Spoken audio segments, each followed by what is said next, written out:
whatever days aren't the weekend, he's available those days.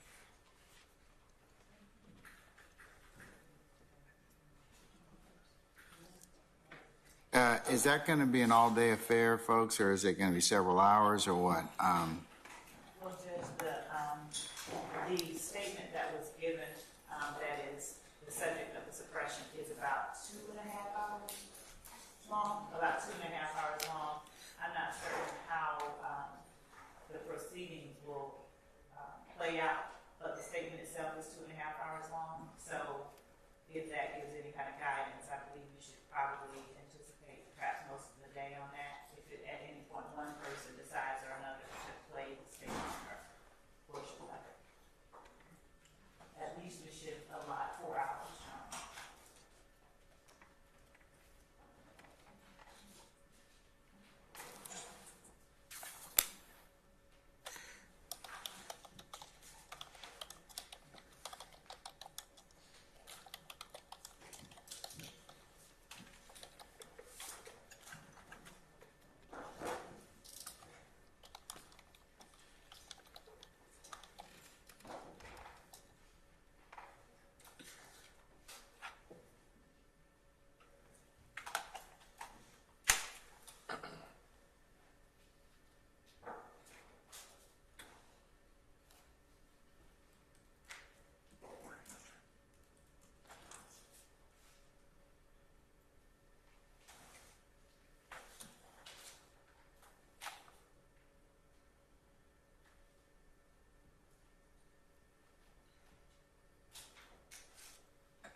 Hey, Wes.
Councils, go ahead and check your calendar. I'm And for scheduling purposes, Ms. Love and Ms. Hilton and Mr. Uleski, I'd like to go ahead and schedule for the 11th and 12th. I'm going to cut it up just a little bit. On the 11th, 1 to 5, and on the 12th, 1 to 5. So whatever we don't finish on Monday, we'll go into that particular Tuesday, the 12th, from 1 to 5. I have some other business I got to unfortunately take care of that morning, both those 2 mornings. So if that works for you all, I can go ahead and set those dates to be heard. September 11th. September the 11th, and that would be at 1 o'clock, about 1 to 5. We can go a little bit longer if necessary. And September 12th, same thing, 1 to 5 or thereafter. Mr. Steele, that work for you? Of course. Okay, all right. All right, so go ahead and get that witness lined up, Ms. Love. I'll go ahead and direct you to do that. Okay, proposed juror questionnaire we've dealt with already. So, is that correct, sir? So we are using that right now. So. If not, it's a little tardy. Yeah, we have some problems. All right, so.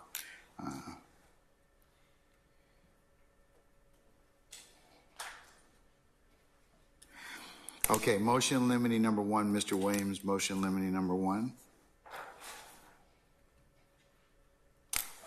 Your Honor, we're ready for that. Oh, yes, we're ready for that, Your Honor.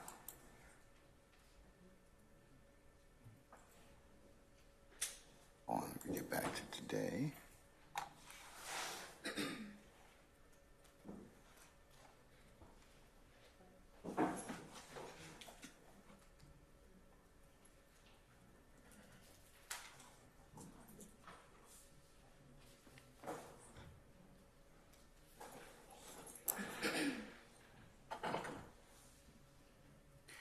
Okay. All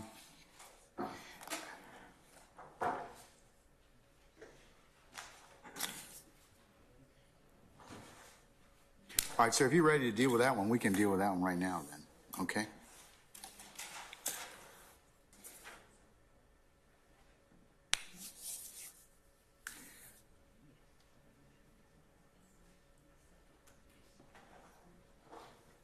Good morning, Your Honor. Good morning, Morning, sir. all counsel, the media, Mr. Williams, and everyone else. Your Honor, motion limiting number 1 was filed on October 3, 2022, and it involves my request for this honorable court to analyze under OCGA section 24-4-401, 24-4-402, and 24-4-403, the following. I have had the honor of representing Mr. Quantavious Greer. He is not on trial with us, but he is a gentleman who was indicted in this case. I represented him previously. He went to trial in the early around 2009 on a murder case.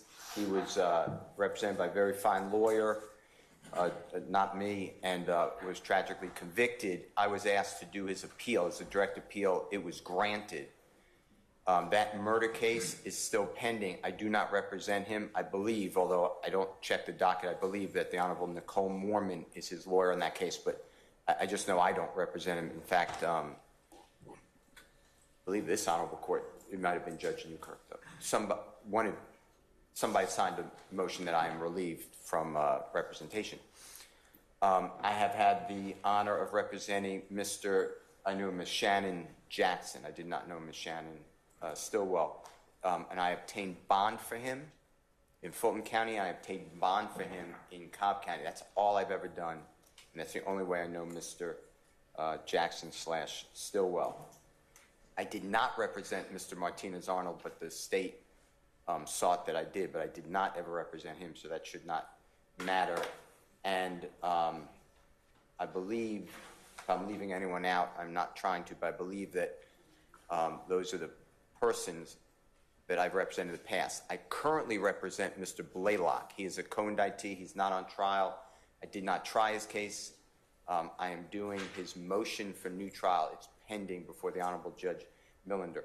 My request for this Honorable Court is to enter an order prohibiting the prosecution, co-indictee lawyers, any witness from mentioning that I've had this representation in the past with anyone in this case unless first brought up to this Honorable Court, and this Honorable Court can understand why it would be under 401 and 402 relevant, and then 403, the balancing test of prejudice. I believe that if it comes out that I've represented, I'm just making this up, Mr. Greer on a murder case, I'm going to have to then either become a witness, which I do not want to do, or call somebody like from the clerk's office or the Honorable Judge Newkirk or somebody to explain, no, I only represent him on the appeal, it was successful, I don't represent him, and to show it did not have anything to do with this case. That goes for everybody. I was not involved with representation with anyone on this current indictment. That is my request on motion for limiting number 1. Okay, all right. Which one of you from the state is going to respond? Mr. Oleski, go right ahead, sir. May I remove my mask? Yes, you may, sir. Absolutely. Your Honor, for the record, I've let this go for several months. My name is pronounced Uhelski. Now you tell me. Now you tell me. Well, Mr. Chada Jimenez had inspired me to. I don't want to hear it. Thank you, sir. One more time. Uhelski. Uhelski. See, you could have done that a little earlier. Okay, all right, Mr. Uhelski. Go right ahead, sir. All right, thank you, Your Honor. All right. Now, the circumstances may have changed a little bit since the time of this filing and the state's response, which was actually filed, I believe, November 14th. So this may have been taken up before to some extent. Yes, sir, it was. In case, well, whatever's left over, I just want to briefly address the state's position on this. Basically, Williams' motion is moving to prevent the state from mentioning in any way Mr. Steele's current or prior representation of any witnesses as well as the parties at trial. However, this evidence could be relevant under OCGA 24-622 to show potential bias or motivation in testifying. And it could otherwise be relevant, depending on the evidence as it unfolds at trial, Your Honor. That's the headline. Now, as previously alleged, Mr. Steele, he is or has represented multiple YSL associates, as the state believes, including Greer, Arnold, Kendrick, Stillwell. His representation and assistance to these co-defendants involves count 1, Acts 11 and 108. He's also, as he discussed, represented Greer in the successful appeal for the murder conviction, which is now pending again. Of note, Your Honor, Greer was clearly pleased with Mr. Steele's representation as reflected in the song Can't Tell Me, in which it's stated on the phone with Brian Steele, talking about the case, yeah, he told me slow my roll because he can get this erased. Also featured in the song is Kendrick, a.k.a. Yak Gotti, and the lyric is sung by Greer. Anyway, this evidence shows that multiple co-defendants and potential witnesses that could testify, we don't know that yet, may have feelings and or relations with Mr. Steele that the state's entitled to explore on cross-examination, should they choose to testify. So at this time, a ruling such as the one Mr. Steele asked for is going to be premature. Now, this is relevant evidence, not just according to me, Your Honor. This is according to case law. The United States Supreme Court held in Davis v. Alaska that the exposure of a witness's motivation in testifying is a proper and important function of cross-examination. That's 415 U.S. 308 at Penn site 316317. So any relation or feelings about Mr. Steele that could be relevant to bias, the state is permitted to inquire into that relationship on cross. Georgia has unique rules of evidence permitting exploration of witnesses' bias, and that's according to Merritt v. State, Your Honor, 311 Georgia 875-881. That's our Supreme Court from 2021. Rule 622, we'll call it, provides the state of a witness's feelings toward the parties and the witness's relationship to the parties may always be proved for the consideration of the jury. Going forward, Rule 622 establishes that a witness's bias is always a legitimate issue to be proved. Citing this rule, our Supreme Court, again in Lucas v. State, and that is 303 Georgia 134 at 136, it's a 2018 case. They specifically, explicitly say the scope of cross-examination is committed in the first instance to the sound discretion of the trial court, and it is settled that this right of cross-examination includes a right to inquire into the partiality and bias of witnesses. You'll notice in... What about their lawyers? I mean, so Okay, can I get to that? I asked you the question. Let's get right to it. All right. And yes, it goes to the parties and the parties' counsel as well. We have a case cite to Canada versus Shropshire.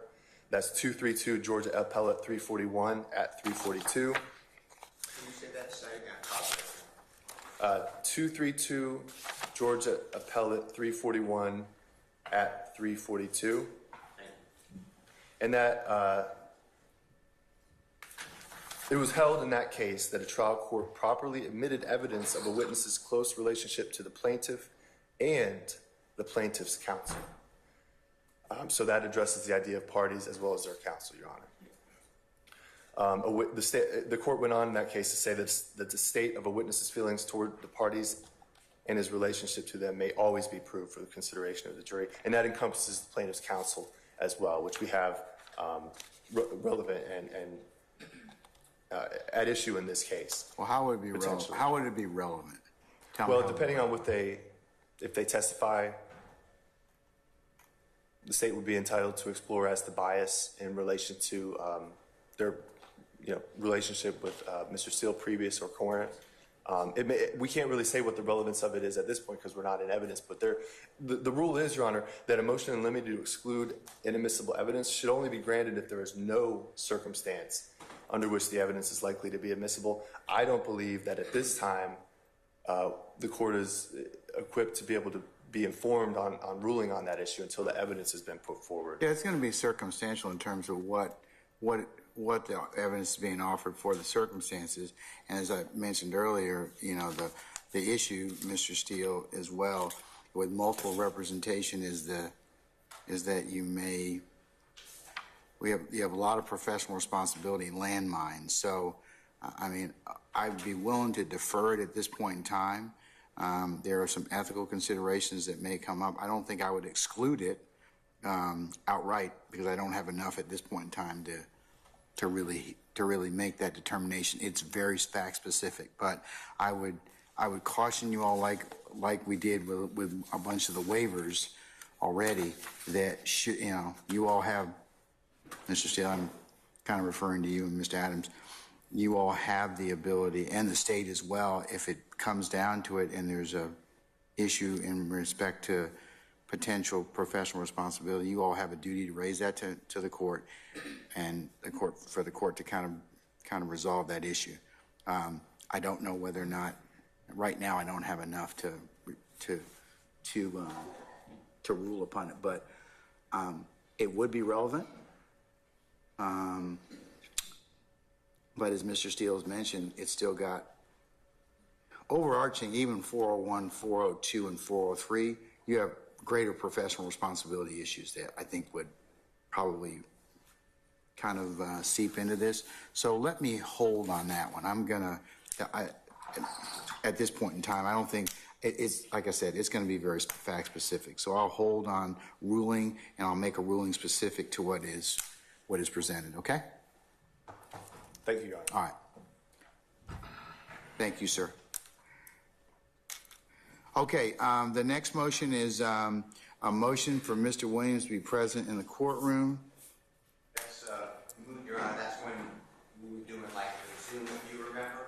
Well, that's when I was thinking about doing it, so. No. It was early on. Yeah, I don't think I ever did that, so at least I started to, but we moved everybody up to, I talked with you about it because you made a timely objection as to that, and I moved everybody upstairs to 7. So, We're good, Your Honor. Yeah, it's moved. Can I ask you a question? Sure. About the last ruling? Would the court, at this point, additionally grant Mr. Williams' motion in limiting number 1 that we just discussed, but with the understanding that if anybody wants to bring it up, they need to bring it up to this honorable court before entering that information into the record, and then we have to try to unwind it in front of the jury? I think I'm going to deny it at this point in time, but I will go ahead and caution any counsel at this point in time, and I'd like an order to reflect that I will, in fact, I need to take this up before it becomes an issue, because as I mentioned, I think there could be professional responsibility issues that I need to take up before ruling on this. I'm not saying that 401, 402, or 403 may not apply, so that's why I'm deferring ruling on this point at this point in time. It's going to be much dependent upon what is sought to be introduced. So I'm going to defer ruling on it at this point. But Mr. Steele, to your point, I would like that order to reflect that. So if you would prepare such an order and have just send it to the state. I will do it, Your Honor. Okay. All right. The next motion is a motion for opposition to the state's request for a continuance. I believe that would be moved at this point in time since we have gone ahead and commenced trial in this case. Agreed, Your Honor. All right. We have a motion to suppress number 2 that was filed on 10/28/22. Your Honor, that's been granted previously. All right. Is there an order? Did you prepare an order, sir? Yes, sir. But it's never been signed by this honorable court. Ms. Love responded that my order was, I think the word was outrageous, which I don't think it was, but Ms. Love then submitted, I believe, an order, and I never saw an order in the record. I think that's fair, but it was granted with no written orders, my memory. Your Honor, we can resubmit our proposed alternative to the order that we objected to being signed for Mr. Steele.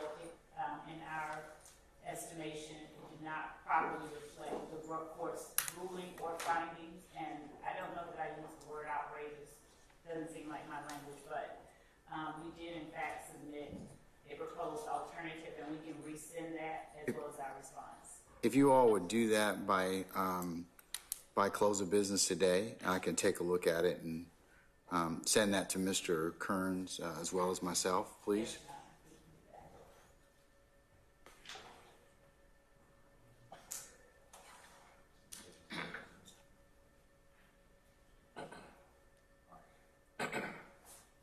Mr. Kearns tells me that we have entered that order on 12/21/22. Okay, I apologize, Mr. Kearns. Thank you, Your Honor. That's okay. All right. That's okay. That's why we're doing this right now, to go through that. So, okay, the next one is motion for discovery number 1, and that was filed 10/28/22. Correct, Your Honor. All right. Has that been satisfied, or do we need to hear anything on that, sir? It's been mostly satisfied, and I told the court, I don't believe that this gentleman was in court, but Prosecutor Smith has been outstanding, taking a lot of time to help me and others through the discovery, and that's greatly appreciated. Although he's not here today, I thought he was here, so anyway. There is an issue, though, and I may need help, if it's okay, from Mr. Sharp. So I asked for, Your Honor, there's a killing on January 10th, 2015, and it's captured on surveillance video. It's outside of a barbershop. The state has given us that information. When I filed this, I couldn't, all I get was still shots. They gave it to me, and it's broken up. Mr. Sharp showed me last week, I believe, that he has it, or a portion of it, in a Texaco gas station which is right next door to the barbershop, where it's fluid, meaning it's not broken up. I don't have that, and Mr. Sharp has it. I know he's going to share it with everyone, but otherwise that is my only issue. So it's partially. How did he get it? He's great, and he got it from D.A. Sprinkle, but if it's Okay, wrong, all right, he's got it okay. correct. Well, I asked because, one should be, if he has it, you should have it. And Mr. Shart's definitely going to do that, and I know the DA's office will do it, but I believe we only have a section of it right now, so I would just like it to be given. Sure. I mean, if the judge wants to hear from me. Yes, sir. Your Honor, ADA Sprinkle did share with me. It was kind of a video that he made that was full of different clips, but not the raw clips from each camera angle. He did share.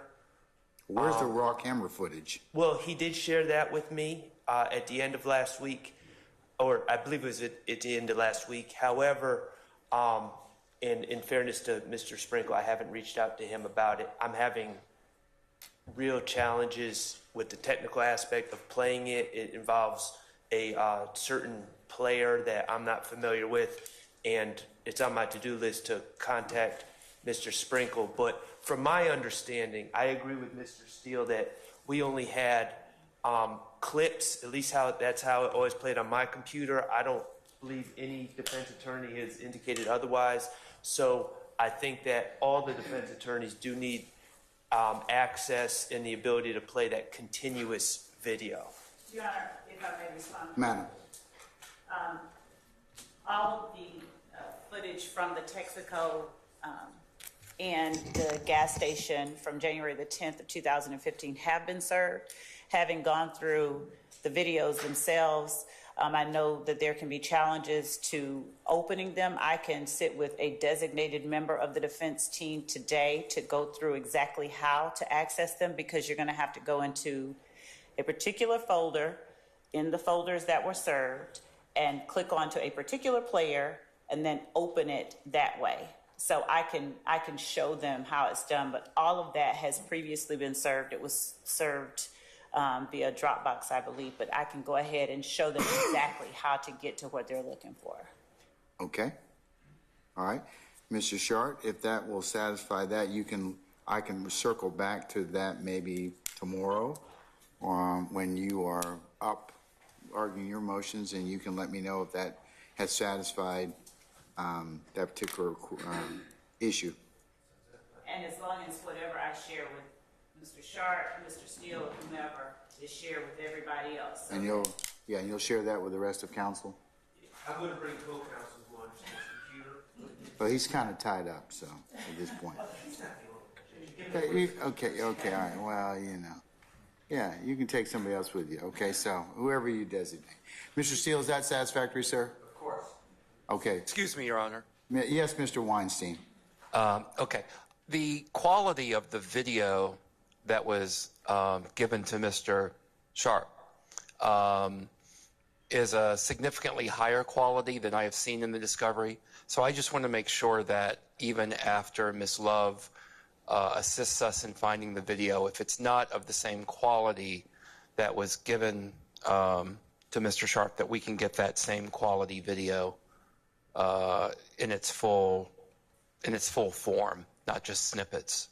We've given the same thing to everybody, but I can certainly show if Mr. Weinstein is the one that wants to come over, I can certainly show where everything is. But as far as quality, it may have to do with the computer.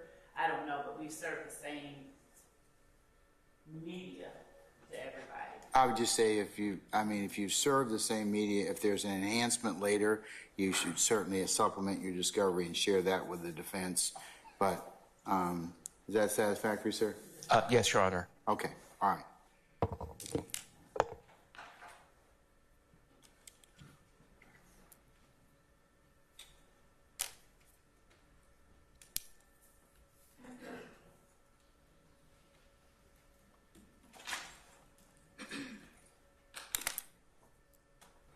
Okay, Mr. Steele, next, continuing on, motion to suppress number 3, sir. Your Honor, you previously denied that motion. I don't know about the written order, though. We will look at that, and I believe that the written order was filed. It might have been, I just can't say that. Can we check on, what is motion to suppress number 3? Your Honor, the Honorable Let me see. Court found that I had no standing on behalf of Mr. Williams. It was the District Attorney's Office sending out grand jury subpoenas outside of our state and without the clerk's seal, the district attorney's seal. That is abuse of our statute and the district attorney's powers, but this honorable court stated that you would not hear the motion because Mr. Williams, there were third-party records.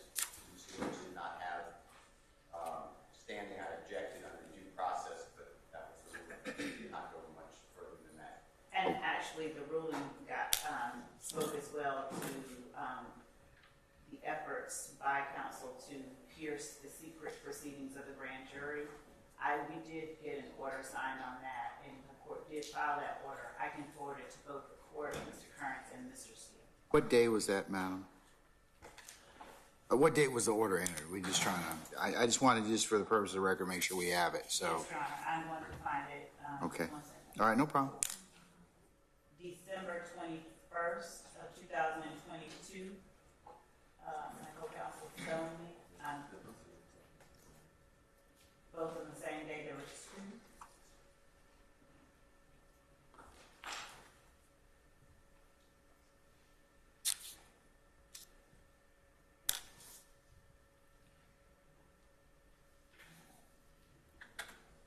And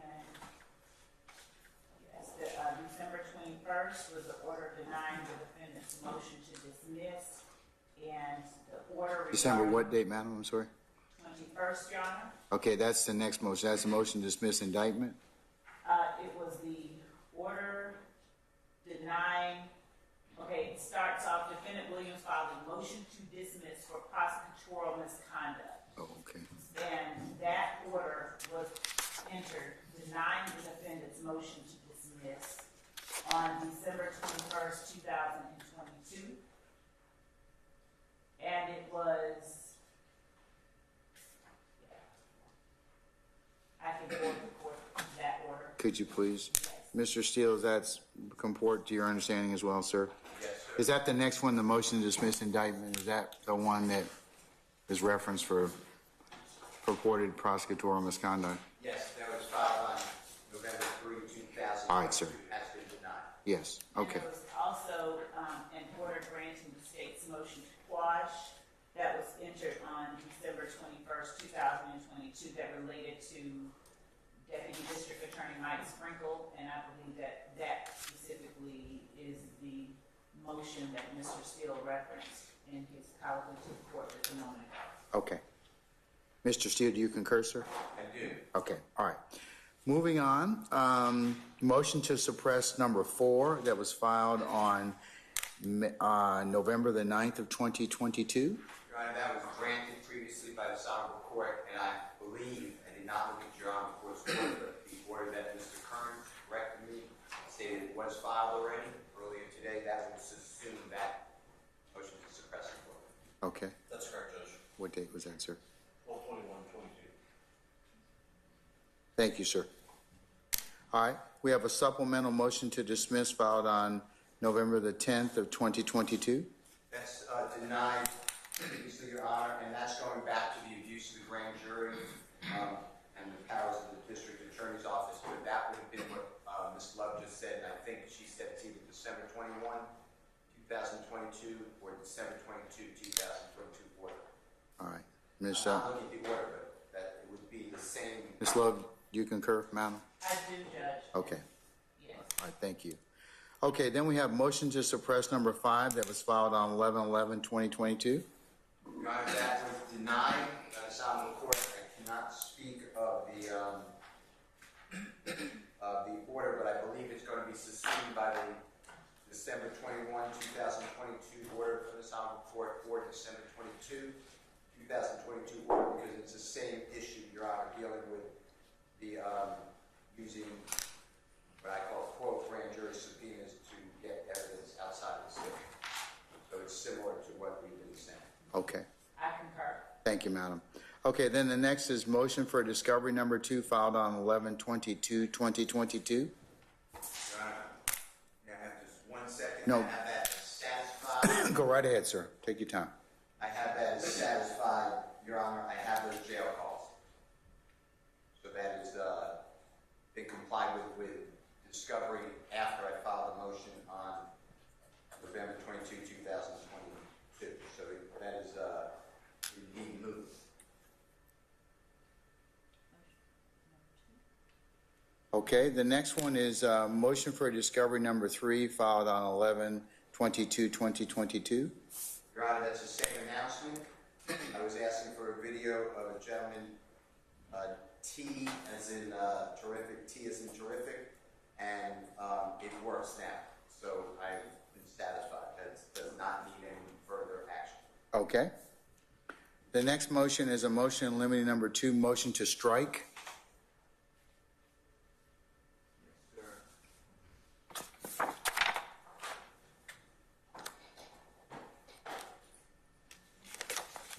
Your Honor, that motion, let me just make sure, that deals with Mr. Williams' challenge under the First Amendment to the United States Constitution, as well as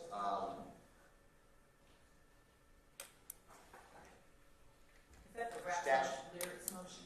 statutory motions dealing with excluding the lyrics. I mean, indictment, you told us on Friday, or when we were last here, I believe it was Friday, that you would Yes. like to schedule that at another time. That is still pending.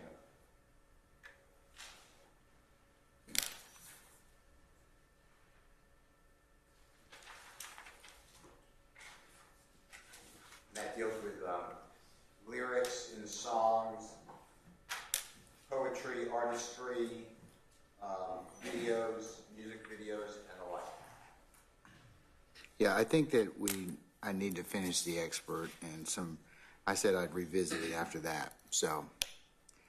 Okay, I'll put a pin in that for the time being, we still need to hear it.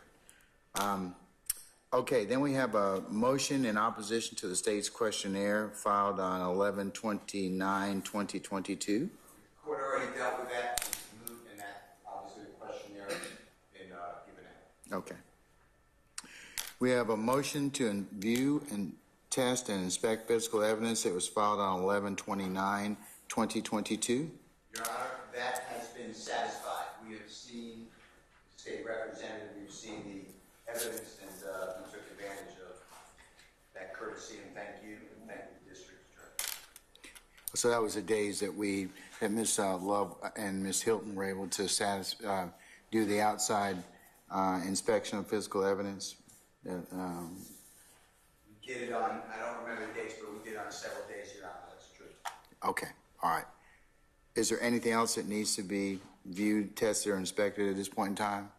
To my knowledge, no. I mean, I know the state has an ongoing obligation. Sure. They have not informed us, so I think right now we are good unless the state says different. Okay.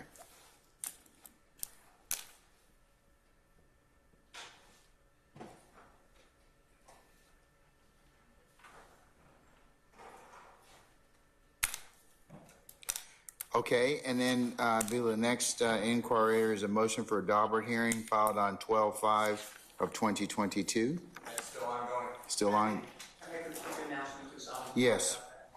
Dr. Kubin, which is Kubrin, is the expert that we've designated, Mr. Williams designated from California. Yes, sir. I did speak with her as you directed on Friday when we left court. She is finishing up her summer vacation with her family. She said right after Labor Day she can come out on a date that's convenient for this honorable court, but I asked her about next week, that, as you directed, the week of the 28th, and she asked humbly whether this honorable court would permit her not to come next week. She's on vacation with her family. All right, sir. We will plan accordingly, okay? And I'll put that in writing like you ordered. Yes, sir. Thank you.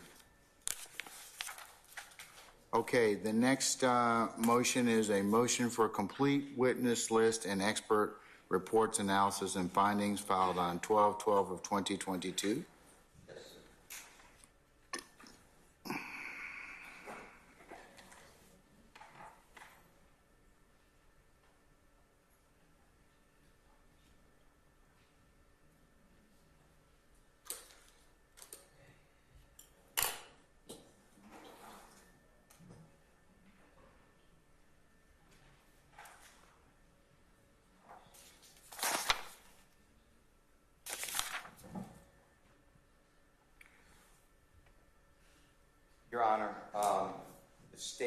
Georgia has given Mr. Williams and the parties a very long, I would define it as a witness list, over 300 people, and then they amended the witness list, added other people as well.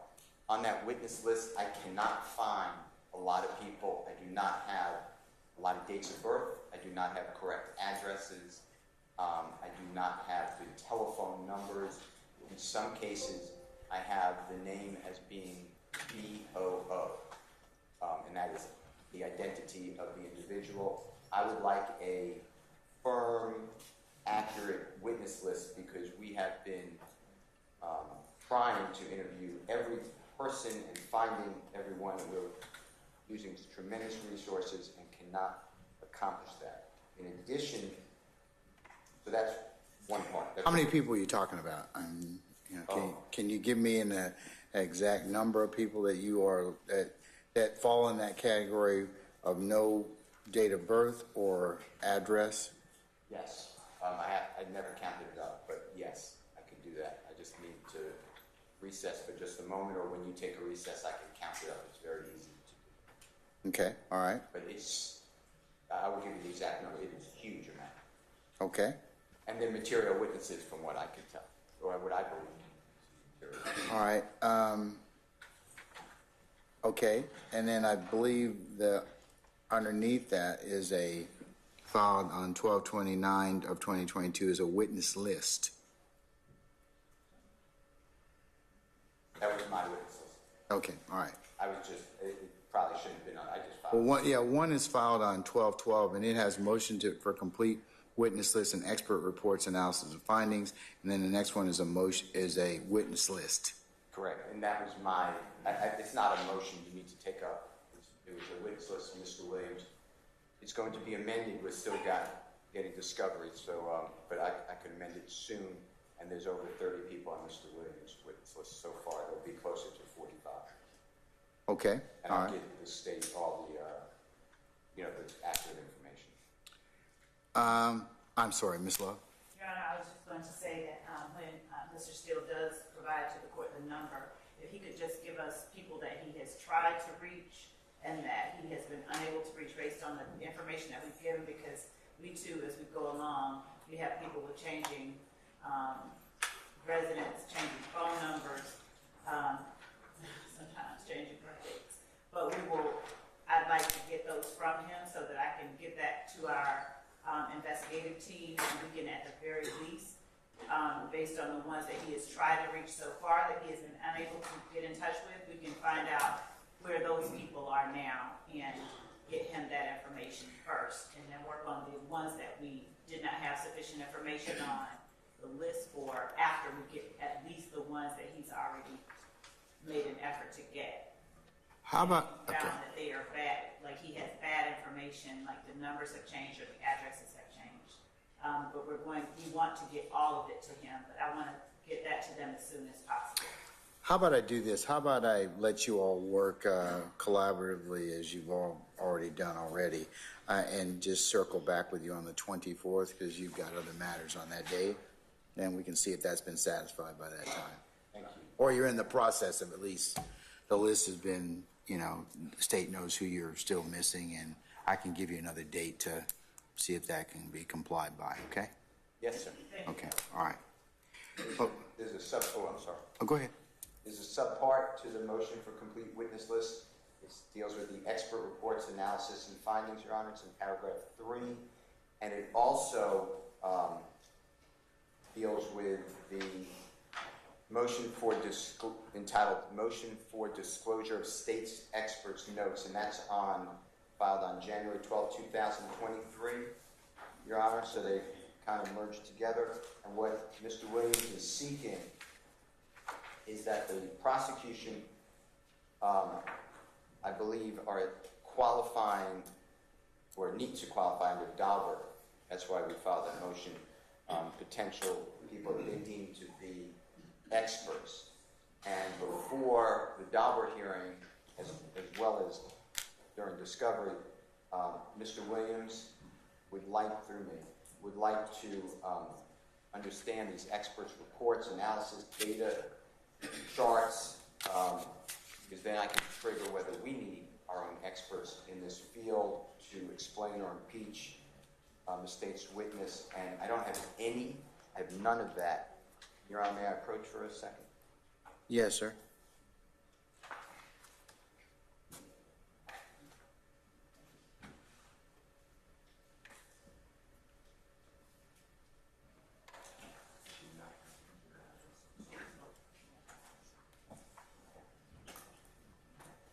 Not an extra copy. Your Honor, I just handed this honorable court and the prosecution. I apologize to everyone else. I did not mean not to bring copies, enough copies. But if you have your computers on and want to file, this is Harris, Harris versus State. It's 314 Georgia, 238-875 Southeast 2D, 659. It's a 2022 case.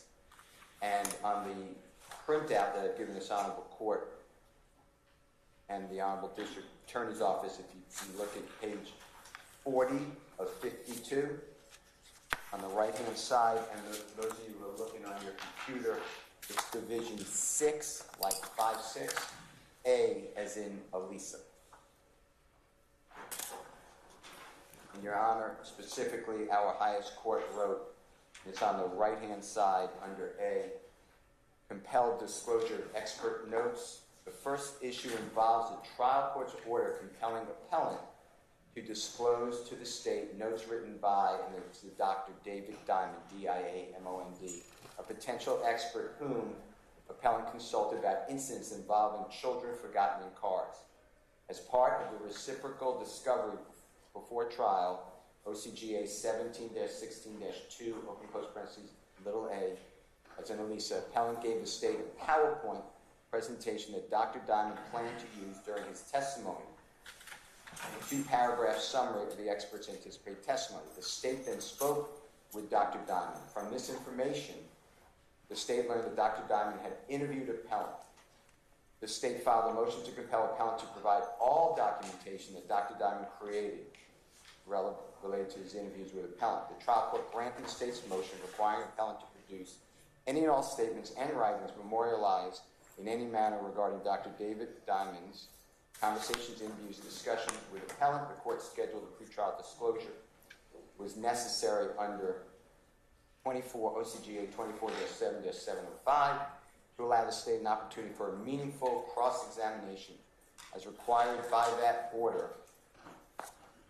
Appellant then provided the state with notes Dr. Diamond took in preparation for and during his interview with appellant. Appellant did not call Dr. Diamond to testify at trial.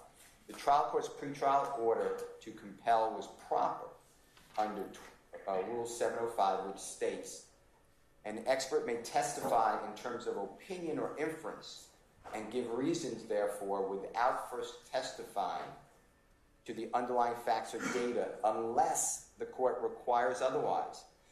An expert may, in any event, be required to disclose the underlying facts or data on cross-examination. While the second sentence of this rule is focused on disclosure during cross-examination, the first sentence explains that although an expert may, and it's stressed, testify about an opinion without first providing the facts or data underlying the opinion, the trial court may, stressed, require otherwise. Federal courts applying substantially similar Federal Rule of Evidence 705 have explained that the trial court has discretion in requiring disclosure of facts or data underlying an expert's opinion, including the ability to require that data, or that disclosure before trial. Indeed, the advisory committee notes to Federal Rule 705 explain that the rule assumes that the cross-examiner has the advanced knowledge which is essential for effective cross-examination, as safeguarded by the discretionary power of the judge to require preliminary disclosure in any event. And then it cites examples explaining that under Federal Rule 705, the trial court may require disclosure of the basis for the expert's opinion before cross-examination in certain circumstances, including where the cross-examination would be ineffective to reveal the defects in the expert's underlying facts and data in a manner that permits the jury to properly weigh this opinion, citing the United States versus Lawson, LAWSON 653F 2D 299 at 302 7th Circuit, 1981, holding that without criminal defendants' access to the hearsay information relied upon by a state expert, effective cross-examination would be impossible, and explaining that Federal Rule 705 recognizes this requirement. Indeed, to the extent that Georgia's statutes regarding pretrial discovery in criminal cases, example 17, OCGA 17-16-4 and 17-16-7, provide less information about the basis for expert opinions in federal rules. See Federal Rule Criminal Procedure 16. Georgia courts may need to resort more often to pretrial disclosure under the authority of Rule 705. Based on our review of the notes, it was reasonable for the trial court to conclude that Dr. Diamond, based upon his expert opinion, at least in part on information he obtained from the appellant answering questions such as what he was doing during the drive from Chick-fil-A, if he was in a hurry that morning, and what time he usually went to sleep and woke up compared to the day of Cooper's death. The state was entitled to know any information that appellant gave Dr. Diamond which helped form the expert's opinion. Accordingly, the trial court did not abuse its discretion when it ordered pretrial disclosure of Dr. Diamond's notes under Rule 705 as necessary and meaningful. And in this case, Your Honor, I have nothing. I have a CV from supposed experts. I know you have not qualified them, but I'd like to challenge many of these experts, and I'm talking about cell phone experts specifically, gang experts specifically, and firearms experts if they're going to be receiving discovery a new video. That's another motion that's coming up. But I don't want to exclude any other supposed expert. You did qualify, I believe, a expert, Your Honor, for the state in handwriting. But Handwriting, I think, and also the medical examiner. And I have no objection to that. But Okay. I'd like, you know, So you're saying gang, firearms, and who else? cell phone. Cell phone. And Your Honor, if it helps at all, I'd like to speak with Mr. Steele or other members of counsels for the defense about the experts we do intend to call, and if we may, I think we may be able to have something worked out or address the issue on Thursday if it's not completely worked out, because I agree that they need a list of, well, I need to know which notes they want. I know that the handwriting expert is not necessary and the medical examiner is not necessary, but I do want to go over the experts that we intend to call and flesh that out further. Okay. I think that's something that we may be able to do as well, along with the witness list that is a part of this same motion. All right. I can follow up on that on the 24th, Mr. Steele, if that's acceptable to you. Well, I'd like, if you don't mind, you know, I've never been in court, but this is a big case. Can you just grant it, understanding, yes, of course, I and I'm confident others will meet with prosecution, and if they give us everything, that's fine, but Yeah, I'll grant the motion. Thank you.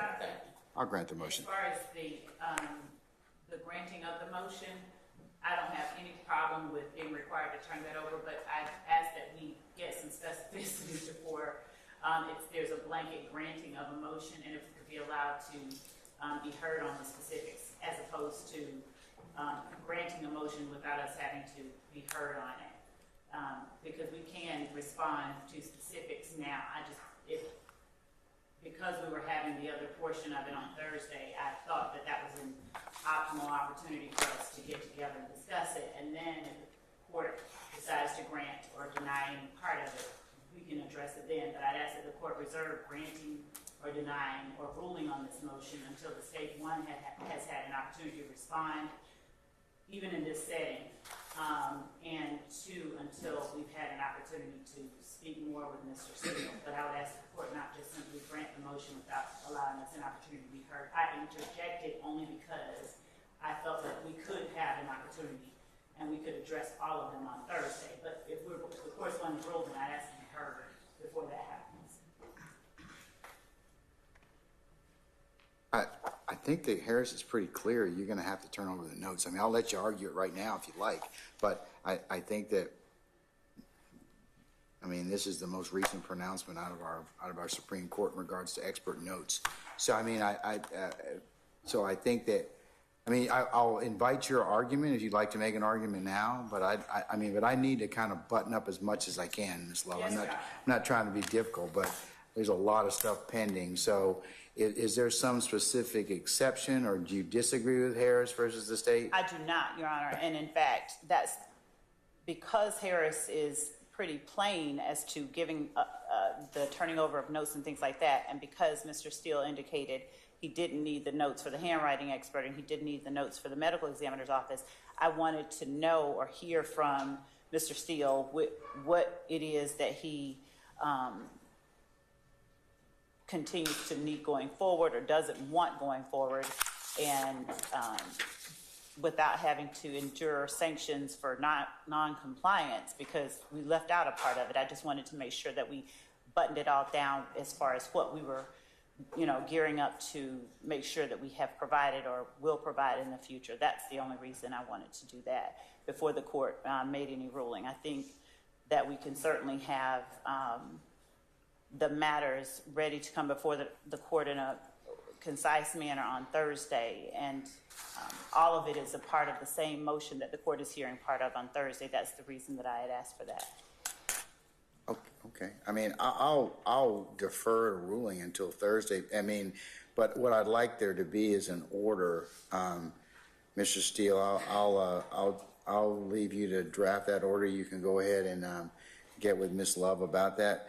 And if it's been satisfied, that's fine. But I think, Ms. Love, he's looking for the gang, the firearms, and the cell phone, in particular, the notes that the expert would ordinarily rely upon in conjunction with what Harris tells us that we need to disclose. Thank you, John. So it can be a joint order, but I'll follow up on it on Thursday and let you all kind of. That would be great. I appreciate that, Your Honor. I appreciate that from Mr. Steele. And regarding the gang expert and notes, that the reason, just to further inform the court, the reason that I wanted to have an opportunity to speak with Mr. Steele is because when you say notes of a gang expert, I want to know the extent to which, you know, or what Mr. Steele is looking for. There have been interviews, there have been arrests, there have been reports written. So I wanted to flesh that out as well. So I appreciate the opportunity from the court, look forward to the opportunity to confer with Mr. Steele to make sure that we're on the same page. And if we're not, look forward to the opportunity of the court making a decision. Yeah, I mean, in the absence of agreement, if you could narrow Mr. Steele and Ms. Love, what is in contention? I think there will be plenty of areas where I would suspect where there's not going to be any contention. But, you know, I'm duty bound to hear what it is, what you'd like me to hear. But I think that there are probably several things you can probably go ahead and just agree upon, and I'll wait till Thursday. But I'd like you to work on an order for me to enter it, because your experts are also going to want to know and see something that I have ordered them to do this pursuant to 702 and pursuant to the most recent case law. Thank you, Judge. Okay. I also know that Mr. Steele said that as a part of his intended evidence presentation, he may have some experts, depending on what we give him as it relates to ours. And so we can, if it's okay with Mr. Steele and Mr. Williams, we can include that in the order as well. If not, we can deal with it on a separate day, on a separate time. Okay. That, Mr. Steele, what say you about that? I think that what she's asking for is that should you, because you're not required to present anything, present any expert testimony, that these would be the things that would need to be disclosed to the state. At either party calling these. I understand. Okay. All right. So I'll check back with you all on Thursday about that. Okay? Yes, Mr. Harvey. Judge, I'm invoking the rule that we join, and I know I don't have to do that, but I want to do that. Sure. And I also would request any underlying bench data from the GBI for any testing that they may have done. They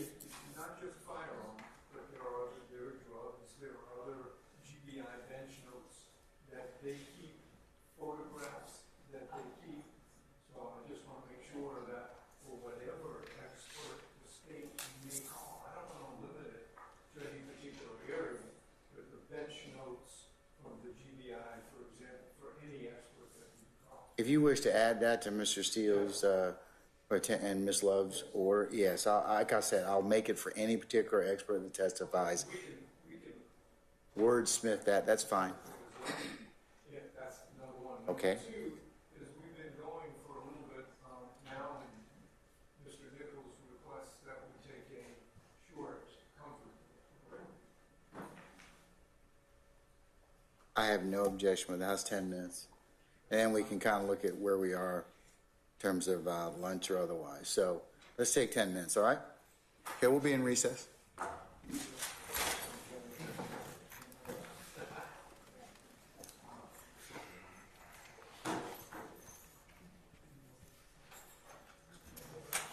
You're good. You're good. Yeah, you're good.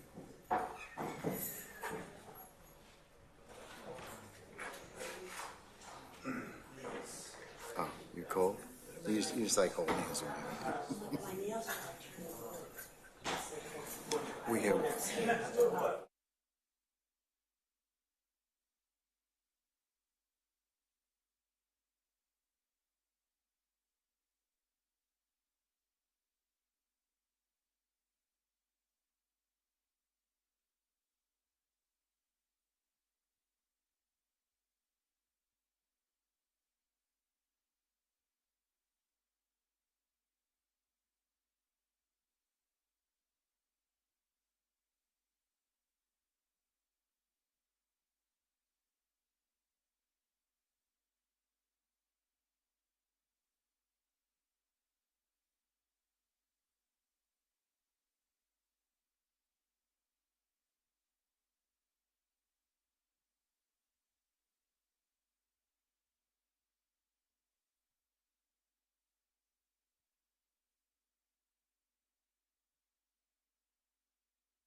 All right, councils,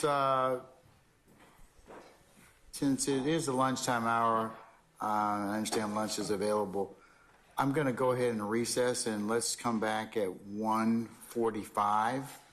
1:45, an hour's time ends from now, and we'll pick up with where we left off at that point in time, okay? Thank you, Your Honor. And Your Honor, before the court breaks entirely, we've spoken with Mr. Steele, and I don't believe that he has any objection. We would ask that the next matter that be taken up is the 10th one on the last page of the list of motions that Mr. Steele provided to the court and to the state. Special demurrer, plea and bar, and motion to strike. Mr. Floyd will be arguing that for the state, and he has been here and is ready to do that. And if we could take that up next so that we are able to most effectively utilize all our resources, we would really appreciate that with the court's permission. Mr. Steele, do you have any objections, sir? Of course not. Okay. All right, we'll take that up when we come back at 1:45, okay? Mr. Floyd, that work for you, sir? Yes, sir. Thank Okay, you very much. all right. Okay, we're in recess until 1:45. We'll see everybody then.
Are you ready, Ms. Weaver? Okay, all right, council, we're going to go ahead and get started back this afternoon. At this point in time, at your request, we'll go ahead and take up special demurrer plea and bar motion to strike filed by Mr. Steele on June the 23rd of 2023. I believe that's been adopted by all council. Is that correct, Mr. Steele? That's my understanding, Your Honor. Okay.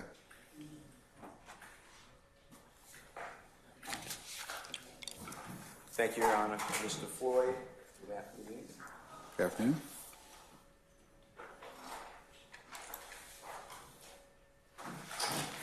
Your Honor, as the court noted, Mr. Williams' special demurrer plea and bar and the date announced by this honorable court of its filing.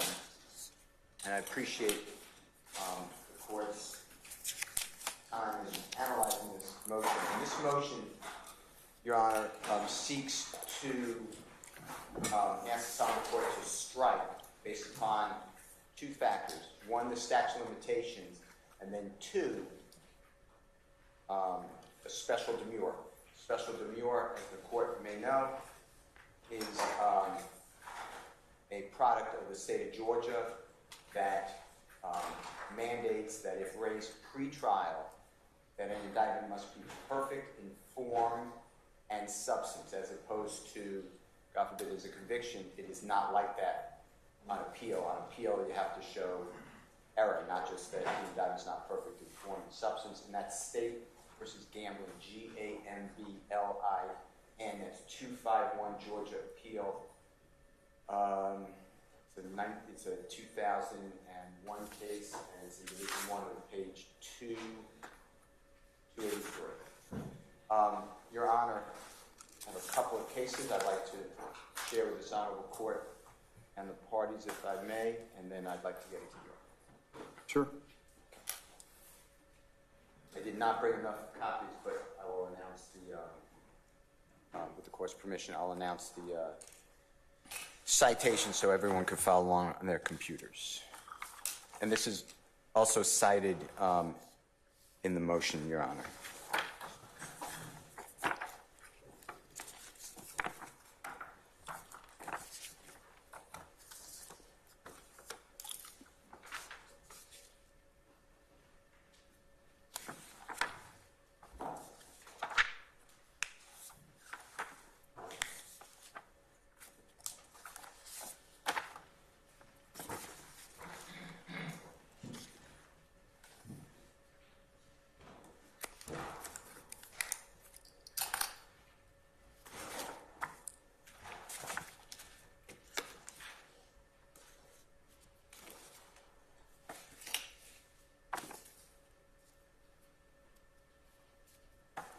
Okay.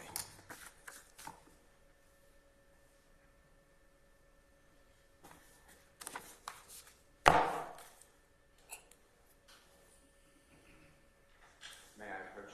You may, sir. And I'm missing for Mr. Kern one case, but I'll get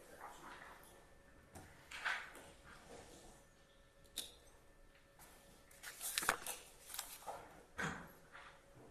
So, Your Honor, and everybody here, I've given this honorable court first, Pasha, P-A-S-H-A versus State. It's 273 Georgia Appeal, 788-616 Southeast 2D 135, 2005 case. It is a RICO conspiracy case, Your Honor, and that's, you can see on page 2 of 4 of the copy of the honorable court, and Mr. Kearns and Mr. Floyd on the first full paragraph, left-hand side. The appellate court wrote, count 2 of the indictment further charged Pasa and his co-defendants with conspiracy to violate the RICO Act, and then it goes through. Your Honor, on page 3 of 4 of the copy of the honorable court, and the parties, and for everyone who's looking on, it is the third to last paragraph of Division 1.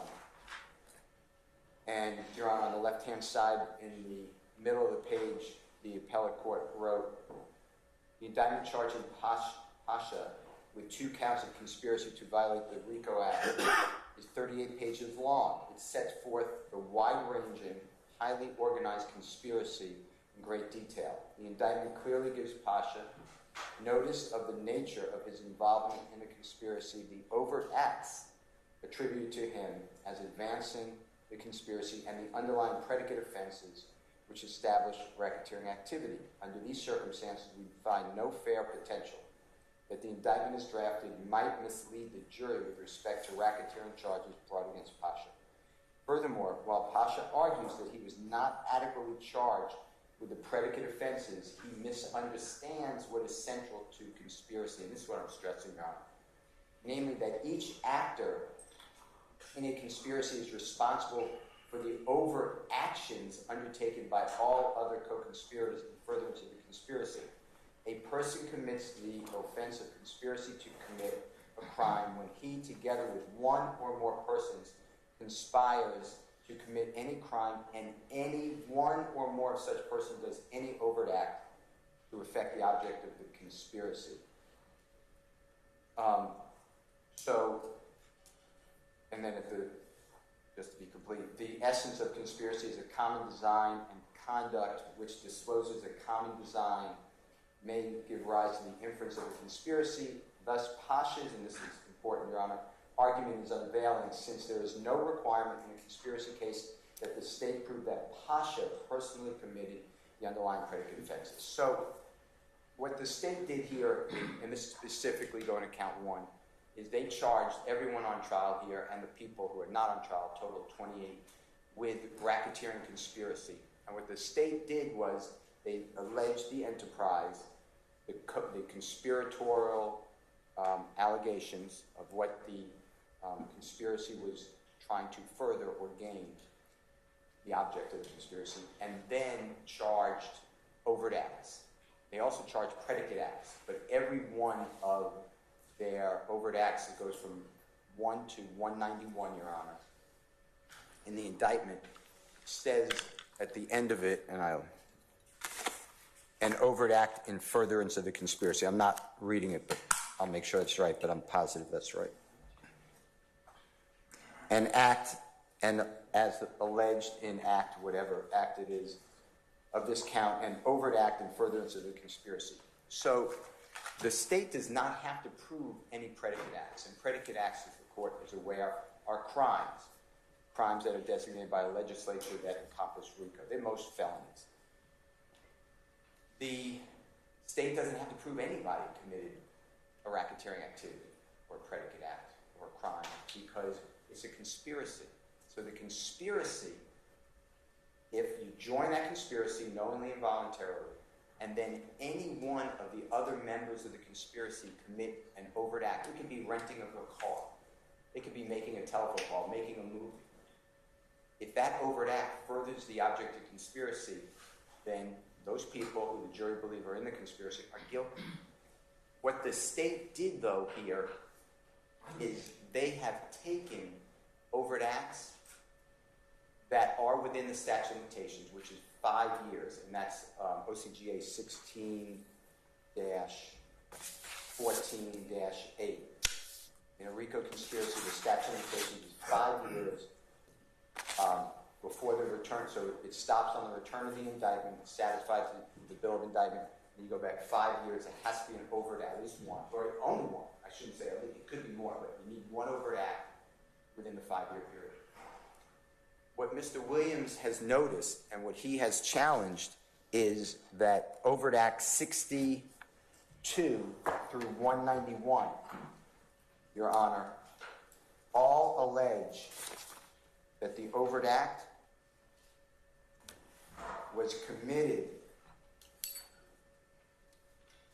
more than 5 years of the return of the indictment. The initial indictment was returned on May 9th, 2022, and if you go back 5 years, that would be before May 8th of Don't you have 62 through 191 are alleged to have committed 62. within 5 years? And don't you have 1 through 61 are outside? Yes. Okay, all right, just want to make sure, okay. Yes. All right. So now the state can certainly get in the conspiracy started at a certain time. Here are the members. Here's when they joined. Here's the acts. Here's what the crime did, and it could go back 50 years.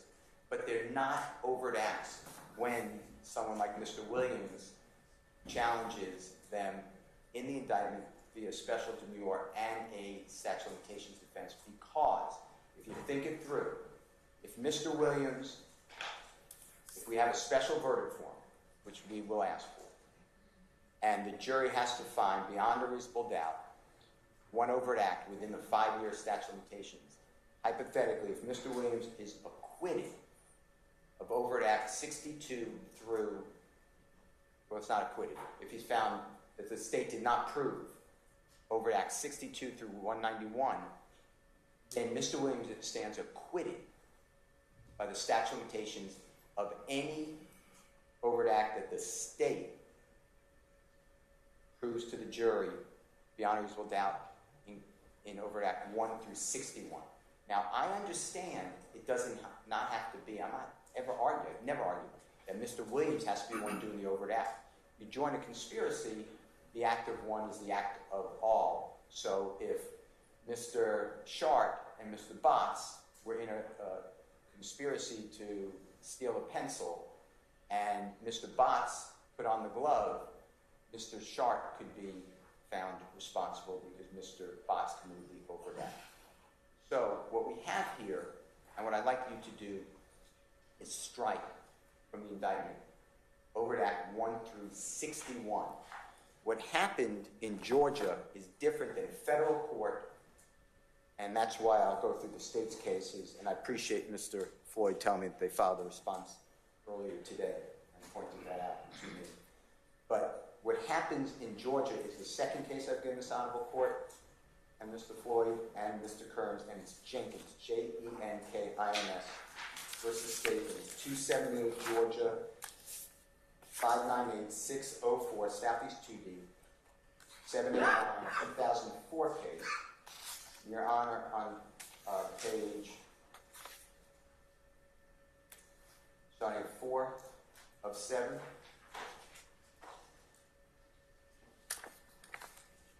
Under A, capital A is in Elisa on the right-hand side. That's on the left-hand side, the first paragraph, first full paragraph. The Supreme Court wrote that the statute of limitations had run and was not told as to the non-murder charges. Jenkins filed a plea in bar claiming that all charges except for murder and felony murder should be dismissed because of the expiration of the statute of limitations.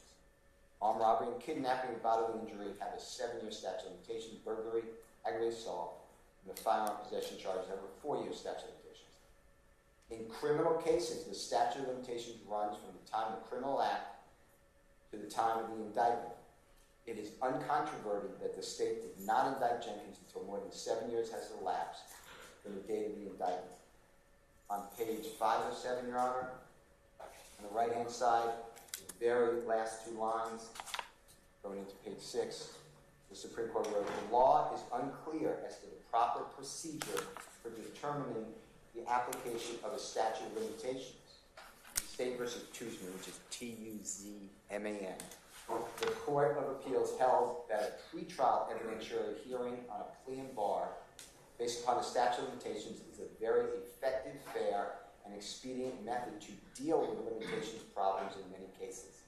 The Court of Appeals stated that application of the statute of limitations can be a jury question, but it can also be resolved with a pretrial evidentiary hearing and order. That's what we're asking.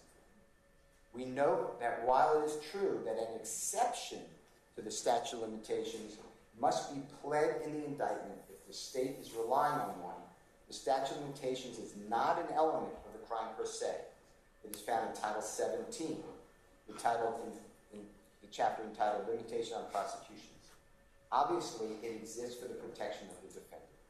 We conclude the trial court erred by ruling that even though Jenkins prevailed on his plea in bar, the statute of limitations issue had to be submitted to the jury for some of the non-murder charges. Other pleas in bar on issues such as a speedy trial are not submitted to the jury if the defendant prevails before trial, even if they involve fact issues in evidentiary hearings.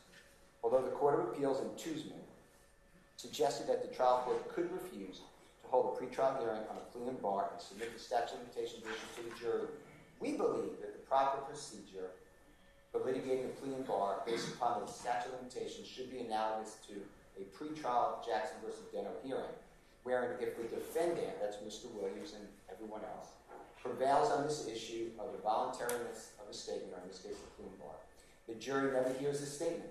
If the state prevails on the pretrial Jackson versus Deno hearing, the statement is admissible, but the defendant is still entitled to present the evidence and argument that it was not voluntary and the state must prove otherwise. If the defendant prevails on a pretrial plea and bar on statute of limitations, the charge should be dismissed.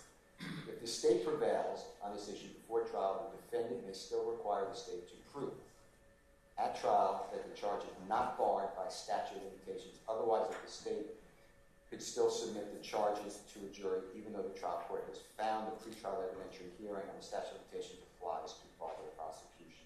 There'd be no point in having a pretrial hearing. So, Your Honor, that's why we bring it now, and it is right for this honorable court to rule upon. So a couple of things I'd like this honorable court to notice.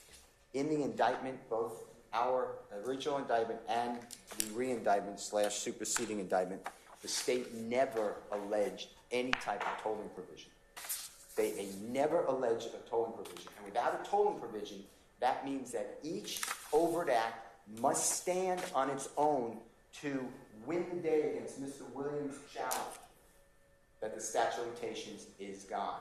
Now, 5 years for an overt act from the date of the return of the indictment, as the court noted, and I realize what you did now, and I appreciate I misspoke, is we're challenging counts 1 through 61. I said it originally 62, but I got you. no, and I appreciate it. Okay. And I realized after you said it that I inverted it. So there's no tolling provision. The statute of limitations is run. So now what do? It seems pretty easy that the court should grant it. But the state has filed a response. And the state's response, and the very, very, very fine lawyers, and including Mr., not limited to, but including Mr. Floyd, but their response is actually, respectfully, off the mark. They tell me that I'm totally wrong constantly, but when you look at their cases don't support their positions. For instance, the state wrote in their response, and the pages are not numbered, Your Honor. So, if they are numbered, I didn't see it on my iPhone. But the state wrote in their argument section, and this should be a quote, overt acts are not measured separately. Instead, OCGA section 16-14-8 requires only one overt act to occur within 5 years, which of course is the statute of limitations. That is not accurate.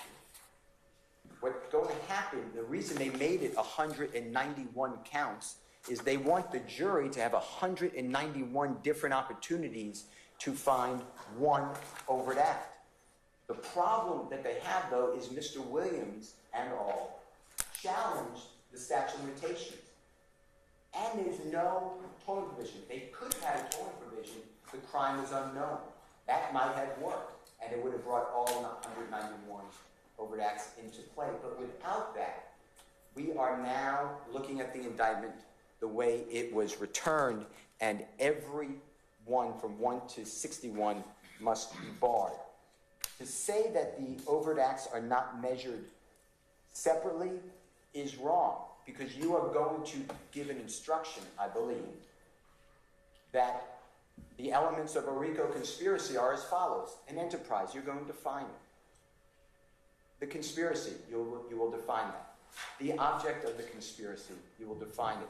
And then you will define the fact that all it needs does not need a pattern of racketeering activity within 4 years of each other. All it needs is the jury to find that the person each person separately, entered this conspiracy, and then any one of the members of the conspiracy committed an overt act to further conspiracy. If they are not treated separately, then why would there be 191 overt acts that each juror is going to have to wrestle with? Because that will be the instruction by the court. The district attorney's office also wrote and argued, and I quote, a pattern of racketeering activity can go outside of the 5-year statute of limitations. The problem with that argument is we're not dealing with racketeering on itself. We're dealing with a conspiracy to commit racketeering, influence, corrupt organization crime.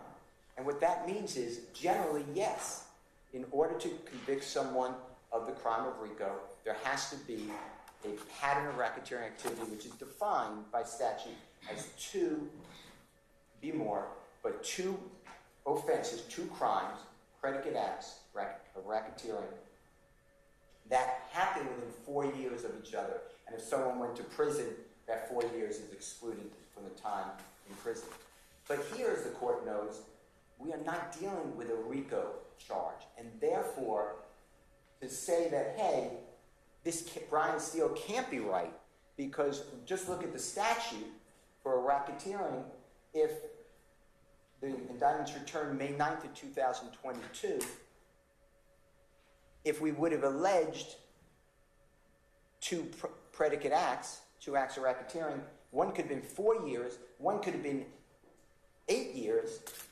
They are within 4 years of each other, and therefore, if it's a pattern, we can convict, and one of those crimes is outside of 5 years.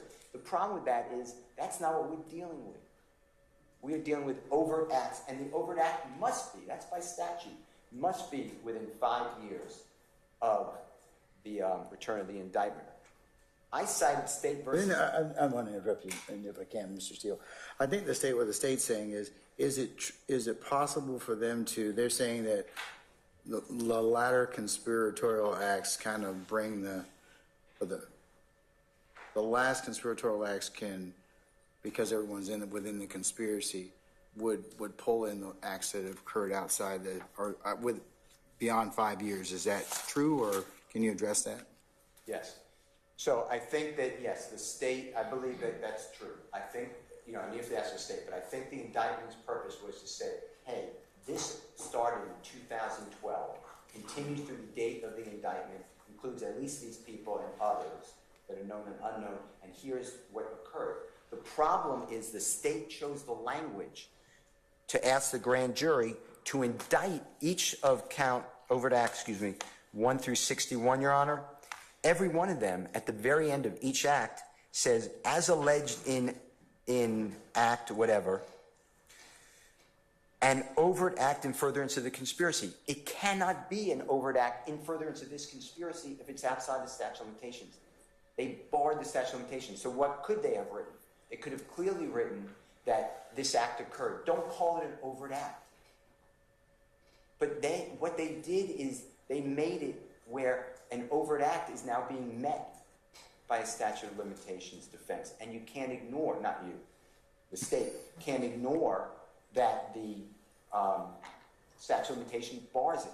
If the state would have written that the conspiracy started in 2012 with the following actions, the following conduct, the following whatever, but calling it an overt act is a term of art.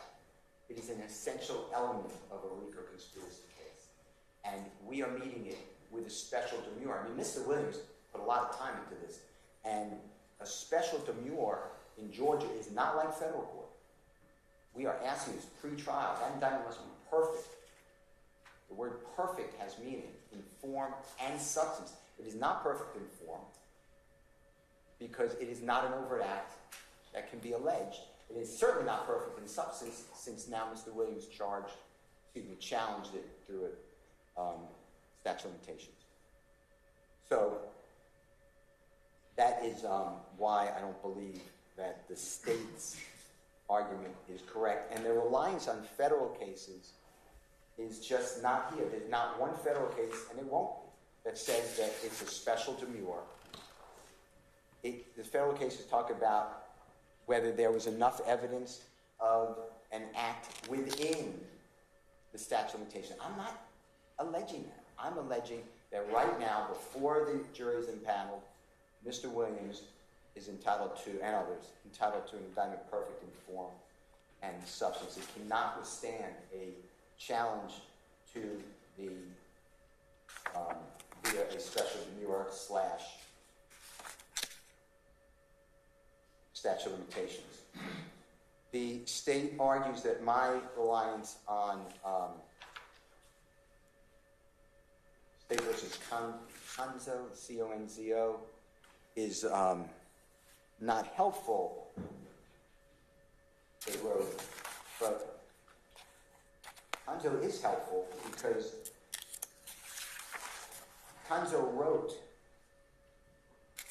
that an overt act must be proved beyond a reasonable doubt to have occurred on or by within 5 years of whatever the date of the indictment returned. That's what Mr. Williams is claiming. This is not done here. Conzo is not a special demure case. I also cited, Mr. Williams cited Young versus State, which is 205 Georgia Appeal 357, 1992. And the state is saying that that case is not helpful because although 10 of the 17 overt acts were outside the statute of limitations, the jury only had to find one overt act within the statute of limitations. That's the law. I'm not saying that's not the law. But Mr. Williams challenged pre-trial. It was not done in Young versus State. He's challenging now this statute of limitations and coupled it. He made it like on steroids. He made it run fast because it's also a special demure. And the state was wrong when it wrote in its response, I mean that respectfully, when asserting that you cannot bring a RICO conspiracy charge. They said if the state doesn't discover the crime until after the statute of limitations runs. That's what the state said. That if I'm right, then if a RICO conspiracy occurs, then 5 years passes, you can't bring the charge at all because of statute of limitations. But that argument totally ignores that there's a tolling provision in Title 17 that permits the state to say there's 4 different reasons. The accused was absconded from the state, the crime was unknown, the perpetrator was unknown, or it was about a fiduciary duty. So what the Young versus State court wrote is, and I quote, even if an overt act occurring outside the statute of limitations would not support the conspiracy charge, there was substantial evidence of acts having occurred within the, and then I'm adding statute of limitations, period. That's exactly what I'm saying. I'm saying that all of these acts, 1 through 61, cannot support the conspiracy charge, so why are they charged as overt acts? This honorable court, to deny Mr. Williams' special demure, would have to say, well, I'll instruct the jury on the statute of limitations if you provide me a jury instruction, and they'll know. We'll erase it from the special verdict form, and they'll know that those don't apply as overt acts. That doesn't address our motion. You would be changing our motion, because our motion is to strike because it's not an indictment imperfect in substance and form, and that's what we are asking the court to do. I am not saying that the state cannot potentially get in Acts 1 through 61 in evidence. I'm saying the indictment itself is not drawn properly, and they could have added, if they thought it, and if the grand jury permitted, a tolling provision. That's why the tolling provisions are there. The state didn't do it, and they have violated the statute of limitations. federal cases cited by the Honorable District Attorney's Office include United States versus Adams, which is 1F3rd, 1566. He wrote the jump site of 1582, 11th Circuit, 1993. United States versus Germany, like the country, 296 Fed Appendix, that's FEDAPPX, 852, 11th Circuit, 2008. They are not helpful to the prosecution in the state of Georgia because they're actually helpful to Mr. Williams because they say that only one overt act is needed to satisfy the statute of limitations. There was no special demurrer filed in any of those cases. And therefore, I ask you to grant this. The state also told me, and I couldn't find it in their brief, I'm not saying I didn't miss it, but there's a case called Whaley, W-H-A-L-E-Y, that was Mr. Floyd telling me, versus state. The only Whaley I found that seems remotely on a point is a Cobb County Superior Court case. If that's wrong, Mr. Floyd, tell me I'm wrong. 343 Georgia App 701. 343 Georgia, what? App 701. You mind if I look at it real fast? Whaley, W-H-A-L-E-Y? Yes. And it's under that. Your Honor, I may just have to take a pause. I just want to look at it. But Thank you, Mr. Floyd. You're out. Yes, it's, All right, it's page six. it's in their brief. It's in their brief, yeah. But from a little bit, and this, I have to read the case, but what Mr. Floyd told me was that Mr. Whaley said, well, wait a minute, I'm here in a conspiracy, a RICO conspiracy. I'm wrong. This is what I misunderstood. I'm indicted in a RICO conspiracy count. Excuse me. And my overt act is outside the statute of limitations. So therefore, somehow I win. That is not what I've ever said. That's not my understanding of the law. If you join the conspiracy and an overt act committed by anyone who's part of that conspiracy is related to the other co-conspirators who freely and voluntarily. So my question is, you can allege it as conduct in the indictment, but are you saying that it can't be used as a conspiratorial overt act because it's outside the 5 years? Exactly. I'm saying that the way the grand jury charged everyone, this is an overt act in furtherance of the conspiracy, and my argument, respectfully, is it cannot be, it might be an overt act in furtherance of the conspiracy, but it is time barred. And Mr. Williams raised that time bar, and the state can't just ignore that. And therefore, it is not. I'll be interested to ask Mr. Floyd about whether or not Whaley covers conduct. I mean, it looks like conduct and conspiratorial acts may not necessarily be the same thing. They might be two different things. Exactly. An overt act has to meet certain requirements, which is one of them is the statute of limitations, which it failed to in this case. And I understand it's easily correctable if the grand jury would have charged a tolling provision, but they did not charge the tolling provision. So, Your Honor, that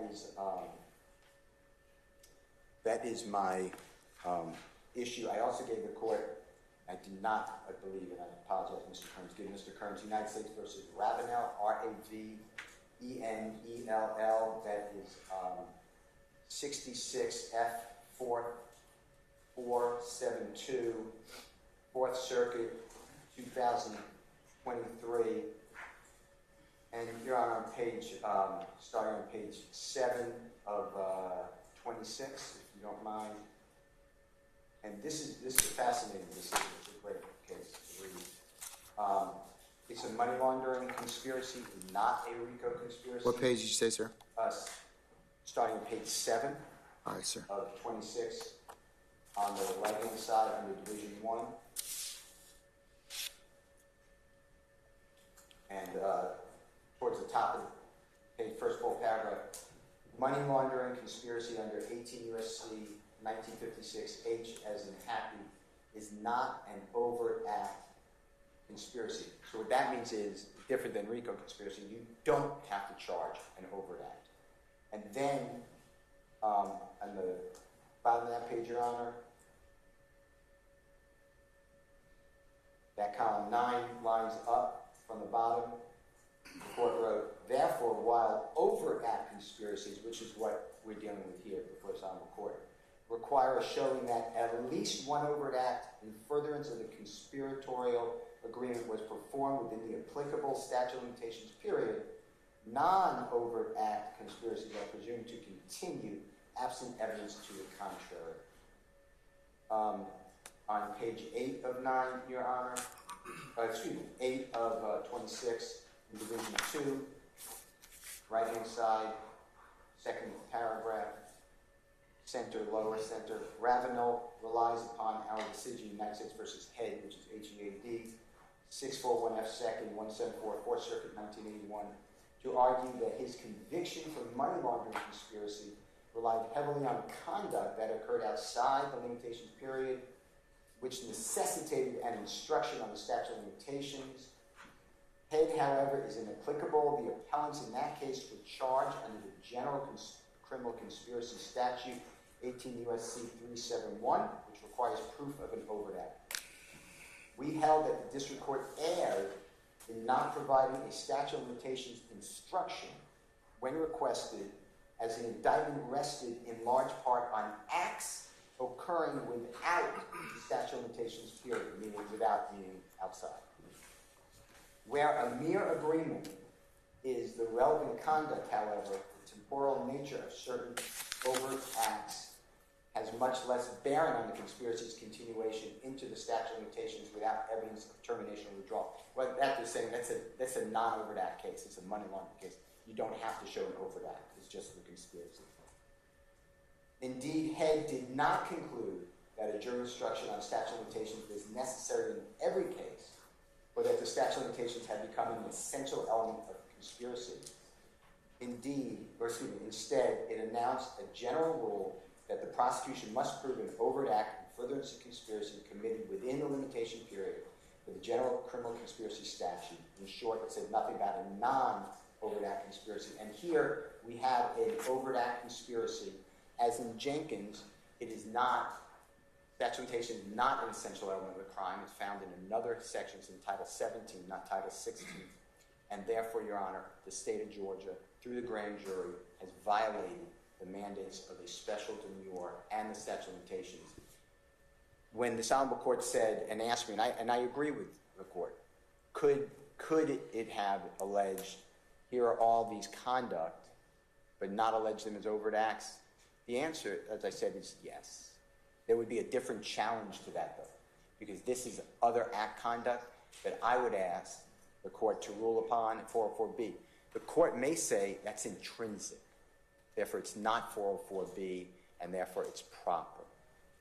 But that's not the way they did it. That would be a totally different motion. So I asked this honorable court to consider the fact the indictment is not perfect in form or substance, and that the statute of limitations is clearly, I'm confident the state will agree, is clearly outside of the 5 years. And any other argument is specious, because to say, well, even though it's outside the 5 years, all we have to do is prove one inside of 5 years, I agree with that. Then why did the state of Georgia, through the grand jury, allege that these are overt acts? These are not overt acts that can withstand the power of a statute of limitations defense.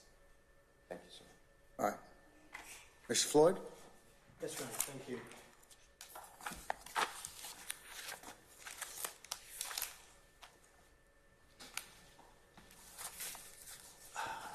So, Your Honor, my friend, Mr. Steele, and I actually, perhaps differently than some of the motions we've argued, agree about a fair amount. He is not, although he has styled this as special demur, he is not trying to have this court dismiss the indictment.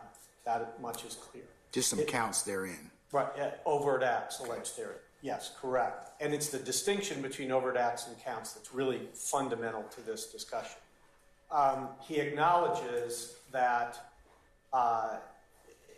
that the court will give certain instructions to the jury, and he acknowledges that evidence of these overt acts may very well be admissible. That obviously is a determination you're going to make later during the course of trial, not at this moment, and this isn't a motion in limine. So what we really come down to here is the question whether the RICO statute of limitations applies to the RICO charge alone, or whether it also applies to overt acts and predicate acts alleged as part of that charge. And those are two different things. And the cases that Mr. Steele relies upon simply don't do the work for which he invokes them. So, and when I refer to predicate acts, part of my point here is not to say that this is a substantive 1614-4A charge or a 1614-4B charge. It's a conspiracy to violate both. And so I also agree with Mr. Steele, the state does not have to prove a pattern of racketeering activity. That's not a requirement.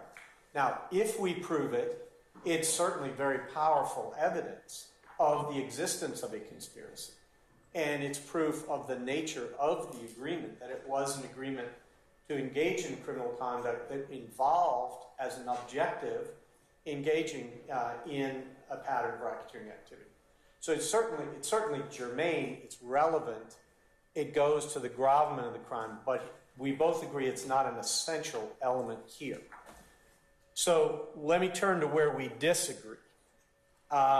First of all, I didn't count it, but easily into double digits, you heard invocation of special demur, and you heard use of the word tolling. He has styled this motion in part as special demur. Those aren't magic words that somehow change the legal standard, and they aren't magic words that somehow change the analysis in the cases we've invoked. It's a procedural device. It is simply intended to make sure that the defendant knows the charges against him, can defend, and assert a plea of former jeopardy. It doesn't alter whatever the law is as far as the application of the statute of limitations. Similarly, we didn't invoke tolling because we don't need to invoke tolling, as will be clear. Third, why do we have overt acts 1 through 61 in here? Because the conspiracy began more than 4 years before this case was charged. They're in there, those overt acts are in here because they are overt acts. And there is no argument that there are two separate conspiracies. But they have to be pled within 5 years. Right. That's really all we're talking about. And that's my question to you. Yeah, and the answer is, to cut to the chase, the answer is they do not. Okay, and we look at, first of all, the text of the statute of limitations provision. Notwithstanding any other provision of law setting forth the statute of limitations, a criminal proceeding. Is that 1614-8? Yes, sir. Okay, all right. Or civil action brought pursuant to Code Section 1614-6 shall be commenced up until 5 years after the conduct in violation of a provision of this chapter terminates. It talks about the criminal proceeding. It doesn't talk about predicate acts. It doesn't talk about overt acts. And there is no other provision that talks about overt acts in the context of a RICO. And that's important because Mr. Steele wants to treat each overt act as if it's a separate offense. In fact, in his argument, I think a couple of times he inadvertently slipped and called them offenses. They are not. They are not separately charged. If they were separate counts, they would be subject to whatever statute of limitation applies to that. But they are not. And it doesn't make any sense so for that to be the case. And you read the statute as a whole. So first of all, 1614-8 doesn't do what he says it does. Secondly, when you look at other provisions of this statute and other provisions of Georgia law, it becomes clear why it wouldn't. So there's a very long list of violations designated as racketeering activity, and that's 1614-3 sub 5. They run the gamut from murder, which we know has no statute of limitations, down to misdemeanors that have a 2-year statute of limitations. In there we have 4-year statutes of limitations, and they're all listed in 17.3.1. I can't remember them all, but it's soup to nuts. So we have all kinds of different statute of limitations potentially available to the underlying predicate act. That's why we don't measure by predicate acts. That's why motions that have been brought in state and federal cases to try to strike predicate acts because the statute of limitations is run on those, fail. Now here we have a specific provision, 5 years.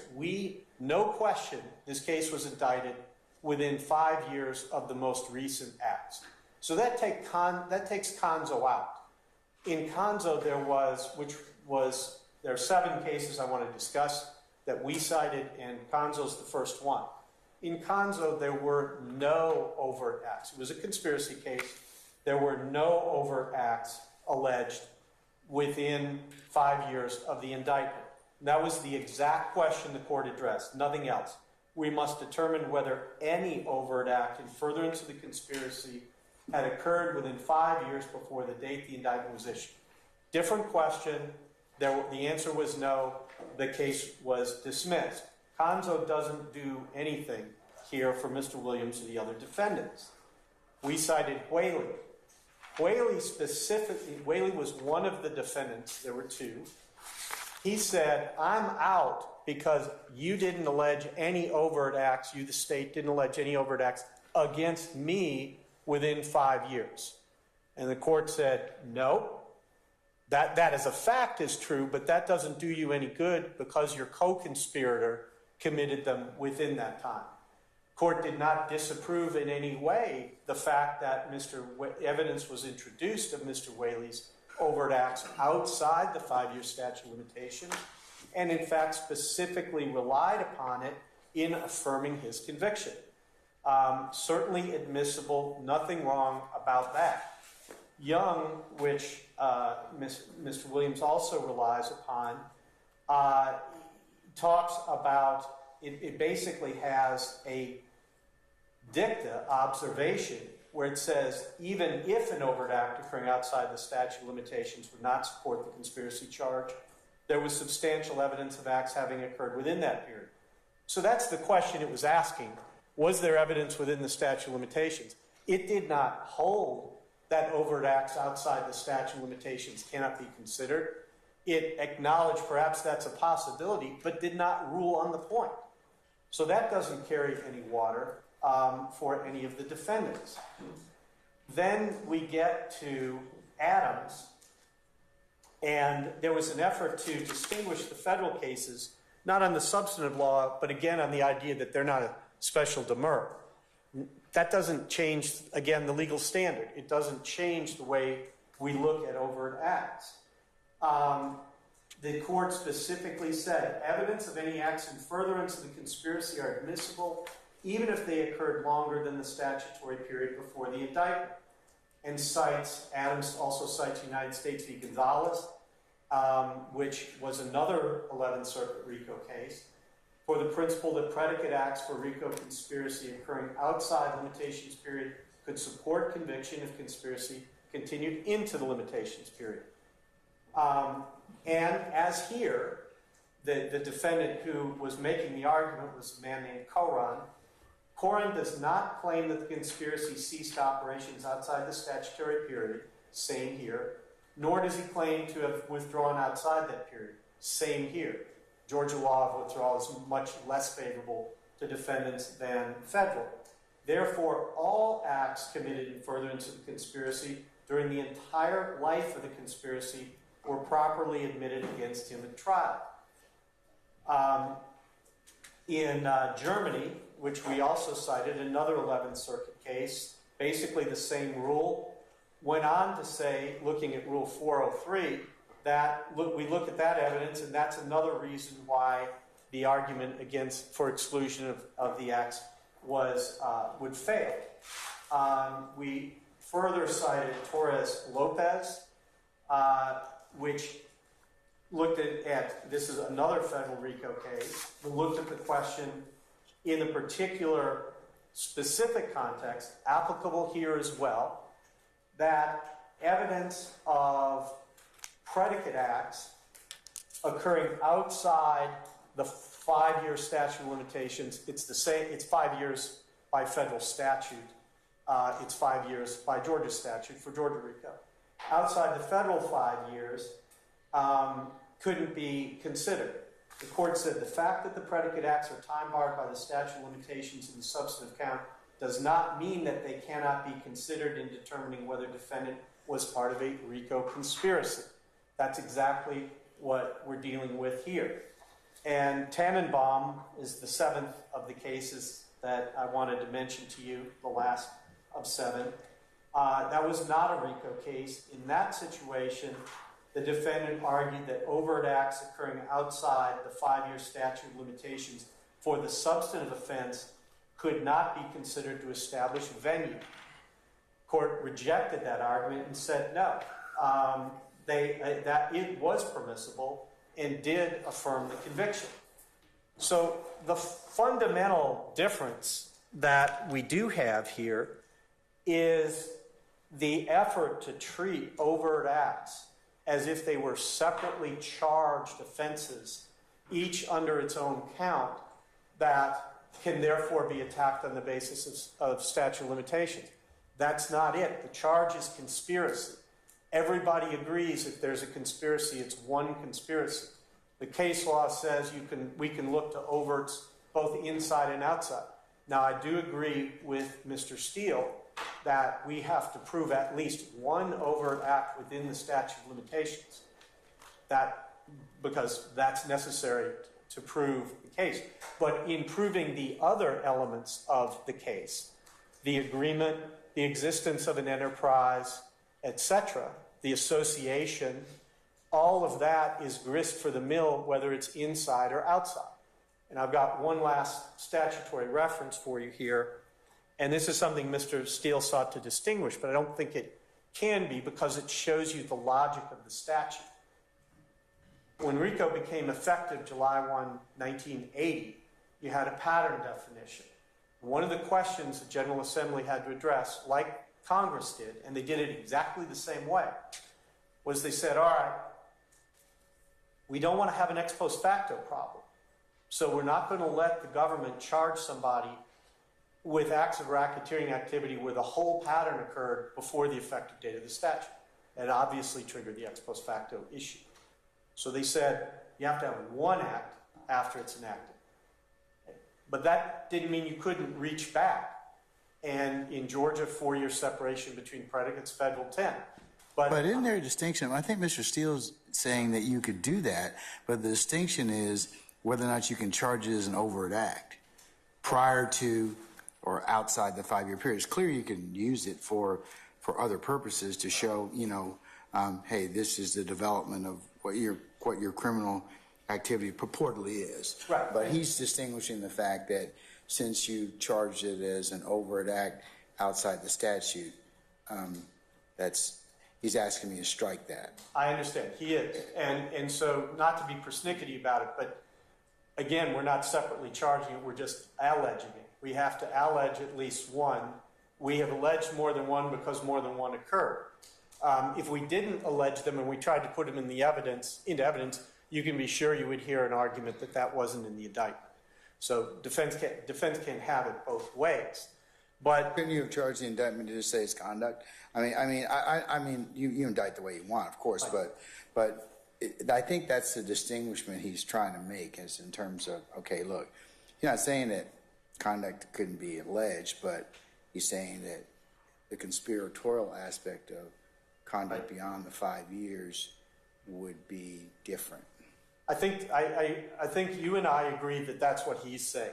Okay, and my point is that's not correct. And when he talks about the issue of a jury charge, for example, all you need to do is charge the jury that they have to find one overt act within 5 years. So the sort of feigned confusion that what if they're looking at 1 through 61, you charge the jury, you got to find one within 5 years of date X for this action to be timely. That's it. That's simple. That doesn't create all the problems it's being suggested it would create. You don't need to give them a verdict form on every single overt act because they only have to find one. And what is traditionally done here is the jury's charge. You must unanimously find they committed an overt act within 5 years. That's it. It's not necessary to do all of that. And in fact, it's frankly cumbersome, and I don't know of a Georgia judge that's ever done that. It was suggested to you that that's, the way it has to be, There is no case law that says that. But my ultimate point here is, you know, and I'm sorry, I have 3 cases to address that are Mr. Steele's. We talked about Pasha. I've cited Pasha to you endlessly. I don't think Pasha was anything other than to set up the general legal standard. I don't think we disagree on that. The idea that they could file a plea in bar, they have filed a plea in bar, so I don't see a point in arguing about that. Ravenel was not in the motion, but Ravenel doesn't support the point, because what Mr. Steele has not cited to you is any case from any court that actually struck an overt act that was alleged to have occurred more than 5 years, before indictment. He hasn't done it. And the courts that have been asked to do that as far as predicate acts on the ground that a statute of limitations had run on a predicate act, because that actually is a crime, nobody's done that either. And he hasn't cited you a case for that either.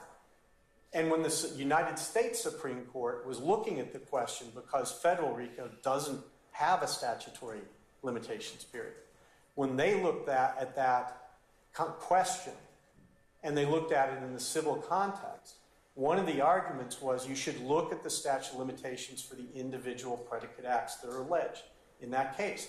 And they said, that's nonsense. We can't do that, because they're going to have different statutes of limitations. It doesn't make sense. And particularly in a conspiracy case, that's not what we're measuring. We're measuring the conspiracy. So if there's an overt act that makes the conspiracy charge timely, then we're looking at what is alleged to show there was a conspiracy. And there's no Georgia case that has struck an overt act in a RICO on this. There's no Georgia case cited to you that struck an overt act in any other kind of conspiracy case. And the federal cases expressly say, no, we're not going to do that. That evidence comes in. And so you would be, to my knowledge, Your Honor, the first anywhere to do that. And I don't think there's a legal basis for it. I don't think it's been presented to you, and I think it's contrary to the logic and structure of the statute. It is absolutely not compelled by 1614.8. 1614.8 has never been interpreted to do this, and I don't think it's time to start now. All right, sir. Thank you. All right, thank you. All right, counsels, I'm going to take about 10 minutes. I have to take a comfort break anyways, and I'll come back and let you know what my thoughts are.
Thank you, Deputy Ingram.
Okay, all right. The court's had an opportunity to consider defendant Jeffrey Williams et al., everyone's motion in terms of the special demur plea and bar to strike based upon the statute of limitations. And there are two considerations here. The court is of the opinion that it is proper, pursuant to Jenkins versus the state at 278 Georgia 598, that this is a proper pretrial motion to make. And if the defendant prevails on the pretrial plea and bar and statute of limitations, the charge should be dismissed. If the state prevails on the issue before trial, the defendant may still require the state to prove at trial that the charge is not barred by the statute of limitations. I'm in concurrence that it is timely and proper under that. And also,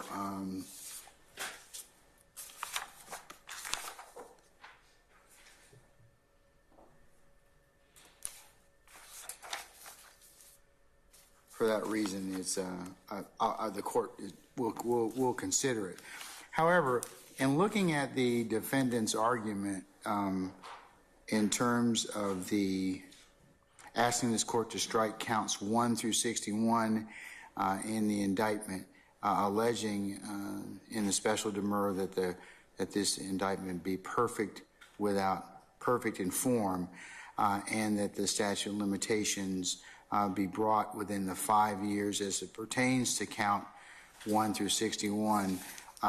And their argument in terms of that counts 1 through 61 cannot support the furthering conspiratorial acts. The court disagrees with the defense in that respect, in that the state can present, that's the whole thing about the RICO statute, is you can present those particular conduct outside of that particular 5-year period in consideration. And I will, in fact, charge the jury accordingly that they will have to find one overt act within the 5 years, but the other acts can still be considered for their consideration. So for that reason, and for the reasons that are set forth in the state's motion, I'm going to go ahead and deny the special demur, and I'm going to deny the plea and bar joint motion to strike based on the statute of limitations. Mr. Floyd, if you prepare a suitable order, can you get that done, sir? You still owe us one, I think. I do, and I apologize. You tell me, because I'm gonna put it on our calendar. It was 2 weeks acceptable, Your Honor? That's fine, sir. Thank you, and again, thank you for accommodating my schedule and That's fine. the order of motions. And That's fine. And also to Mr. Steele for doing so. All right, so if you would have that to us, and if you'll send Mr. Steele and his colleagues, of course, appropriate copy for them to comment on by the 5th of September, would that work? Yes, sir. Okay, all right. So we'll look for it at that point in time.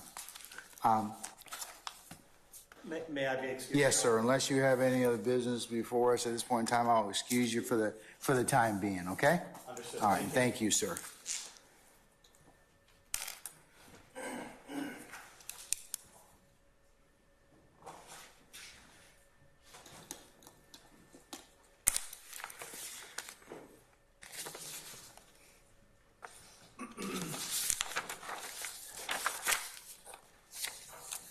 Okay, Mr. Steele, let me continue forward with a couple of the other things that we have for this afternoon, and whatever we don't exhaust, we'll pick up again on Thursday. I believe that the one we left off or we're about to discuss is the emergency motion to return property. I believe that was filed on the 3rd of January, 2023. That's been satisfied, Your Honor. All right, sir. Okay, and then I believe the next one is a statutory demand for speedy trial. I don't think we need any discussion, Your Honor. I believe I filed it timely and appropriately served. Yes, sir. Okay, I believe that the next one is a motion for the prosecution to reveal specific jail calls they intend to introduce into evidence and to provide any and all expert reports. Yes, sir.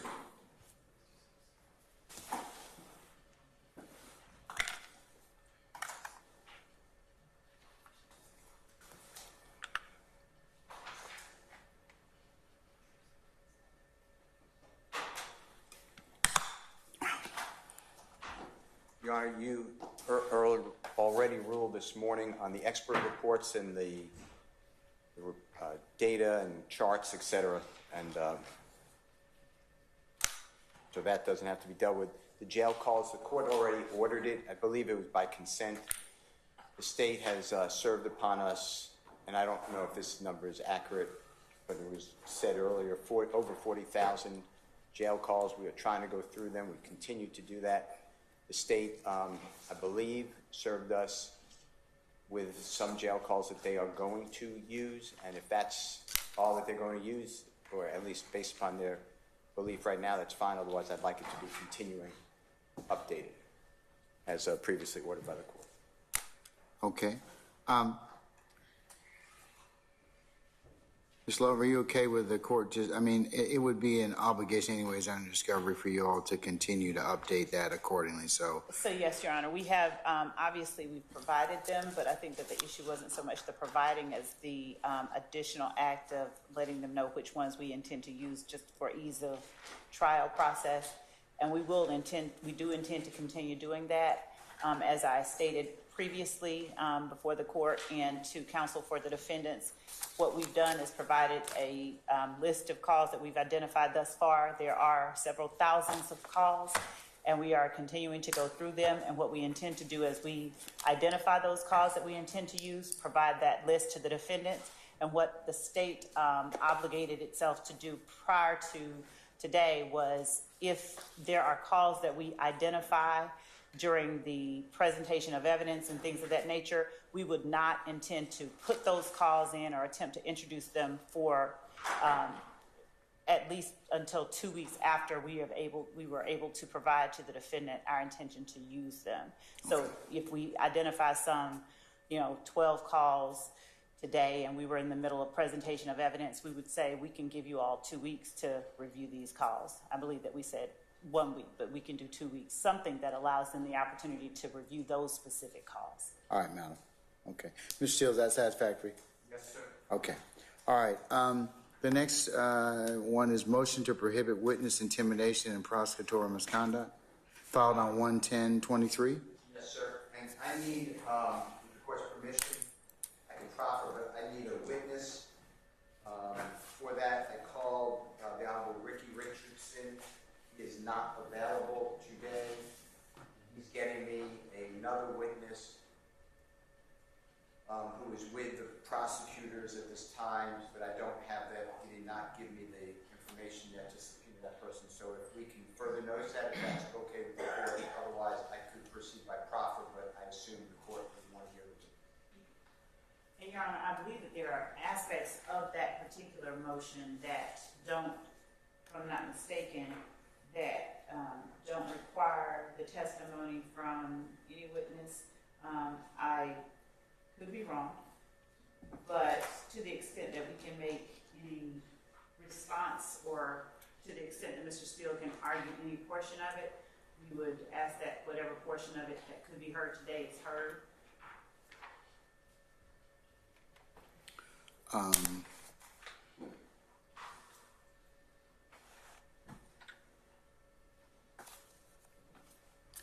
Mr. Steele, your thoughts, or do you want to wait until you have your witness, or? I'll do whatever the court, I'll have to proffer. I mean, it's the same announcement I just made. Okay. Why don't I do this? Why don't I wait till Thursday? If you could check with Attorney Richardson, and I'll inquire about that on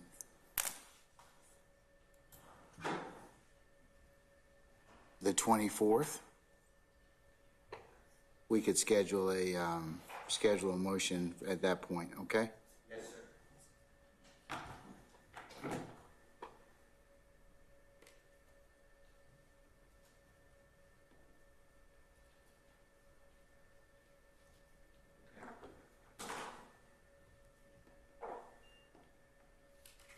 All right. Turning to motion for discovery number 4, filed 1/17/23. Yes, sir. Did you skip the Brady motion? And I'm not trying to go out of order. Did I miss one? Hold on. It doesn't matter to me. So No.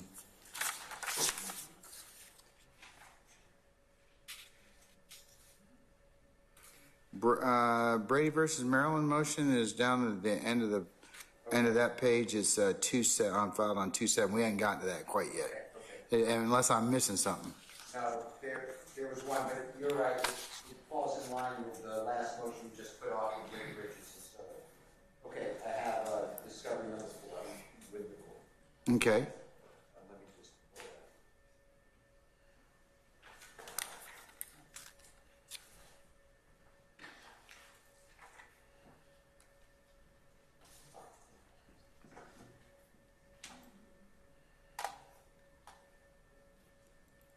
Okay, Your Honor, this is, it's March 12, 2020. It's right before the pandemic.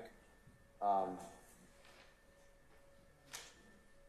the emergency orders came out on the 15th of March. And law enforcement officers responded to the address listed, which is 500 Bishop Street in Atlanta. There was an officer, Shingles, which is Shingles. And it was a man named Mr. Chandler Durham who said that he's the victim of a theft. His automobile and the contents of the automobile were taken. He stated that he left the engine running and the car was gone. It was a 2019 Dodge Charger. And the contents, that's a part of this case. It's in the RICO conspiracy count as well, Your Honor. I have only that report. I have no body camera. I have nothing except the simple report. And then the next report provided in discovery has a November 2020 date, which is approximately 2 months later, where Mr. Huey was arrested at his home. And a green cell phone was located that supposedly relates to this theft. And I would like all the reports, just how law enforcement works. I could take, my experiences, and I believe that there should be body cameras, memos, some sort of reports. And I would like all that in discovery. Okay. Ms. Love or Mr. Uhalski, what are your thoughts on that one? Is there any other updated discovery in that respect?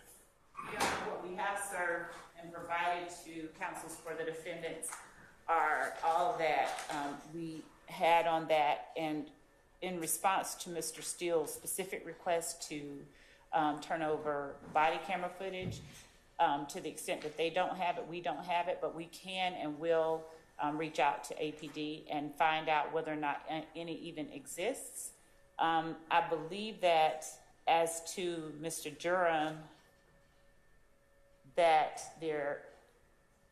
it's my understanding that there is none, but I will confirm that and have an answer to both the court and to counsel for the defendants by Thursday as to whether or not there is any body camera footage or any other reports and the like from that case. And as we were speaking, I was just reaching out to confirm that this is all that there is at APD as well. Okay. Well, I've made a note. We can follow up on the 24th. Mr. Steele, is that acceptable, sir? See if there's anything else. Okay. All right. Turning to the next item would be the motion for all body-worn camera, video, audio concerning supposed 24-4-404B evidence. So,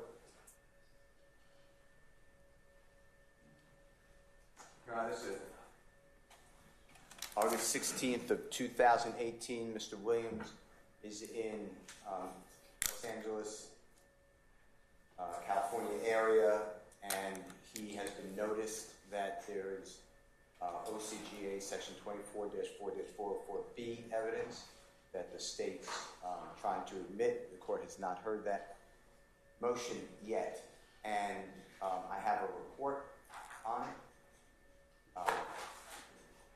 Based upon information belief, there are several body cameras and potentially surveillance cameras from this happened on the street at a Dave & Buster's in a crowded area in that California, and I would like the state to give me all of the body cameras and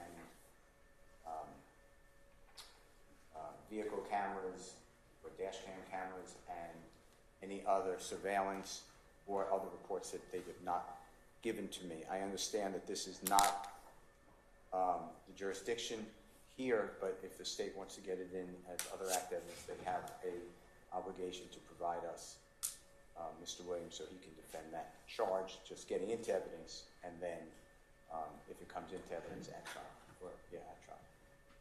All right. Slow? Thank you, Your Honor.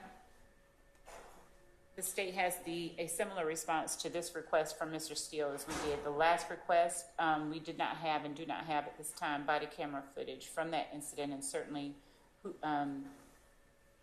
surveillance footage from businesses in the area are something that we do not have, and at this point we have no way of getting beyond we don't have that, and I don't believe that that would be something we are obligated to try and find for the defendant.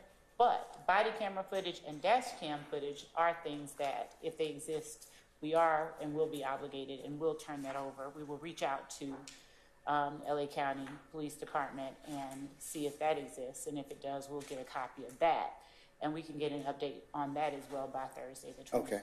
All right. Mr. Steele, acceptable? Yes. Okay. All right. Then the next is a response to the state's motion for clarification filed by Mr. Adams. I don't think that That was on 12323. I know what that was. I don't think we need to hear it. That's on the supposed handing of a controlled substance. The state put it in writing, and I think Mr. Adams filed a response. I don't think we don't need to hear it. There's nothing to do with the case of I'm aware. Ms. Love, anything? Your Honor, not as it relates to that. Okay. Motion by the defendant. All right. Okay. What about motion limiting number 5, Mr. Steele? That was filed on February the 6th of 2023? Yes, sir. I have 1 second. Sure.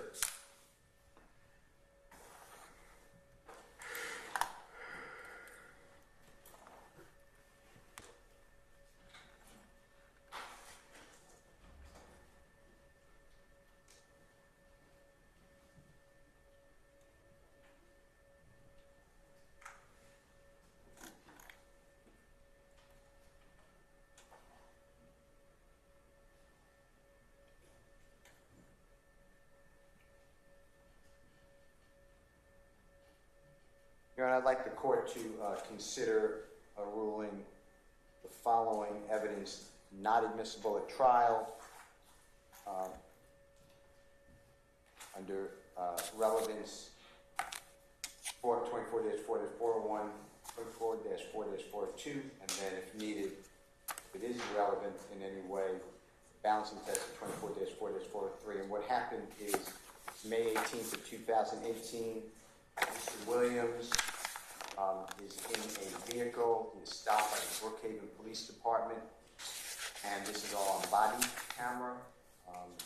On the video, Mr. Kitchens, who's indicted in this case, gone up and not on trial, and took an Alfred plea, was located as a passenger in this Porsche vehicle. Time to stop, and then unrelated to the traffic stop, an unknown officer, I don't know who it is heard on the recording that he's stating that on a prior occasion, Mr. Kitchens was stopped by law enforcement, was found with a gun, and that gun was used in an unrelated homicide in College Park. So I would like that officer and prosecution and any and all witnesses not to bring up an unrelated homicide and a gun for the reasons and under the statute that I just articulated, because without more information, I see no reason that that's relevant to this particular case.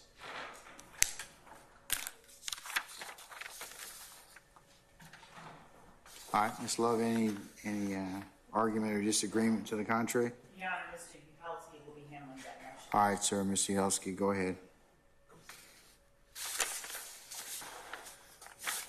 Your Honor, this is going to be evidence that potentially still could be relevant in the trial of this case. We don't know that a ruling on excluding it is proper at this point because we're not in the evidence and the court is not equipped to make a decision. There are still circumstances under which this testimony or this evidence could come up.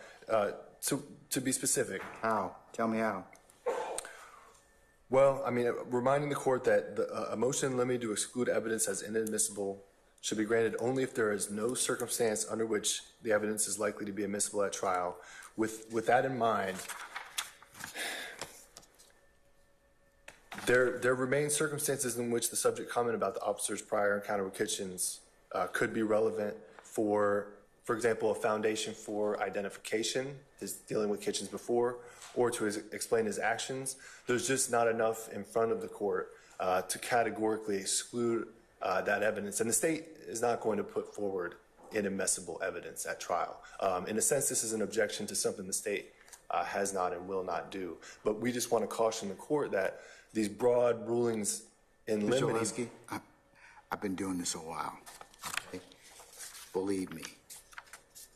From your perspective, you don't want to introduce inadmissible evidence, but you certainly want to put this, put the court and your colleagues in the best position for me to be able to rule upon that.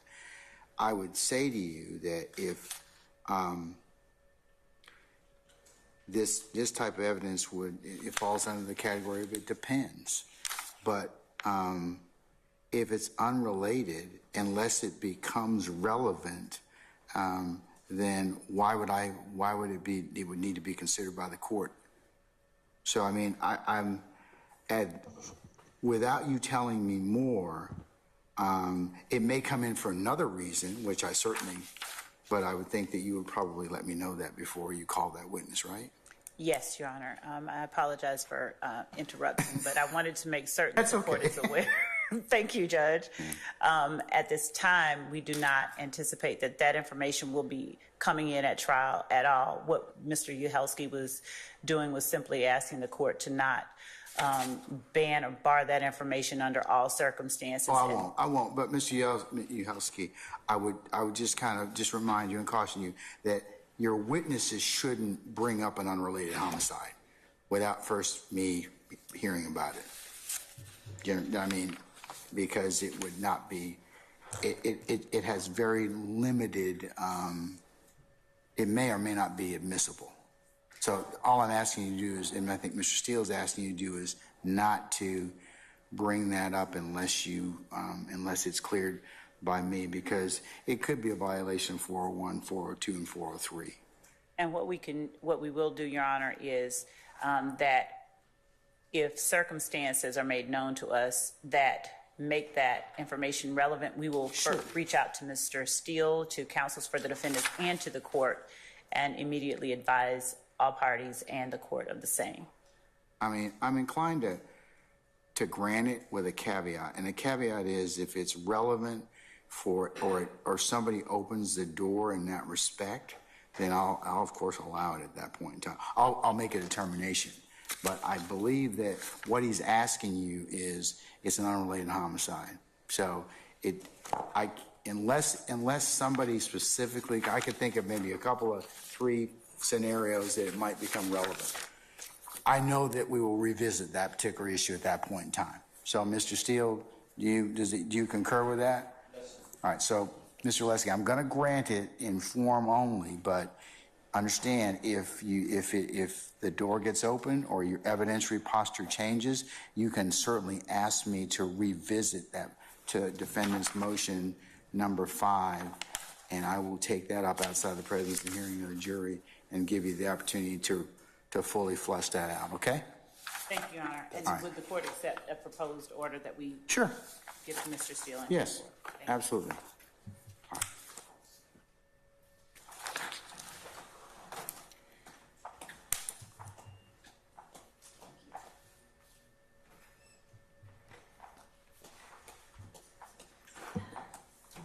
All right, motion eliminating number 6.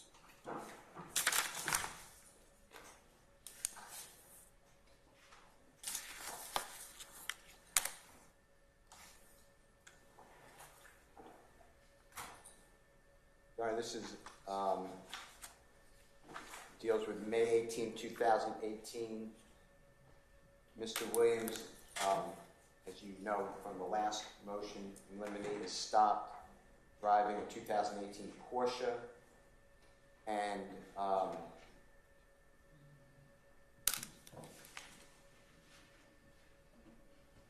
while stopped a second vehicle, 2018 Dodge Charger, was stopped by Brookhaven Police Department Officer Fikes, which is F-I-K-E-S, and supposedly located in that Charger vehicle was an AK-47, quantity of marijuana, other potential contraband, and the Mr. Williams was not in the Dodge Charger, is not the owner of that Dodge Charger, and the state, not the state, the prosecutor, the police, say on the body cam that the vehicles were driving near each other, and what I'd like, unless there is, again, and I understand the court's ruling, but it's the same thing, unless it becomes relevant and somehow ties Mr. Williams or other supposed co-conspirators in this case to that weapon or contraband, I would ask the honorable court to again order that the evidence located in the Dodge Charger not come into evidence in this case unless it becomes relevant under 401, 402, and then pass a balancing test under 403. So it's the same type of request, understanding that everything is subject to change if it becomes relevant. That's that motion.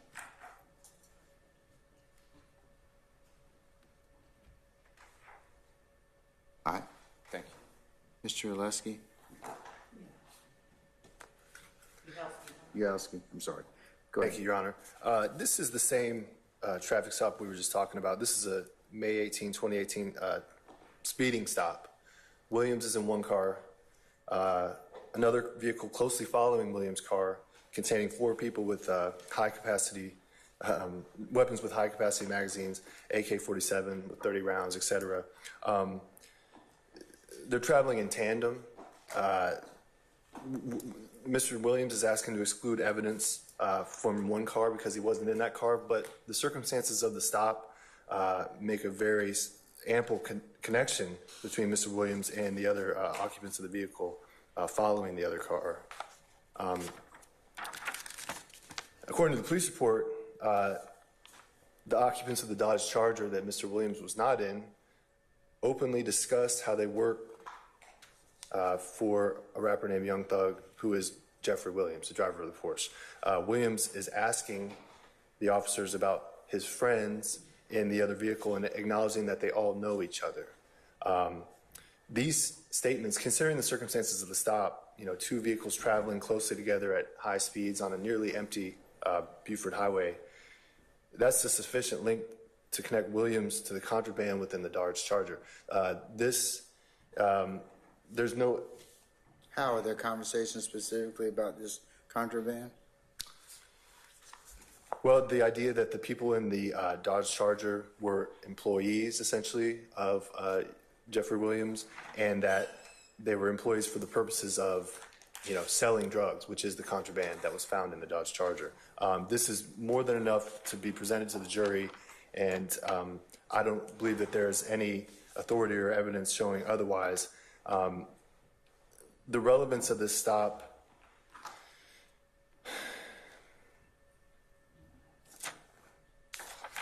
is a question of the weight, not the admissibility of these contraband items. To just say in totality, all the stuff found in the car right behind has to go out, that is a broad request, and we believe it's premature at this time.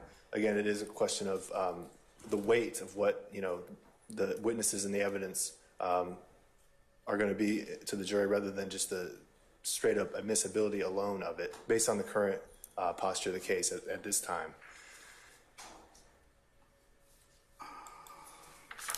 And so the state would ask that you either, hold ruling on this particular issue at this time until evidence and the court is, can make an informed ruling on whether these come in or not,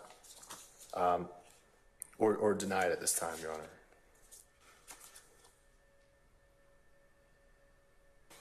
So you're saying to me evidence is going to be presented in this case. You got two cars that are stopped at about the same time. They're driving in tandem. And potentially you got some weapons and drugs and other contraband in the car that Jeffrey Williams is not driving. Is that correct? That's correct. All right. So what's irrelevant? I mean, assuming you can, the linkage is that, I guess is there going to be testimony that from the other drivers that they were driving with Mr. Williams and following him? Potentially, yes. And, Your Honor, that would be relevant to Overt Act 75. So we would, at this point, be excluding potentially relevant evidence under Overt 75.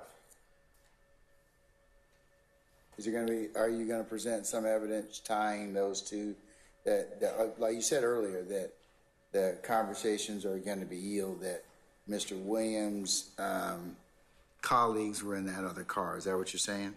That is correct. We do anticipate evidence of that. And what's the conversation going to tie specifically these weapons and drugs to? What were they going to do with those? Was there any conversation in respect to? Well, they didn't say too much about the purpose of the contraband to the officers when they were pulled over, but we believe that there is a, Dan, I'm sorry, I didn't mean to cut you off. Did you complete your thought?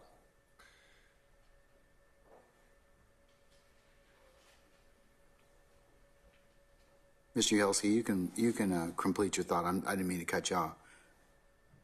Can I hear the question again? I might have lost track of what you asked. No, I said, you get it all the way right, Miss Weaver.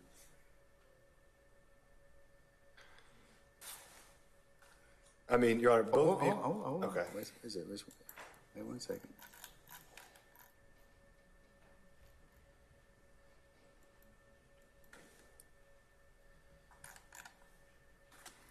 I didn't join that.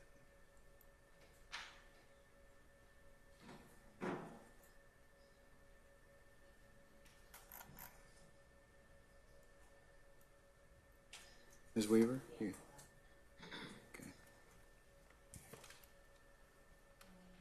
What is the conversation going to tie these weapons and drugs to? What were they going to do with those? Was there any conversation? Well, there were statements both from the Porsche occupants as well as the Dodge Charger occupants. Again, they were both traveling at a high speed in tandem. When pulled over, the Porsche occupants, Mr.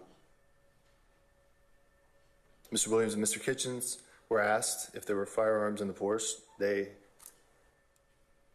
advised there were.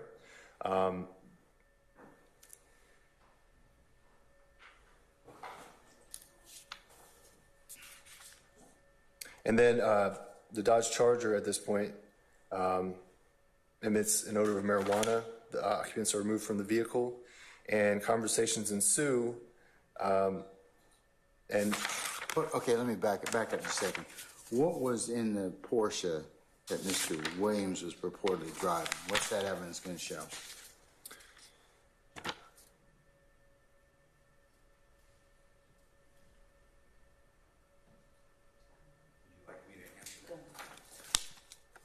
Guns.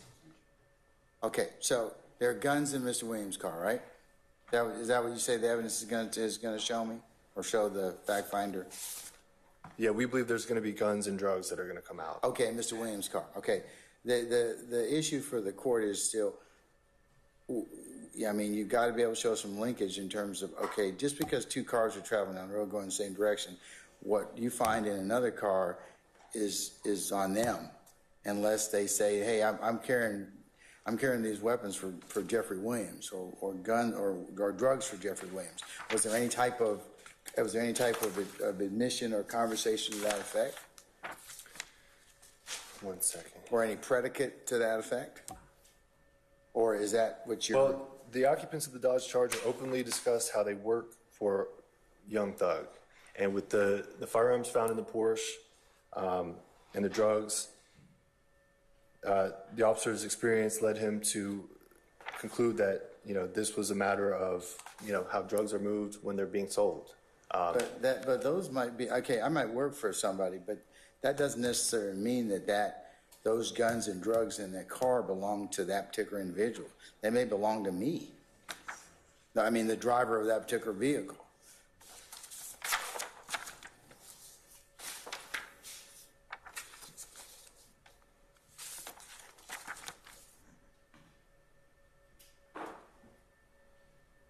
That's the court's concern. I mean, and Mr. I mean,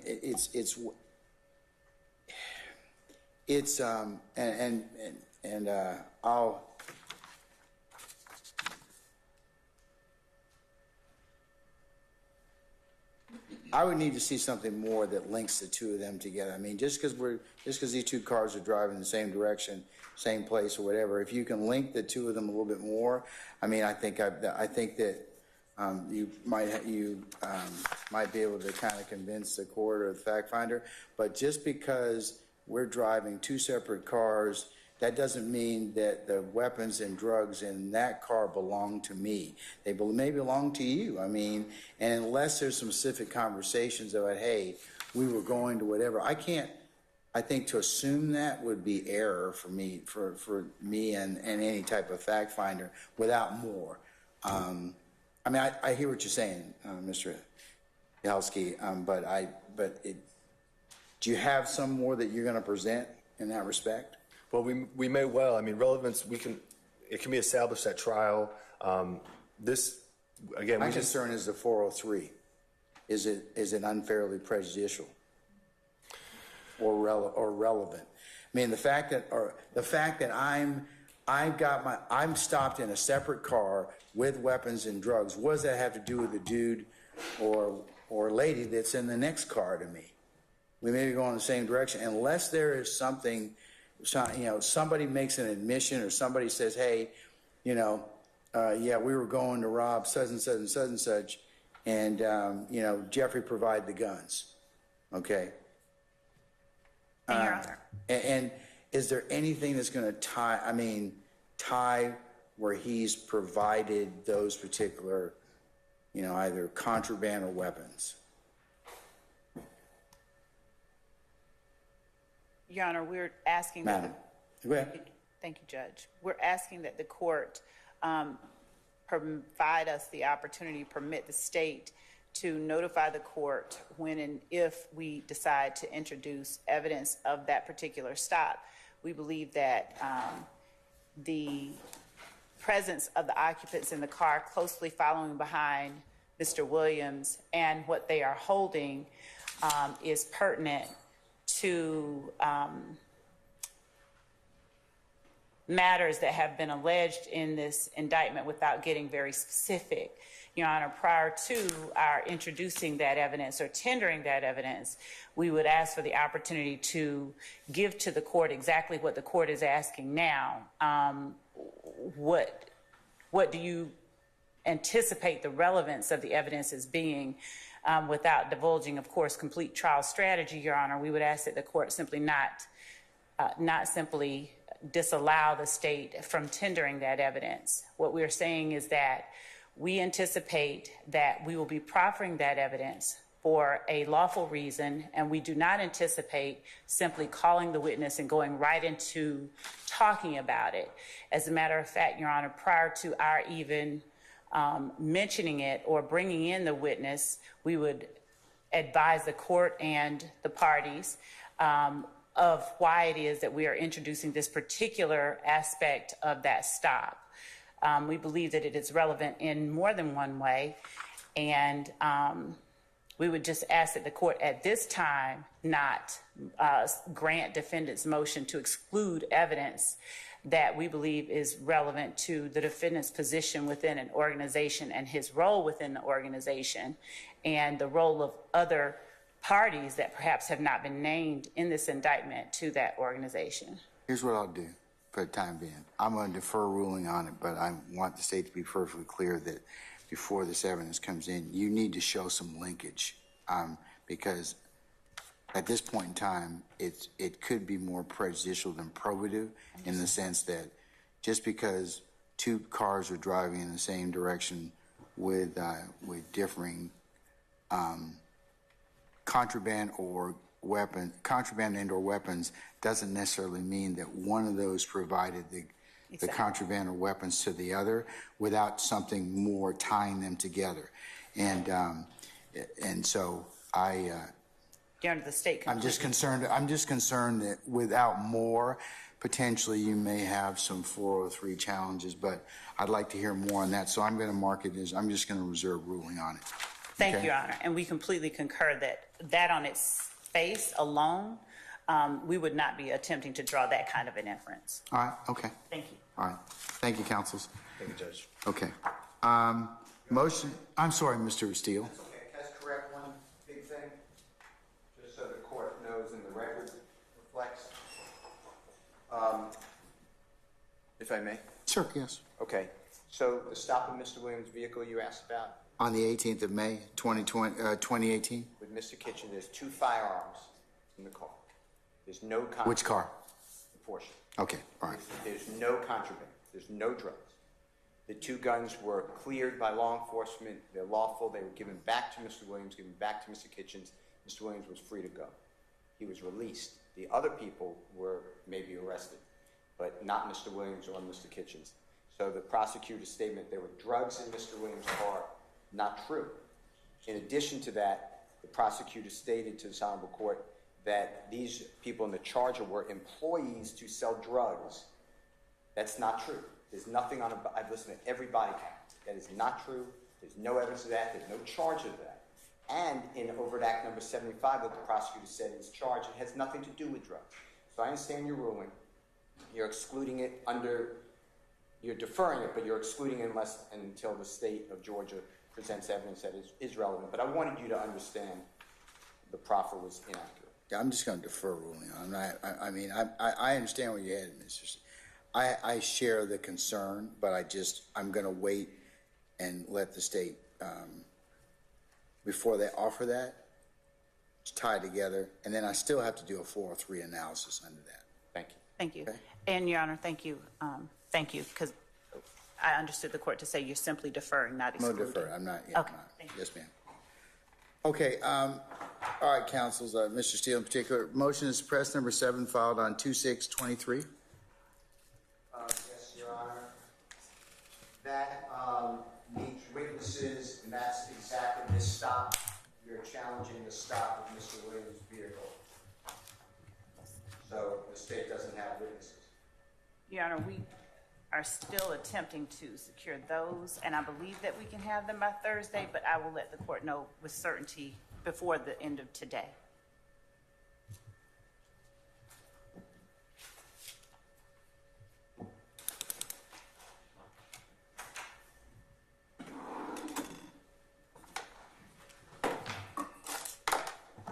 Wes, do you have a red pen? Do you have a red pen down there? By chance? Red pen.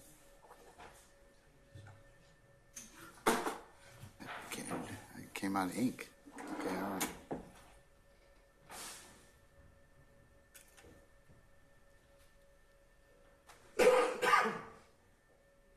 All right, I'm going to inquire on the 24th of August as to witnesses, I'll be prepared if you want to argue that day if you can get it, but if not, please be able to tell me when these witnesses would be available. Thank you, Judge. Okay, motion limiting number 6. Motion to discovery number 6? No, motion in limiting number 6, sir. I believe that's what we just discussed. one that we just discussed, Your Honor, about the Dodge Charger and the out-of-town Dodge Charger. And you deferred ruling on. Hold on. It needs to bring in evidence to show why it connects and these 403.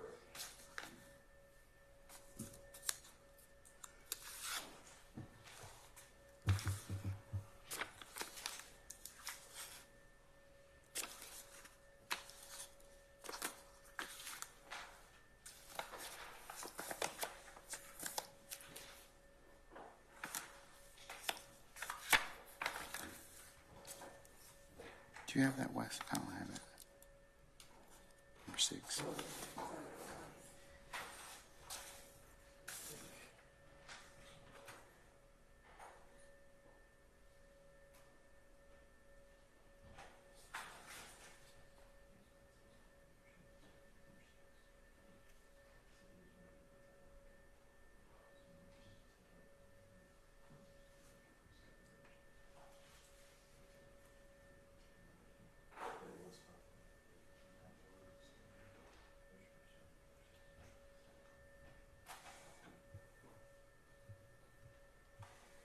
Mr. Steele, it looks like from looking at what was filed on that day, and on your chart here, it seems like it might be, instead of motion limiting number 6, it's motion for discovery number 6. Right. It's filed on that, on 2/6 of 23.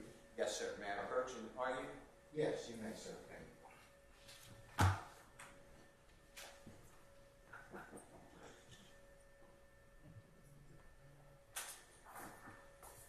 So, Your Honors, the court knows you'll be hearing a wiretap suppression motion in this case, but the state did give us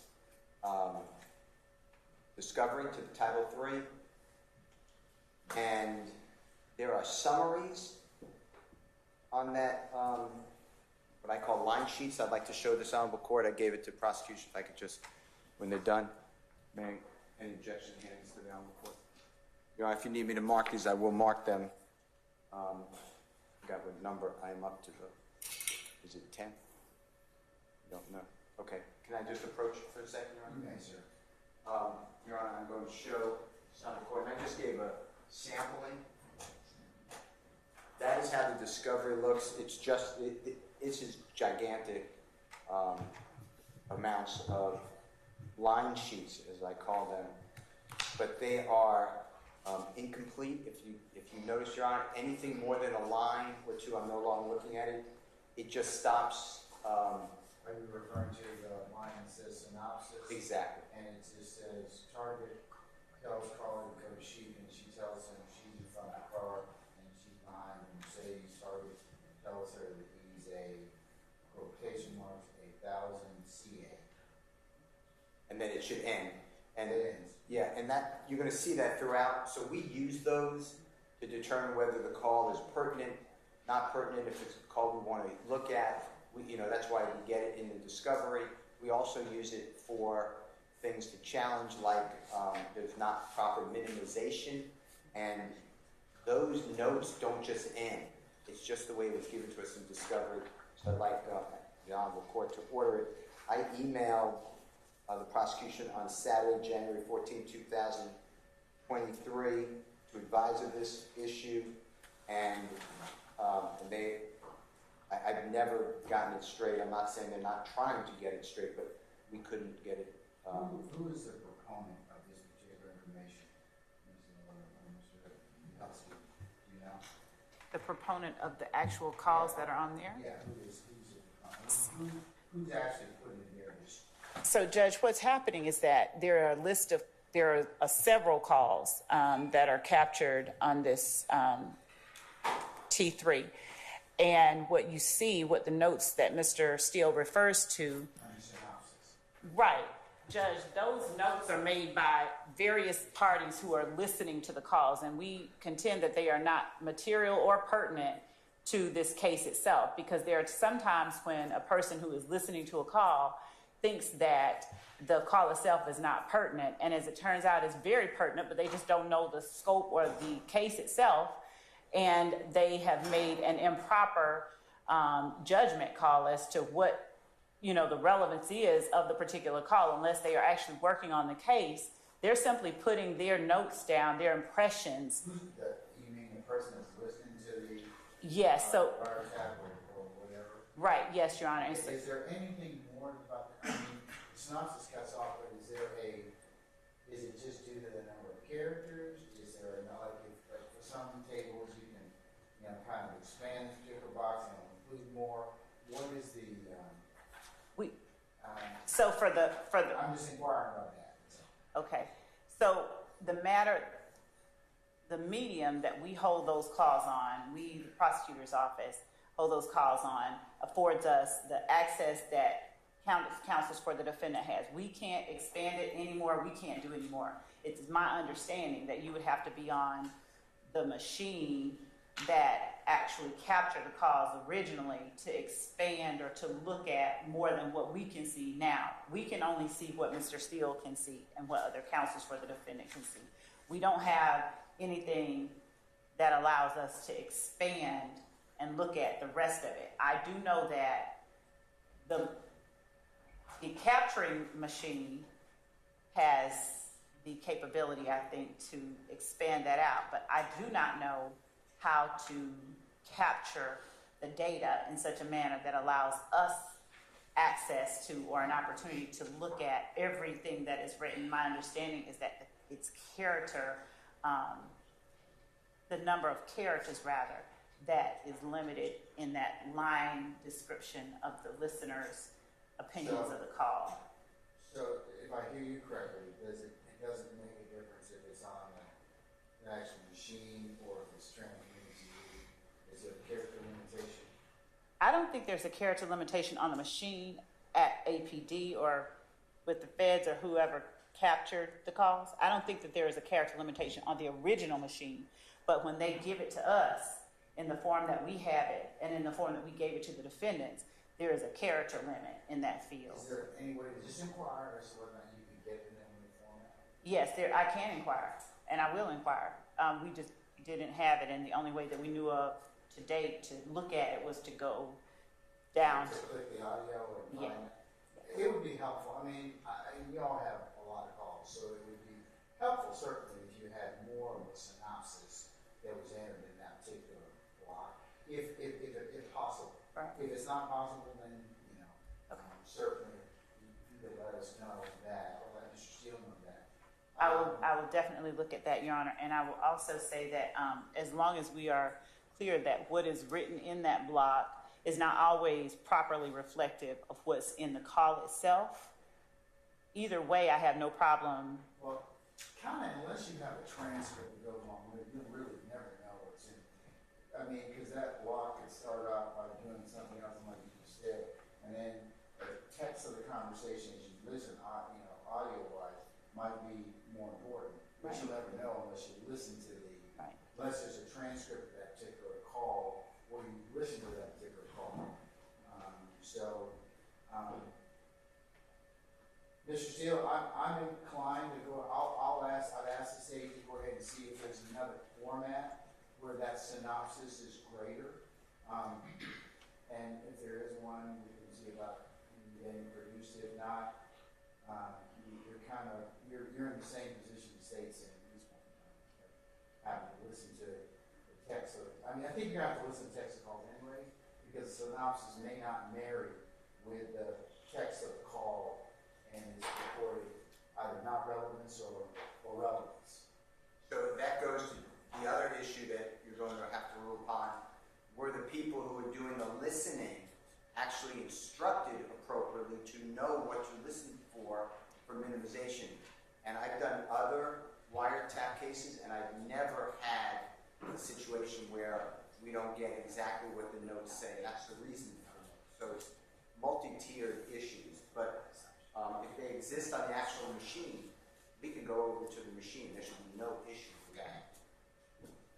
So, who were the wiretaps taken by? Is that something to have a conversation with them, with the proponent of the wiretap? So there are two responses to what Mr. Steele has said. I believe that we've already litigated the issue of minimization. I'll confirm that. But as to the court's question as to who, is the court asking who listened or who captured the calls? Yes. Well, multiple agencies were worked together at the same terminal to capture the calls.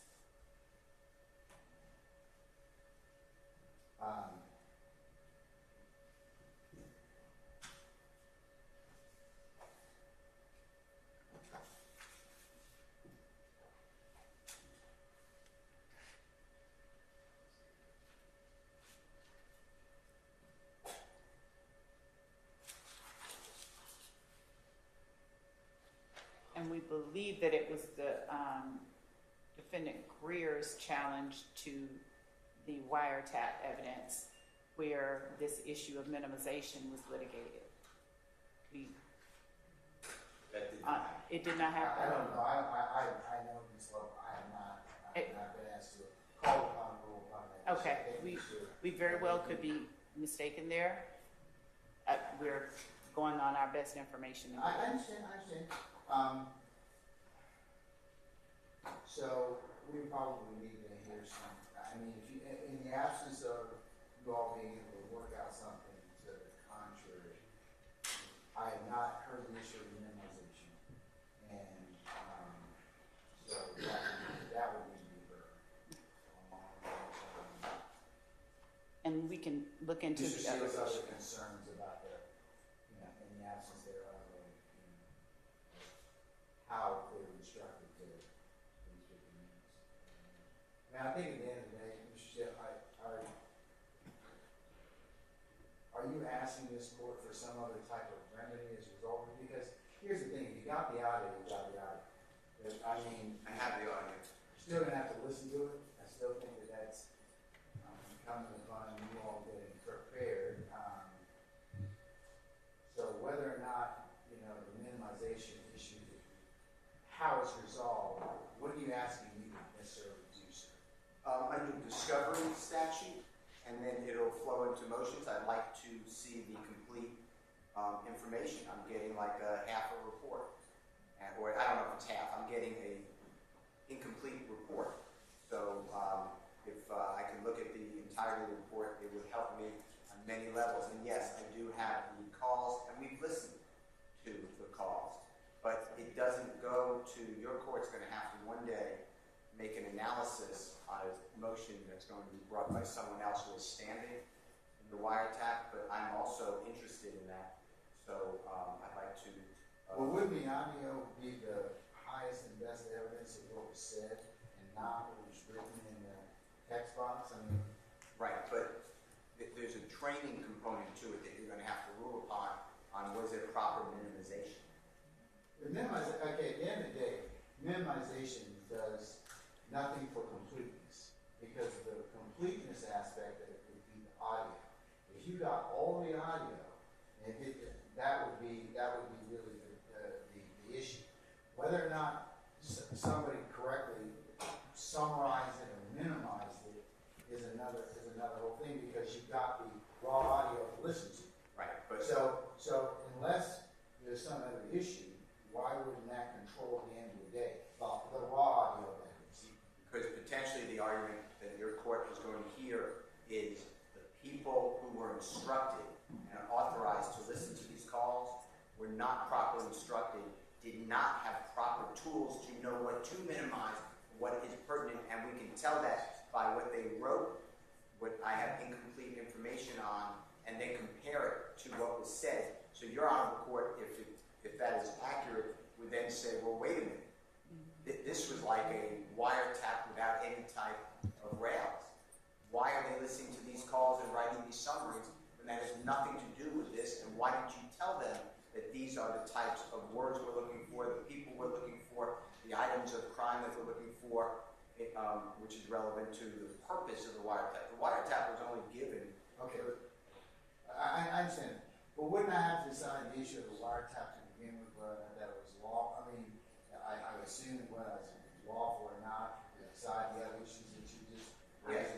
It'll be a subpart. I mean, I'm not, unfortunately, for me, I'm not bringing the motion, but yes, you're going to have to, I believe the way it's going to be structured is you're going to have layers to consider, and that's why I would like to look at this. Oh, I'll ask the state to inquire about it, but and since I haven't really heard the wiretap issue, at least I think about one of your colleagues who in an earlier time, but I'll need to kind of parse my way through that to begin with.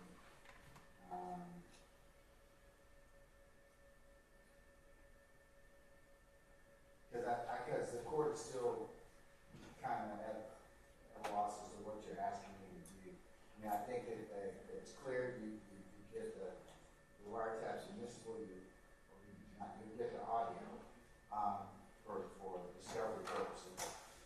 The whole aspect of minimization, at the end of the day, of course, if I'm called to one, and I will, but I would tell you, just like any other tape or transcript conversation, you tell the juries what this is. I mean, they're supposed to listen to the audio and not rely upon the transcript.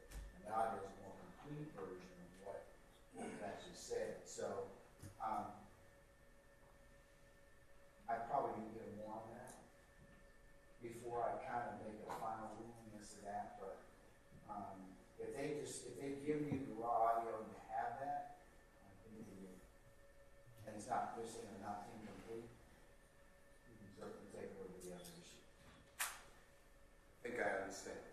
So I'll ask the state to see if they can follow that up. I'll come back on the 24th and we can see if there's any other things about the minimization, and then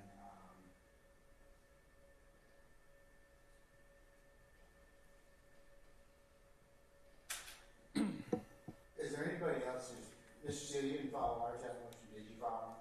I can't, at this point, I don't have any standing, I was not alerted, I was standing. Right. Is there any other defendant who followed our motion? Well, I've yet to fully particularize. Oh, come on. You've got about 4 motions that you can be particularized, okay? So, can I get all of your particularized motions by Friday? You're ready to get another vacation, I'm telling you. That requires a lot of effort and publicity. So I'm continuing to work through all those calls. But any other motions? When do you think you'll be finished with it? Because I mean, that certainly would be important for you to kind of, at least to kind of fill out any other skill actions. So when do you think you get that particularized by? Mid-September, is that Mid-September. an appropriate answer? I'm going to tell you.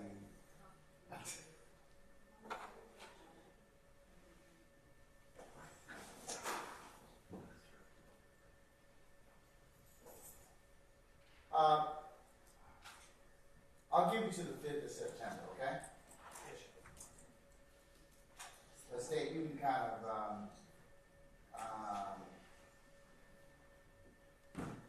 we'll cover the part about the minimization, or at least what's in that text box. We'll revisit that on the 24th, okay?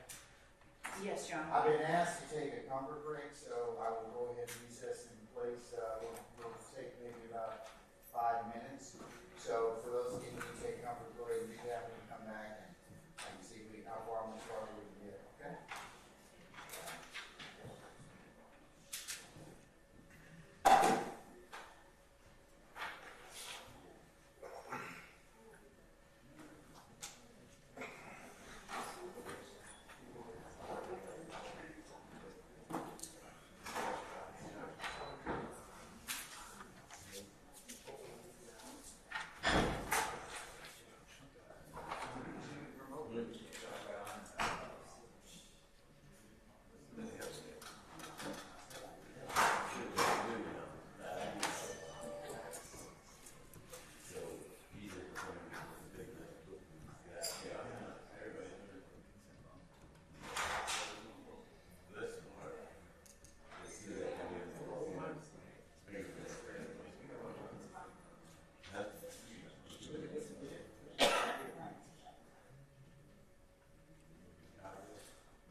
does say that.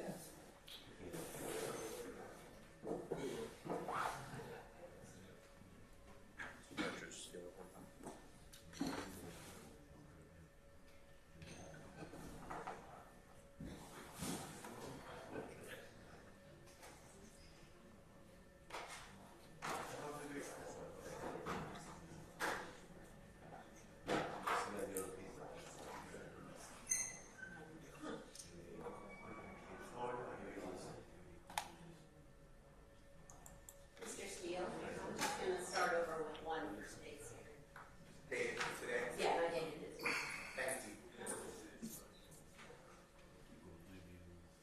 All right, I believe we have everybody present. Is that correct? Let me just look around. Everybody missing? Okay, we're going to continue and see how much further we can get. We won't finish everything today, but we'll just see where we are. I believe the next motion, Mr. Steele, was motion in limine number 7, filed 2623.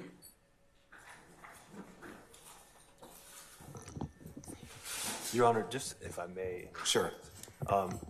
Just so the court is aware, if we are on 7 as the list that Mr. Steele provided goes, but we do want to note that it looks like motion in limine number 3 and 4 have been skipped over at the moment, so we would ask. 3 is, yeah, I'm going to get to that. It hasn't, I haven't gotten to that yet. I would have been watching that too. Thank you, Judge. I think if you're looking at Mr. Steele's chart, motion number 3 is, we'll get to that in a couple of, about three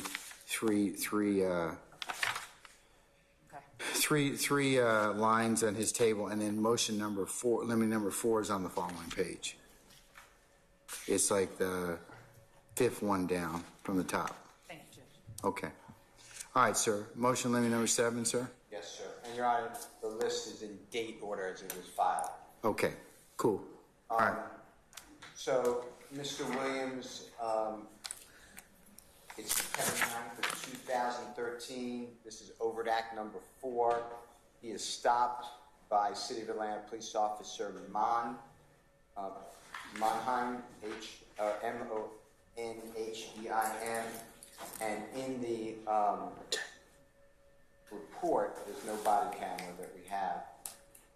It says that Mr. Williams was on probation at the time of the stop. That has nothing to do with overt act 4, and it's, to my knowledge, it's wrong. Mr. Williams was not on probation, so I just wanted to alert the prosecutor and this honorable court of my concern. I don't want to come out. That would be character evidence, inappropriate character evidence, and it already came out in discovery, so I'm assuming the prosecution's aware.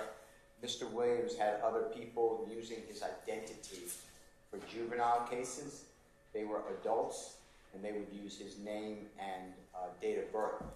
But that was actually found out by the juvenile criminal justice system to some extent, but his juvenile history is not accurate either. So I just don't want anyone to say that he was on probation. I don't believe it's alleged, and it would be character evidence, inappropriate. All right. Counsels for the state?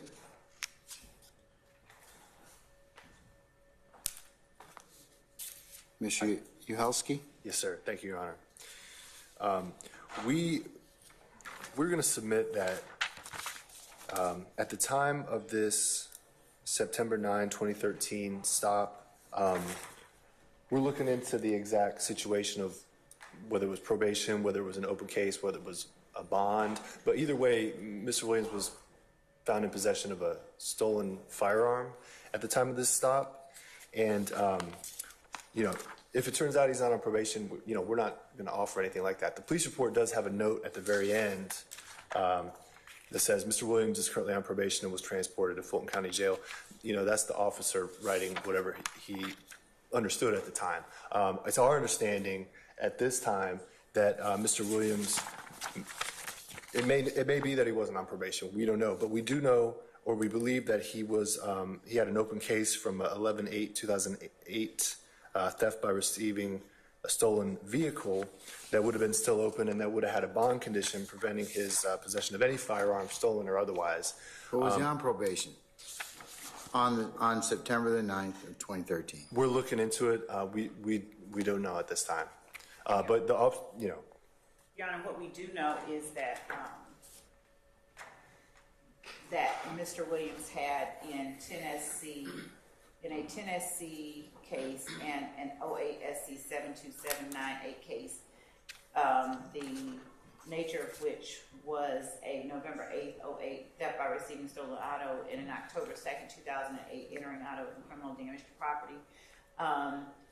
He had those two cases, and I believe that at the time he was arrested in the 2013 case, pretrial services personnel indicated that he was ineligible for pretrial service because he had a open case, these are her words, open case for the same charge, and that charge was theft by receiving. And again, we are going back to the 08 auto, and that's why we're trying to make sure that it had not been resolved with probation at the time that he was stopped.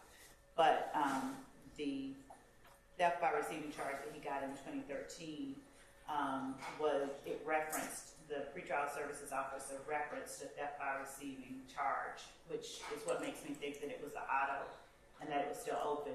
I believe that at one point in 2011, the cases were dead docketed for Mr. Williams to retreat or to complete pretrial intervention services.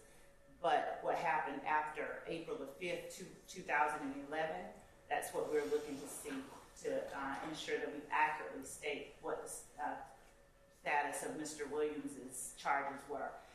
Specifically, whether he pled guilty under the First Offender Act and was still under that First Offender Act at the time, or that probation at the time of the September 9th, 2013 stop. So we're looking at that right now. All right, let's find out by hopefully if you could, by the 24th, whether or not he was on probation or not. And understand this, that pretrial services reports, unfortunately, sometimes aren't accurate. So if you all could please find that out, you can let me know on the 24th, or if you need more time, certainly I'll. Thank you. Okay. And Your Honor, we will, the state will submit to the court. If we find out that he is not on probation, we would not, absolutely would not make any effort to assert or to insert as evidence or proffer that he was at the time of the stop, and we would preclude any of our witnesses from making any such incorrect reference at trial. Okay, I'm going to withhold that until the 24th or later, okay? Yes, thank you, Judge. Okay. All right, let's turn our attentions to motion limit number 8. Mr. Steele filed on 2623.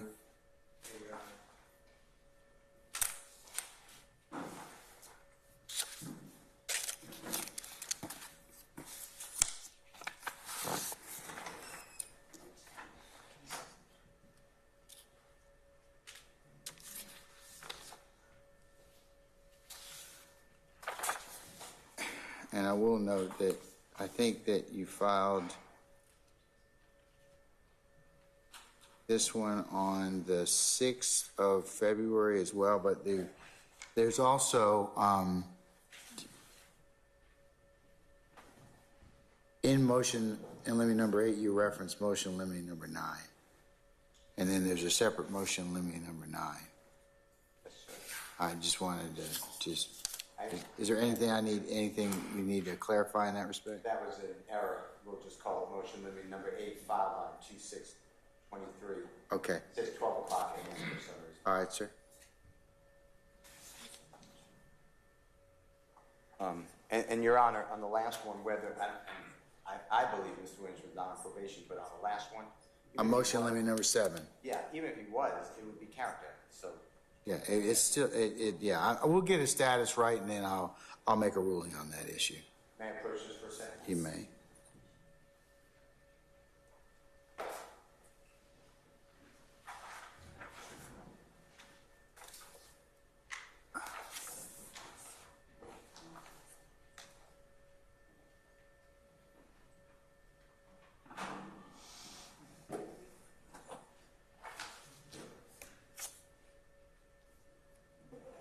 Your Honor, this is entitled motion limit number 8. I did inaccurately say in the second line of this pleading that it's motion limiting number 9. I don't know how I did that, but I did it again. So we'll call it motion limiting number 8, as it's titled in bold, underlined, capitalized on 2/6/23.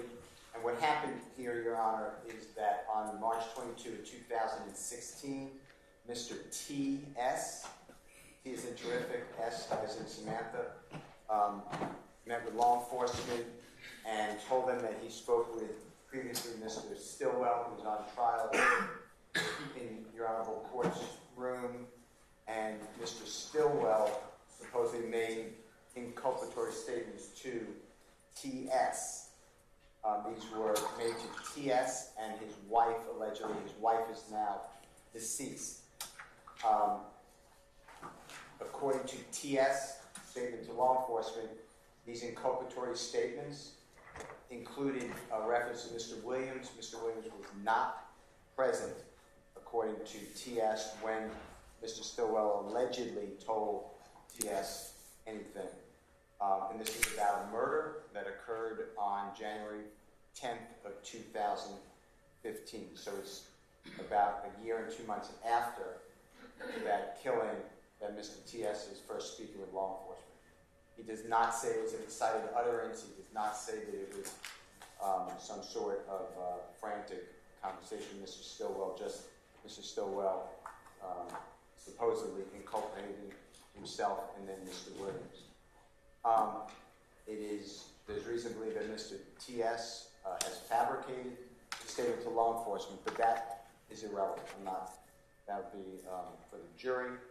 But what T.S. explained to law enforcement is that Mr. Stillwell just met him in a park and Mr. T.S.'s wife, and that Mr. Stillwell just, quote, spilled the beans, just said, hey, you're not part of the gang, you have nothing to do with this, but let me tell you what I did, and also Mr. Williams had a part in and supposedly confessed to a murder. I've handed this honorable court and the parties, Stafford, S-T-A-F-F-O-R-D versus State, which is 312 Georgia 811, 865 Southeast 2D 116 2021 case.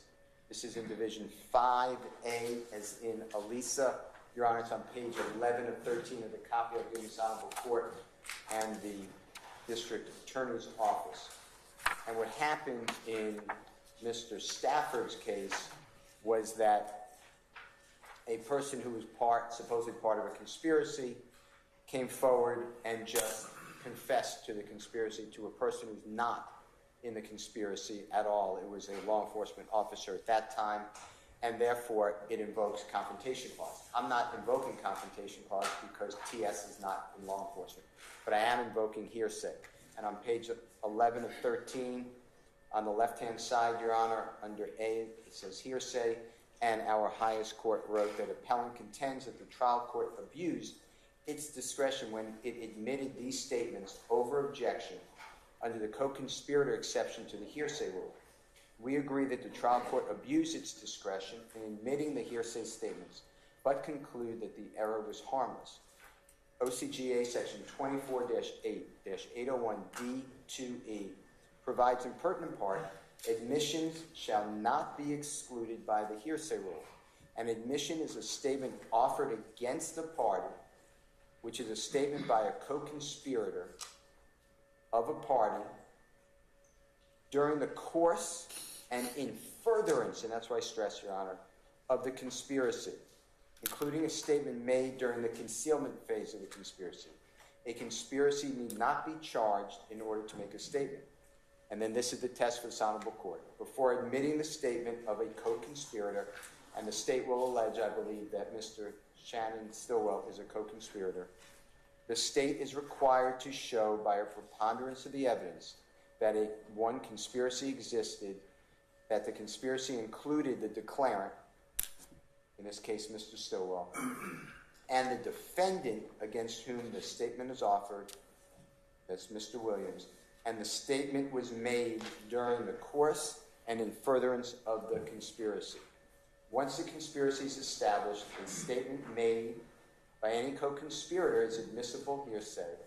When such statement is made during the course and in furtherance of the conspiracy, including a statement made during the concealment phase. However, hearsay statements that implicate a co-conspirator, that's Mr. Williams in this case, but do not advance any object of the conspiracy, such as statements that merely spill the beans about the conspiracy, are not admissible. And Your Honor, what I'd like the court to rule upon, and based upon this, and it's all recorded if you want to hear the recording, but Mr. Stillwell allegedly tells T.S., I'm spilling the beans, here's what happened, this is a killing on January 10, 2015, here's what happened, Mr. Williams is involved, and Mr. T.S. says he's not involved in it, he's not asked to hide evidence, he's not asked to intimidate a witness, he's not asked to do anything at all. So the statement does not further the conspiracy. It would therefore not be a co-conspirator admission, and therefore Mr. Williams should not be included in it. I understand that there will be other issues that Mr. Sharp and Mr. Botts will be bringing on maybe the same issue, but as to Mr. Williams, that is pure rank hearsay, and I ask that this honorable court order that the prosecution and all of its witnesses inform Mr. T.S. and any of the other witnesses to redact and exclude Mr. Williams, because that would only be hearsay for Mr. Stillwell unless he testifies. What date was this statement purportedly made? The statement purportedly made, that is a good question. It was reportedly made by Mr. Stillwell, according to T.S., approximately a week after January 10, 2015. I thought it was later. It's in a park. I can get you that, Your Honor. Well, yeah, I'd like to know the exact date. Okay. He never gives it an exact date. It kind of goes back and forth, but for the most part, it's shortly after the election. I will find out for the court. But there's never a specific date.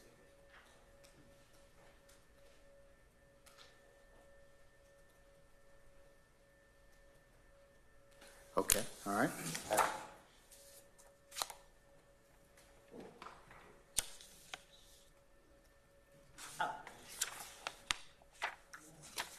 Yes, ma'am. Thank you, Your Honor.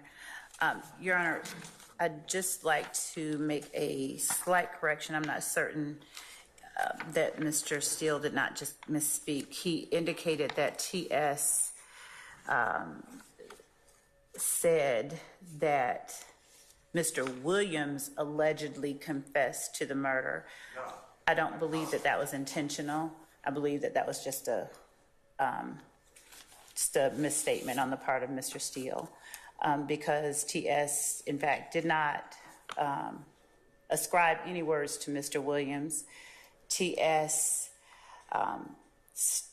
Spoke with Detective Thorpe in this case, and Detective Thorpe started the interview with T.S. by asking him what he knew about the case.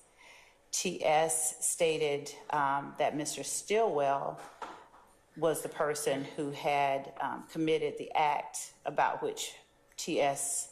told Detective Thorpe. And T.S. went on to explain, and I'm reading from the report on this subject and on this interview. T.S. went on to explain that in January of 2015, after the incident occurred, he encountered Mr. Stillwell as they walked through a park, and that upon encountering Mr. Stillwell, the defendant, Mr. Stillwell, told T.S. and his wife about a situation that he had gotten into. And he then went on to state what this situation occurred over, what the crux of the matter was in that situation. T.S. goes on to say that Mr. Stillwell mentioned Young Thug and Birdman, and in the report of the conversation, the interview with T.S., the report writer says, I couldn't make out the words he uttered immediately prior to mentioning the names Young Thug and Birdman. And he goes on, the report writer goes on to say that TS said it was all about a certain amount of cash money. And then he goes on to state his theory. TS goes on to state his theory of what or why the incident occurred. So to the extent that TS relays to law enforcement words of that he alleges he heard from Mr. Stillwell, the state's position is that those words are admissible as a statement of a co-defendant, a statement against a party opponent, rather, and that those words are not inadmissible hearsay. Those are the words of one of the defendants that speak directly to an act that is charged in this indictment, that whether or not TS is to be believed is a matter for the jury to decide. It goes to the weight, not the admissibility of that portion of TS's testimony. To the extent that TS gives his opinion about other matters beyond what someone directly told him, we would agree that those statements, as they pertain to Mr. Williams, are not admissible, and we would not seek to have them brought out at trial, and we would actually instruct the witness to not get into matters that deal with anything other than the person that he was speaking to on that day in the park. So if he was talking to Mr. Shannon TS, I should say, meaning Mr. Terrion Stillwell, was talking to Shannon Stillwell, you're saying those conversations would be right? Those are statements against of a party opponent. But if TS is speaking, I'm sorry, I would agree with that. Yes, ma'am.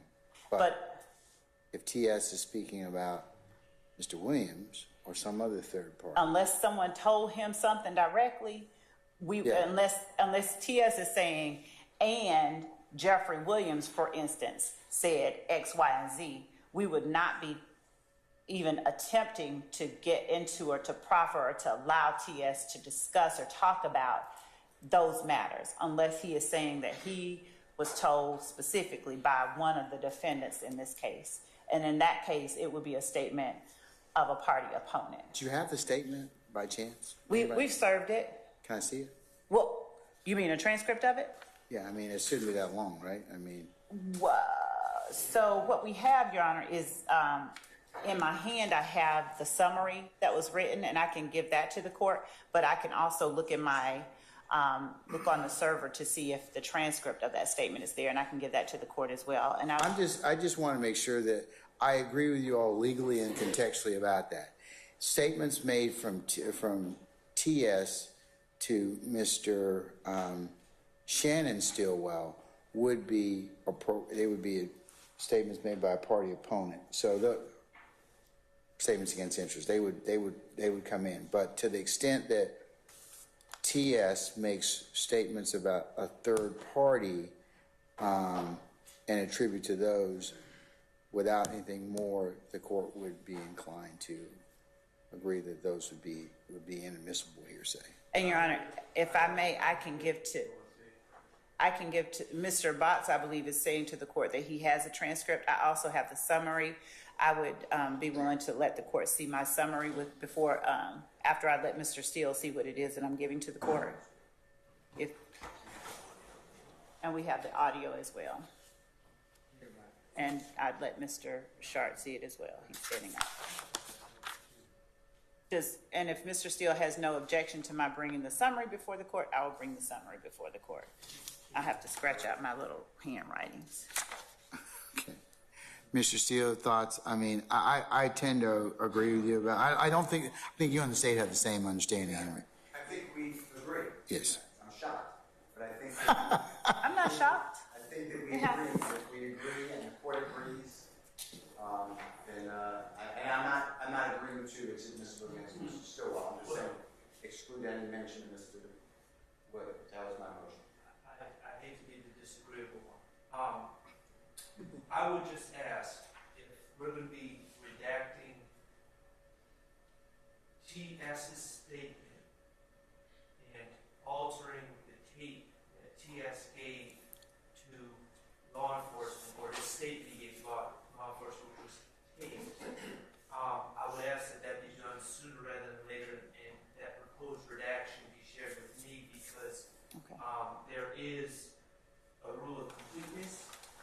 aspect to this, and there is a way that Yeah, but that doesn't apply when you have to redact a statement to. I understand what you're saying, Mr. Sharp, my stance but is that TS's claims are ridiculous, and some of the facts that TS shares are ridiculous on their face. That's my stance. I know that's not the state's stance, but and I don't want the statement to be sanitized to take out everything that I believe makes TS's statement unbelievable. but it may have to because because I'd be required to. I can't let the inadmissible portion of that go. Go to. I know that's the best, Mr. Sharp. That would be the best. I know ordinarily you would have the rule of completeness, but whenever you have inadmissible evidence, we don't admit that just for completeness. We actually take it out, and then you just read what you have to read. So. I understand there are competing interests, but just so the court understands, this statement contains several claims by TS that TS is saying that he received from my client that simply do not even match alleged facts of this case, that call into question whether he would have gotten this and received this information from. I understand what you're saying. However, there's an objection based upon that this particular person made your client. So ordinarily, I would agree with you that the rule of completeness would apply, but I'm going to respectfully disagree. If I kind of excise that out, I'm going to go ahead and you'll just have to do the best you can with it. Well, and I'm not against Mr. Steele here. I think that the needle can be threaded. I just am asking that any proposed redaction be done sooner rather than later. Sure, I understand so I that. can assess where we are at, and then if we need to move for a severance or anything like that, then we'll have to do that. But I would just like I'll leave that to your wise discretion. Yes, Your Honor. Okay, all right. Mr. Botsky. Can I look at the? Would you like a summary? No, the actual transcript, I want to look at the transcript, Yes. if I could. it's on page 2, starting with the beating and Dunbar part. Okay, thank you. And I will say there are two actual statements, so I think that's just a transcript for one. I think Mr. Stillwell gave two different statements. One to just Investigator Thorpe and one to Sprinkle in.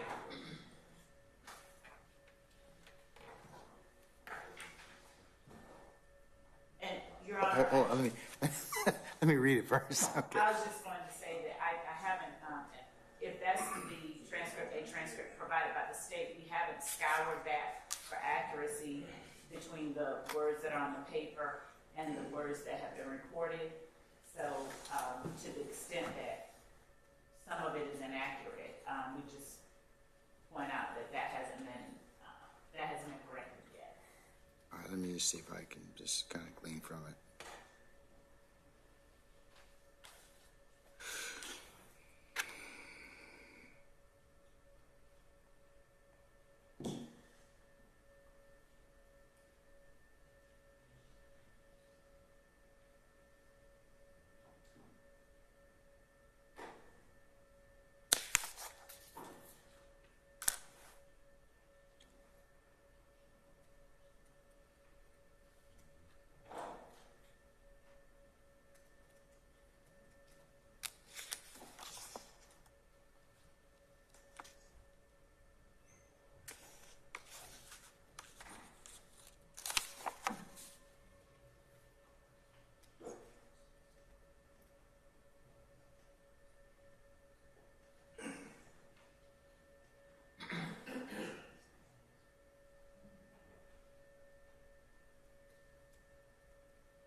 Okay.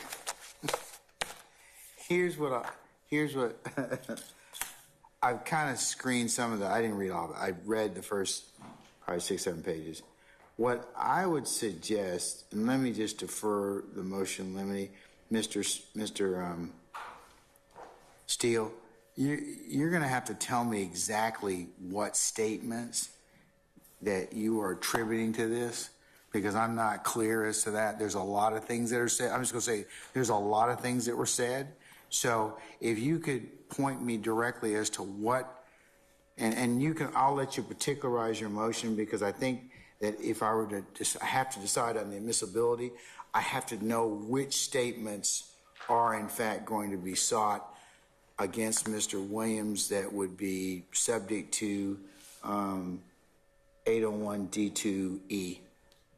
Because right now I'm kind of uncertain as to that. There's a lot of conversations, and some things may or may not be may be admissible.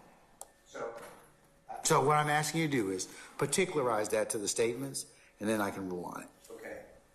And I think all I was asking is what I think the court just said, and I think Ms. Love said they will direct their witness, if that's a witness at trial, not to mention Mr. Williams. But I understand the court then has another concern here about the potential recording being played, and you need to understand what exactly my target is. That's what I hear. Well, yeah, both. I mean, because there's a lot of, this conversation is all over the place. Right. And it is, and there may be some parts of it that are relevant, that could be, that may be admissible under other theories, but I don't know until you tell me which statement you want me to rule on. Because if this, for example, the state says, hey, these statements were made by these particular individuals, and they for other purposes or conspiratorial purposes or whatever else, or statements against interest. But I hear what you're saying. I do believe that he's talking about a lot of third parties that may necessarily not be, other than Mr. Steele, the statements involving Mr. Stilwell are fine. But the other ones, I just need to know which ones are you trying to have me exclude. Okay, so I'm going to defer ruling. I'm going to let you particularize motion limine number 8.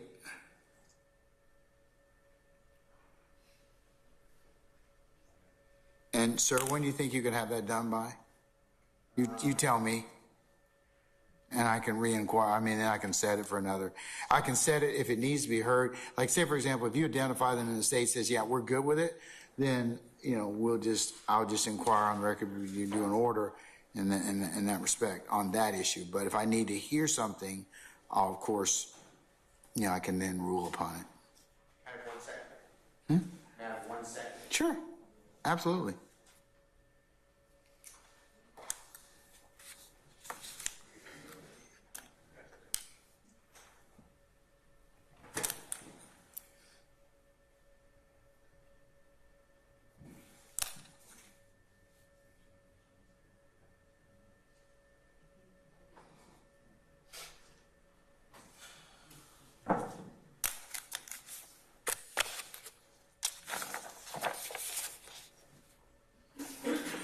Mr. Short, I'm going to hand these back to you, you and Mr. Botts. Gentlemen, thank you.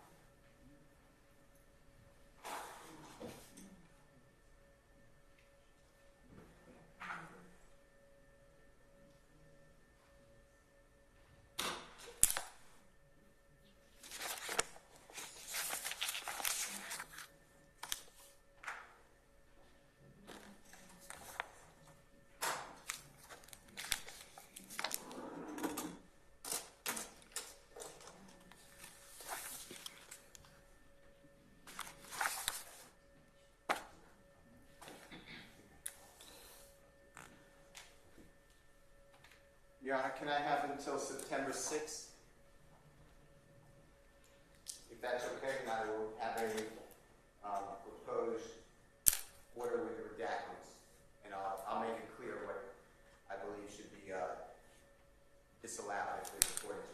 That's fine. State okay with that? Yes, Your Honor. Okay, all right. All right, we'll move on to motion for discovery number 5, filed on 2/7/23, sir. That's been satisfied, Your Honor.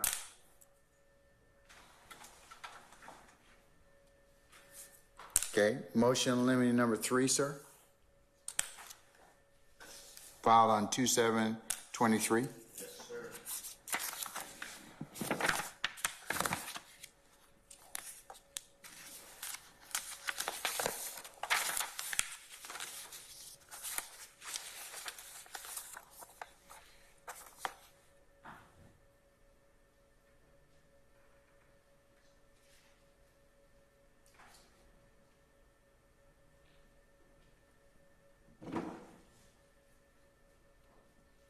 Your Honor, this is an issue that Mr. Williams brings to this honorable court, that any witness, and including an expert, does not aid the jury to tell the jury what the expert or the witness believes some evidence shows. I understand that if there's speaking in code, there may be exceptions to that. If people are talking in another language, clearly, or writing in a secret code, there may be some need for the witness to say, I'm aware of this and what it means, and here's what it means, to explain to the jury to assist them. But this particular motion targets any witness, especially experts, especially gang experts, to say, hey, Slatty handled this with a picture sent by Mr. Huey of a poster of YFN Lucy performing on January 19th of 2020, as well as later on September 6th of 2020, and sends that to Mr. Williams' alleged phone, and the statement by Mr. Williams' phone is allegedly Slatty handle and stay very low. We don't need any type of commentary from any witness, gang expert, or otherwise to say, oh, that is the signal to go kill, harm, injure YFN Lucy, who's a member of the, quote, rival club. So that is what this motion is, that I'd like this honorable court to be the gatekeeper that it always is, but specifically be aware I will be voicing objection. That's why I raised the motion limiting that the prosecution cannot just put up witnesses to say, let me read the state of mind and speculate on what this means.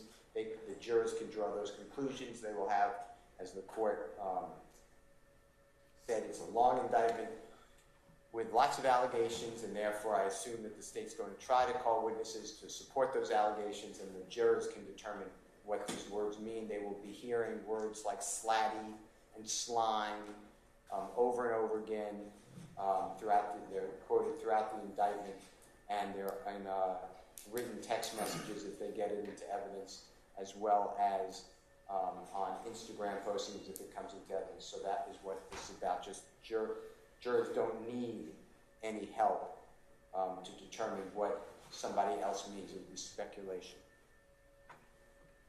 All right. Ms. Love? Thank you, Your Honor.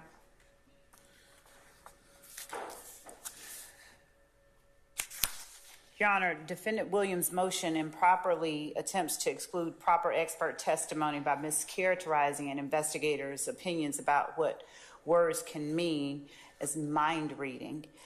This testimony concerns relevant opinions about the meaning of the jargon and coded words used in text messages. Further, the defendant cites no authority for his proposition other than the relevancy provisions in the evidentiary code. Georgia law, Your Honor, does not support his position. Contrary to Defendant Williams' position, the federal courts, to whom we have been instructed to look in applying Daubert, have allowed admission of the exact such opinion testimony complained of here by Mr. Williams, including the meaning of coded words and jargon, as either lay opinion or expert opinion testimony under Rules 701 and 702, respectively. And in fact, OCGA 247702F, as in Frank, specifies that Georgia courts may look to federal case law in applying the Daubert standard. Additionally, the statute is modeled on the Federal Rules of Evidence 701A, and when the Georgia Supreme Court considered the meaning of such provisions, the Georgia Supreme Court looks to the decision of the federal appellate courts construing and applying the federal rules, especially the decisions of the United States Supreme Court and the 11th Circuit Court, and that's cited in Greer, G-R-I-E-R, versus the state, 305 Georgia, 882 at 886, and that's a 2019 case, Your Honor. The state is entitled to offer opinions about the meaning of coded text messages as expert testimony. Courts have concluded that this testimony about the meaning of coded messages is a proper subject of expert testimony because gang jargon and code often come from specialized bodies of knowledge, which are beyond the ken of the average juror. And Your Honor, we cite United States versus Plunk, P-L-U-N-K, 153 at 3rd, 1011 at 1017, and that's a 9th Circuit case in 1998, listing federal circuits recognizing code and jargon being a proper subject of expert testimony. See United States versus Garcia as well, Your Honor, 447 F 3rd, 1327, and that's an 11th Circuit 2006 case holding that a police officer may offer testimony interpreting drug codes and jargon under Rule 702. We'd cite as well for the court United States versus Jianbing, X-I-A-N-B-I-N-G, Gan, G-A-N, 54 F 4th, 467 at 474, and that's the 7th Circuit 2022 case, stating a law enforcement expert may explain the methods and the jargon and code words used in complex or unfamiliar criminal enterprises. Law enforcement gang experts, Your Honor, can base their conclusions on the meaning of coded messages solely on their training and experience. And in support for this assertion, we cite United States versus Holguin, H-O-L-G-U-I-N, 51 F 4th at 841 at 856, and that's a 9th Circuit 2022 case.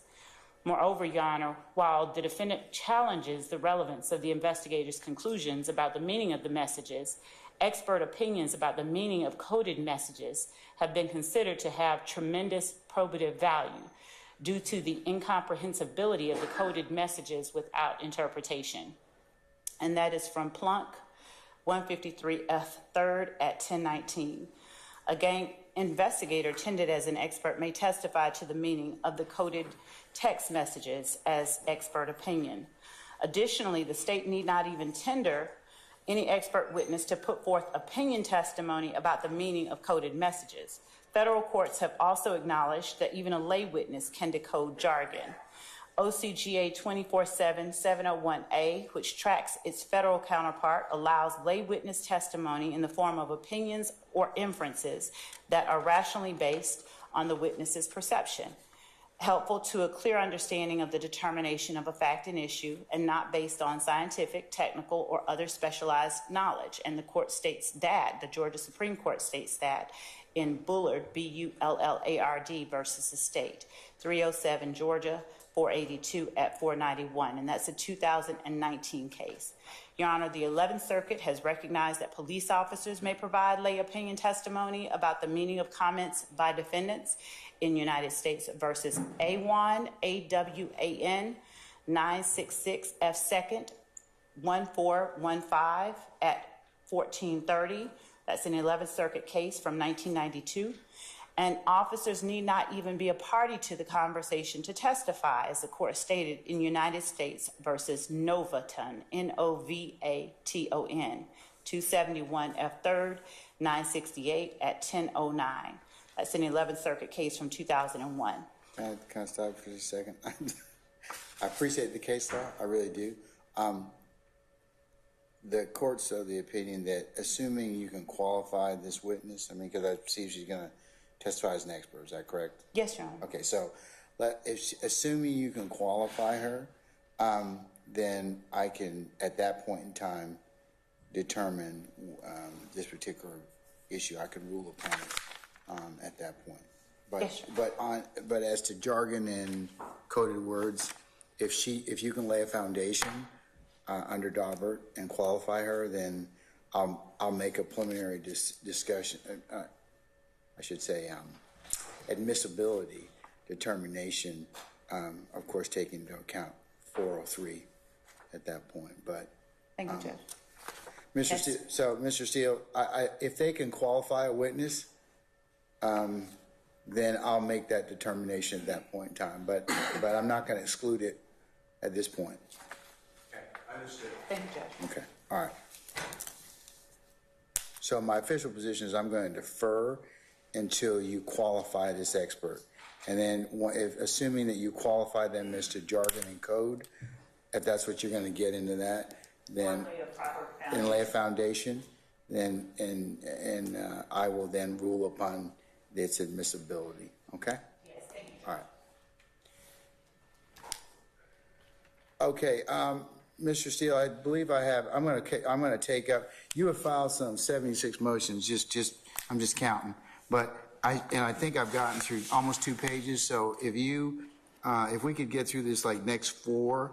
Then I'll stop for the day and we'll go ahead and continue on Thursday when we come back, okay? Yes, sir. So I think you have Brady versus Maryland on 2/7/23. You filed a number of Brady motions, but that's just this one that was filed on that day. So what's that one about, or has that been satisfied?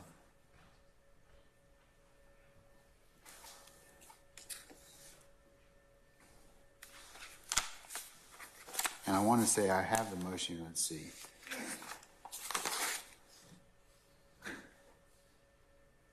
Your Honor, is I entitled it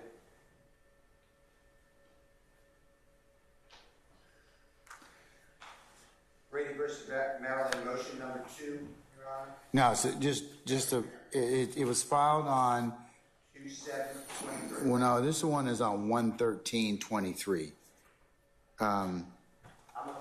Okay. You have filed several. Okay. Okay. You have Brady versus Maryland.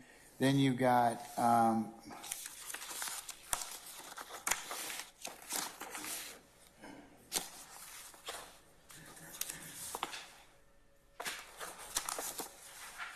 I have a Brady versus Maryland motion that was filed on the 13th of January of this year. I also have a motion for Brady impeachment evidence filed on 3/22/23.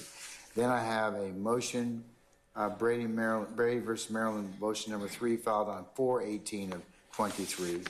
And then there is a Brady versus Maryland motion number 4 filed on 4/18/2023. Do you have one? I mean, I'm. Have them all, Yeah, I mean, I know about. Bad question on my part. There's a Brady versus Maryland motion. Then there's a.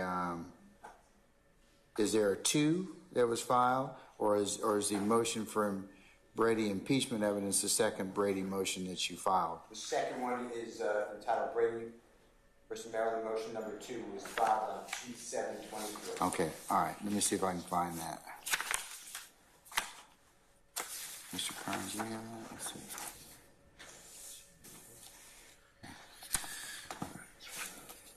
These are the motions already. You have those right there, and then there's the Brady versus Maryland. I think I got that one. Oh, there's number 2. Oh, okay. All right. Mr. Steele, I've located Brady versus Maryland motion number 2. So then there's number 3, and there's number 4, and then there's an impeachment evidence one that's another standalone. That's right. Are those all the Brady versus Maryland motions you filed? Yes, sir. Okay.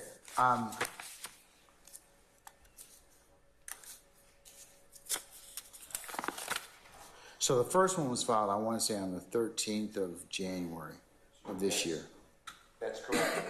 And Your Honor, that one is, I think we discussed it, that's the one with Ricky Richardson, and you told us to report back on Thursday and find out when witnesses will be available. Okay.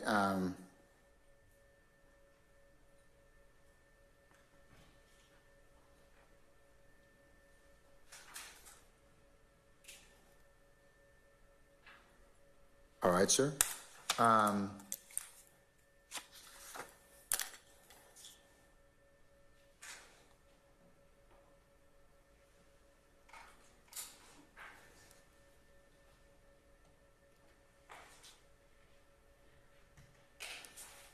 Okay, I'll defer that until that time. The next one I have on your list is notice of expert testimony that's filed on 2/8 of 2023. And that was just my notice, Your Honor. So that doesn't need to be heard. Okay. You're just adhering to the dictates of the notice statute. Yes, Okay. I just put everyone on specific That's fine. notice of who the witnesses were that I'd like to qualify as expert, what their opinions were, and what they based it on. Okay. And I attached CVs. The next one I have in order is motion in limine number 9, sir. Let me just get that. And I want to say that is conversation, I think, on February the 8th of 2022. Yes, sir. But you can get that and join us up here again.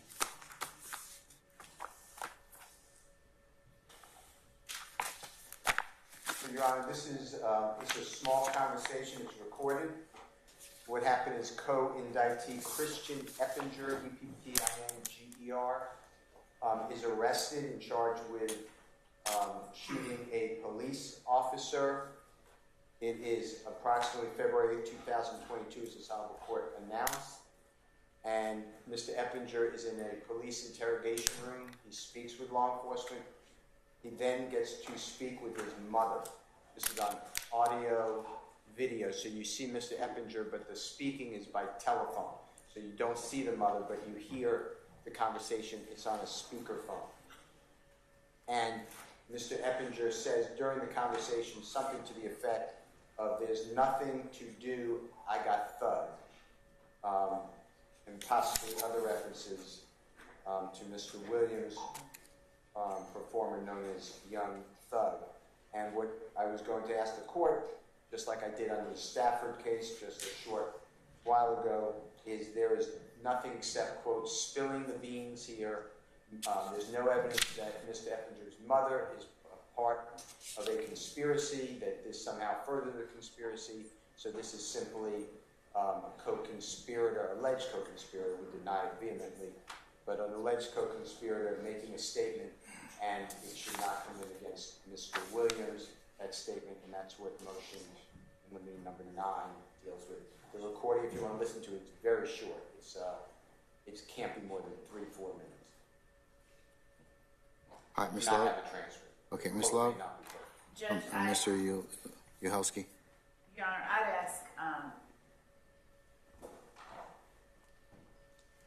I'd ask that the court deny the motion, and if not denying the motion, Your Honor, I'd ask that the court defer ruling on the motion until we can get for the court a transcript of the conversation.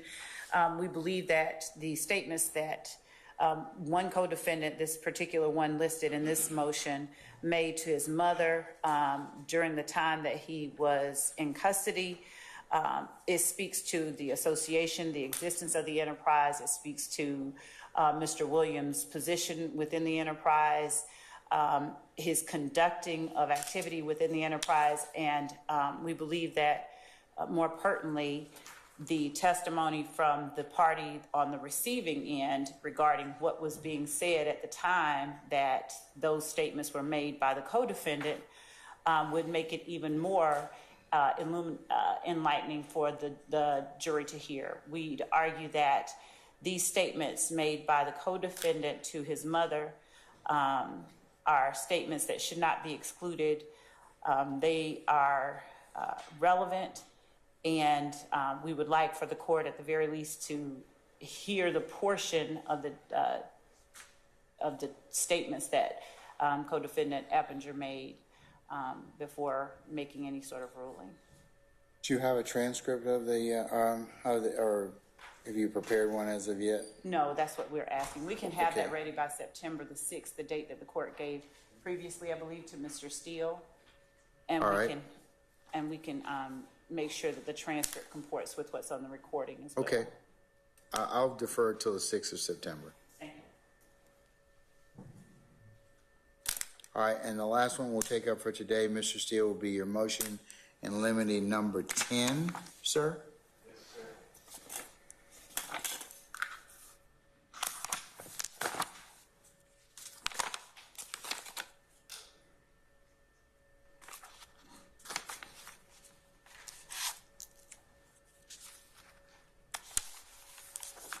As the court's aware, there's no plain error analysis on appeal to a closing argument that is not objected to. So, in order to prevent interruption of closing argument, if the state, and it may never occur, but a lot of prosecutors now are saying in cases that, in summation, ladies and gentlemen, you know, Mr. Williams may have started out with a presumption of innocence, but you heard all the evidence and he's no longer presumed innocent. That is not the law. That is not the law. The law is, and the court will instruct the jury, that everybody, God forbid, accused of a crime is presumed innocent until the jurors go back and start their deliberations, and then they formulate what the evidence shows and whether the presumption of innocence has been overcome by the burden that the court will place upon it. So Isn't that argument, though? I mean, I instruct the jury routinely on that the opening statements and closing remarks of counsel are not evidence, so. Right, but you can't misstate the law. That's a principle of law. Ladies and gentlemen, right now Mr. Williams is not presumed innocent. That's different than saying, ladies and gentlemen, evidence number, exhibit number 5, coupled with testimony from witness number 1, coupled with the demeanor in the courtroom, that all shows that we met our burden of proof. But the person's still presumed innocent. It would be like me saying, or like the state saying, we no longer have any burden because you heard everything, so now you know all the evidence, so clearly we met, we don't have to do anything. That's not how it works. It would be a misstatement of law. And I would file this motion in limine to preserve any situation that comes up on, if it comes up, during closing argument.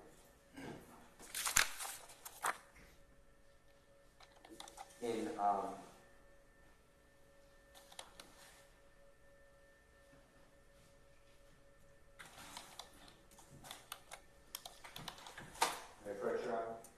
Yes, you may, sir.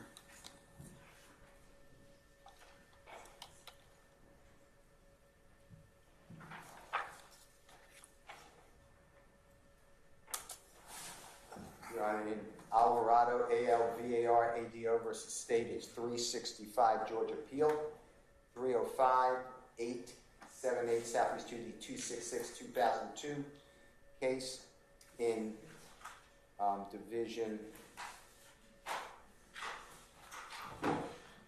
2C, as in Colette, on page 5 of 6, on the right-hand side, second full paragraph.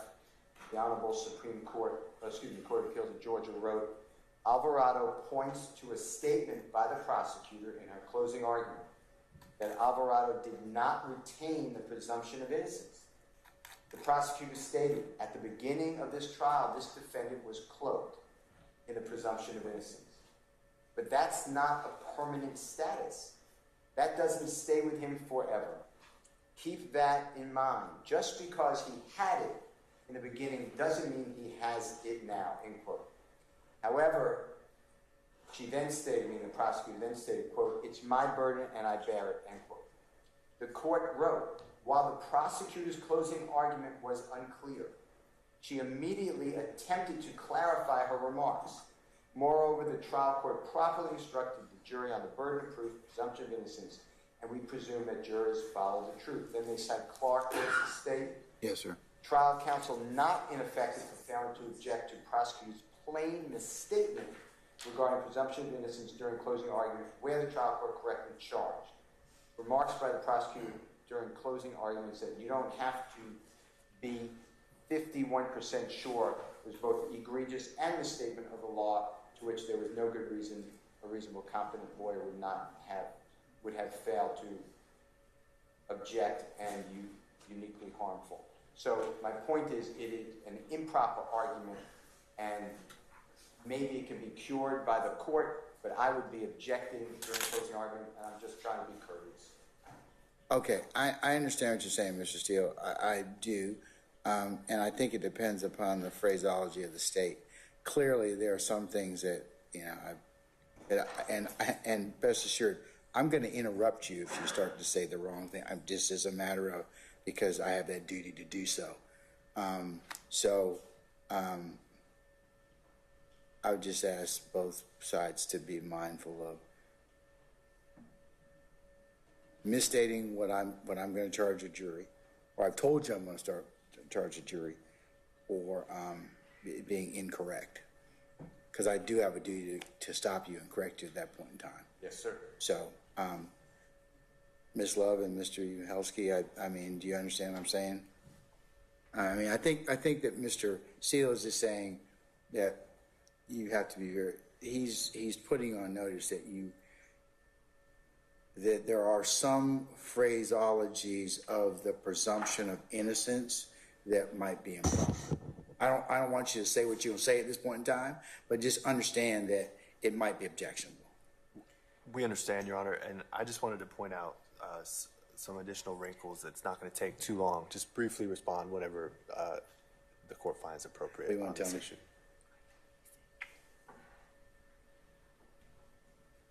With regard to Alvarado, of course, we're going to abide the court's instruction and the law and not misstate anything about the presumption of innocence. But one thing that was left out in the description of Alvarado was that this is at 310, the Court of Appeals held not only that the argument that the prosecutor made that was objectionable was unclear, but they also said it was not necessarily an incorrect statement of law. Now, the presumption of innocence is not absolute. It's a presumption that can be rebutted, like any other presumption, by evidence. And so during closing arguments, evidence has already been put out. And so to say that the prosecutor is not able to say anything to the extent that, like, you're not allowed to consider the defendant other than innocent at this time, that's actually a misstatement of the law. There's a case, and Mr. Steele has cited it often in recent memory. It's Quantanilla Solis v. State, and I have the Lexus Can you number. spell it for us? Yes, Your Honor. It's Quantanilla hyphen Solis v. State. And I do have the Lexus citation. This, I guess, the state's response was filed before this became reported, but it's A22 A1612. It's a 2023 case. It was my case, actually, Your Honor, for the record. But there, the Court of Appeals stated in relation to a judge's comment in I guess maybe it was the jury charges, something about impartiality changes throughout the trial. The Court of Appeals said, we don't love that language, but that's how it works, right? You got evidence, you start with the presumption of innocence, and then you have evidence piling up, and then the presumption still applies, but that doesn't mean the jury isn't allowed to hear anything from the prosecutor talking about the state has met its burden.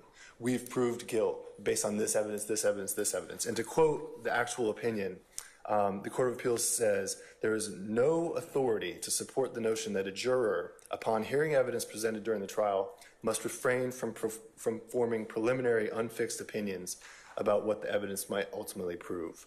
And in fact, we have rejected claims raising similar arguments to challenge jurors' impartiality.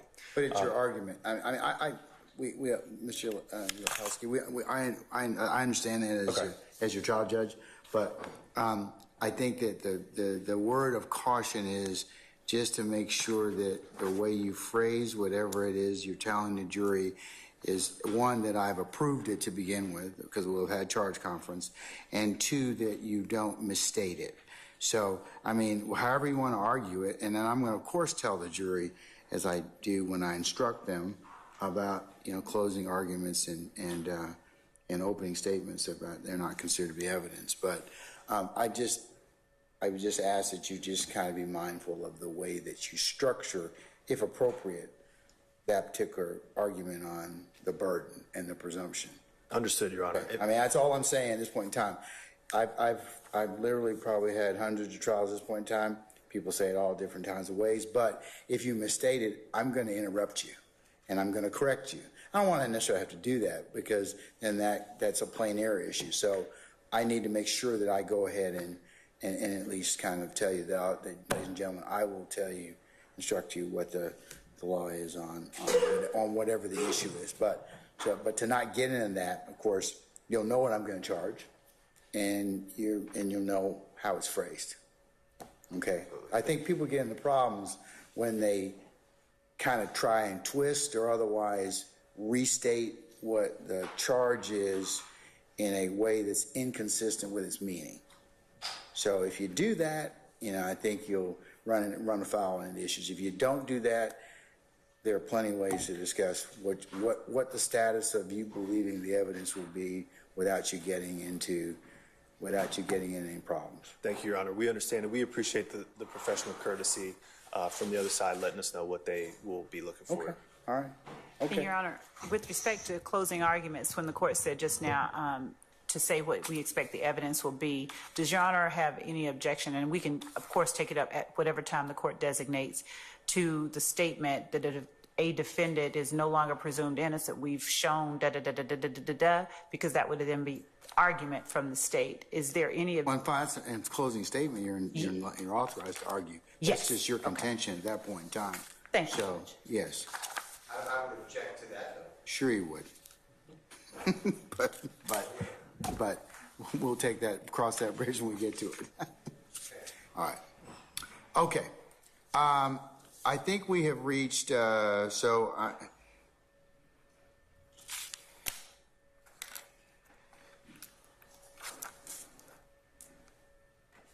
I'm going to grant 10 subject to the court's instruction. Instructions as to arguments of counsel. You all are, I don't want you to misstate the law. Okay, so I'll grant it as to that respect. But As to the misstatement of the law? yes, as to misstatements of law or anything such as yeah. But not as to the presumption of... No, that's argument. But if you make a plain misstatement of law, I'm going to correct you.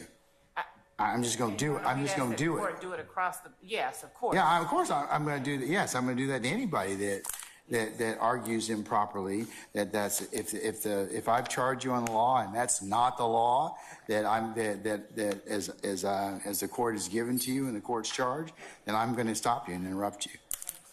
Okay. Your Honor, Yes, sir.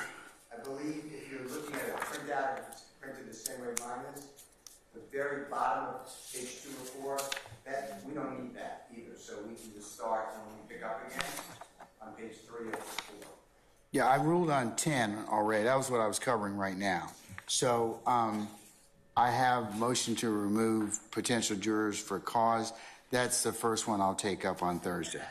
That's already been satisfied. That was just an agreement between the state and the accused on which jurors can be eliminated before they came in for... That's your joint cause. Okay, all right, we'll exhaust that one. So I'll start with supplemental motion for discovery number 6. Okay? Skip to the couple motions, but we'll circle that. Well, okay. I think I've covered everything that you've got. Some of them out of order, Mr. Steele, and that's kind of, so I may have not gotten to them already.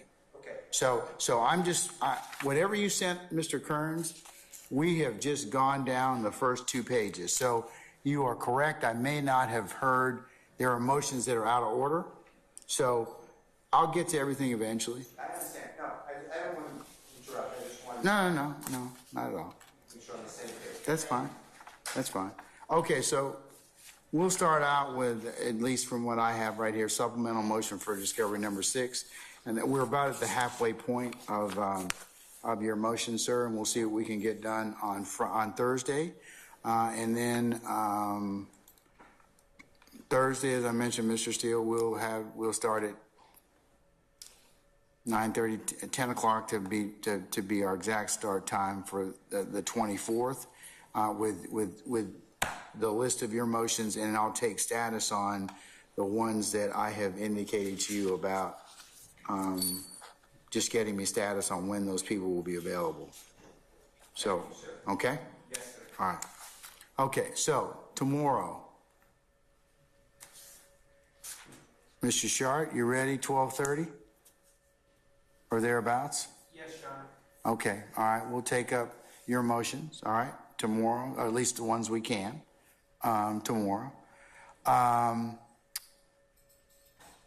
Mr. Weinstein, did you enter, or did you draft an order withdrawing your motions? Yes, Your Honor, we filed that on Friday. Okay, thank you, sir. I appreciate you. All right. That's what we're going to cover tomorrow, is just Mr. Stillwell's motions from about 12:30 to about 4:30 or thereabouts. Okay? Have any other ministerial inquiry with me? Yeah. I'm sorry. Yes, sir. Comment and a question, Your Honor. I believe Your Honor asked us to report back regarding the witness list. We did have someone go through the witness list as far as the numbers. My understanding there's 235 law enforcement witnesses on the list, and we understand that we don't get home addresses for those individuals. Out of there's 49 non-law enforcement witnesses, which we have complete information for, and 69 non-law enforcement lay witnesses that we're either missing date of birth or address or both, is what I've been told, in an effort to get that information as quick as possible. Which motion was that? I'm sorry, I've got It was regarding discovery.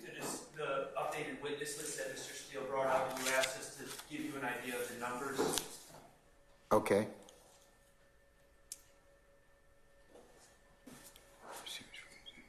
And Your Honor, I think that was one that I said I would get with Mr. Steele and other counsels for the defendants and make sure. Oh, here it is, accurate motion for complete witness list and expert reports, analysis, and findings, and dates of birth and addresses. So you're going to, so when can I get updated on that, Ms. Love? I think Your Honor told me to have an update by Thursday. Okay, yeah, let's talk about that on Thursday. Thursday. Let's do Thursday, and then we can, yeah, I mean, if you need to push it out, that's fine, but just see what you can get, okay? Okay, and also, go ahead. One question, regarding the case law, would you prefer printed out or would you prefer an email? Mr. Clark? What do you mean, in terms of your cases? Yes. You can print those out and have a copy to us, yeah, Yes, sir. that's fine. And Judge, one last matter administratively. Yes, the ma'am. state was able to download a copy of the surveillance footage to a thumb drive that I provided to Mr. Weinstein. And I also provided to him instructions on how to access it. He has signed that receipt for that discovery and for the giving of the instructions. I believe Mr. Shart, he's holding it up right now. He has the thumb drive in his hand. If he needs me to, I can go over with him as well. But Mr. Weinstein has assured me that he would be able to accurately relay it to Mr. Shart how to access it. And if I can, if anyone else has any problems, if they can get that from them, it is a whole and complete copy of the surveillance footage. All right. That is all correct, Your Honor. That's all correct, Your Honor, and we appreciate the assistance. All right, thank you for the update, Ms. Love and Mr. Weinstein.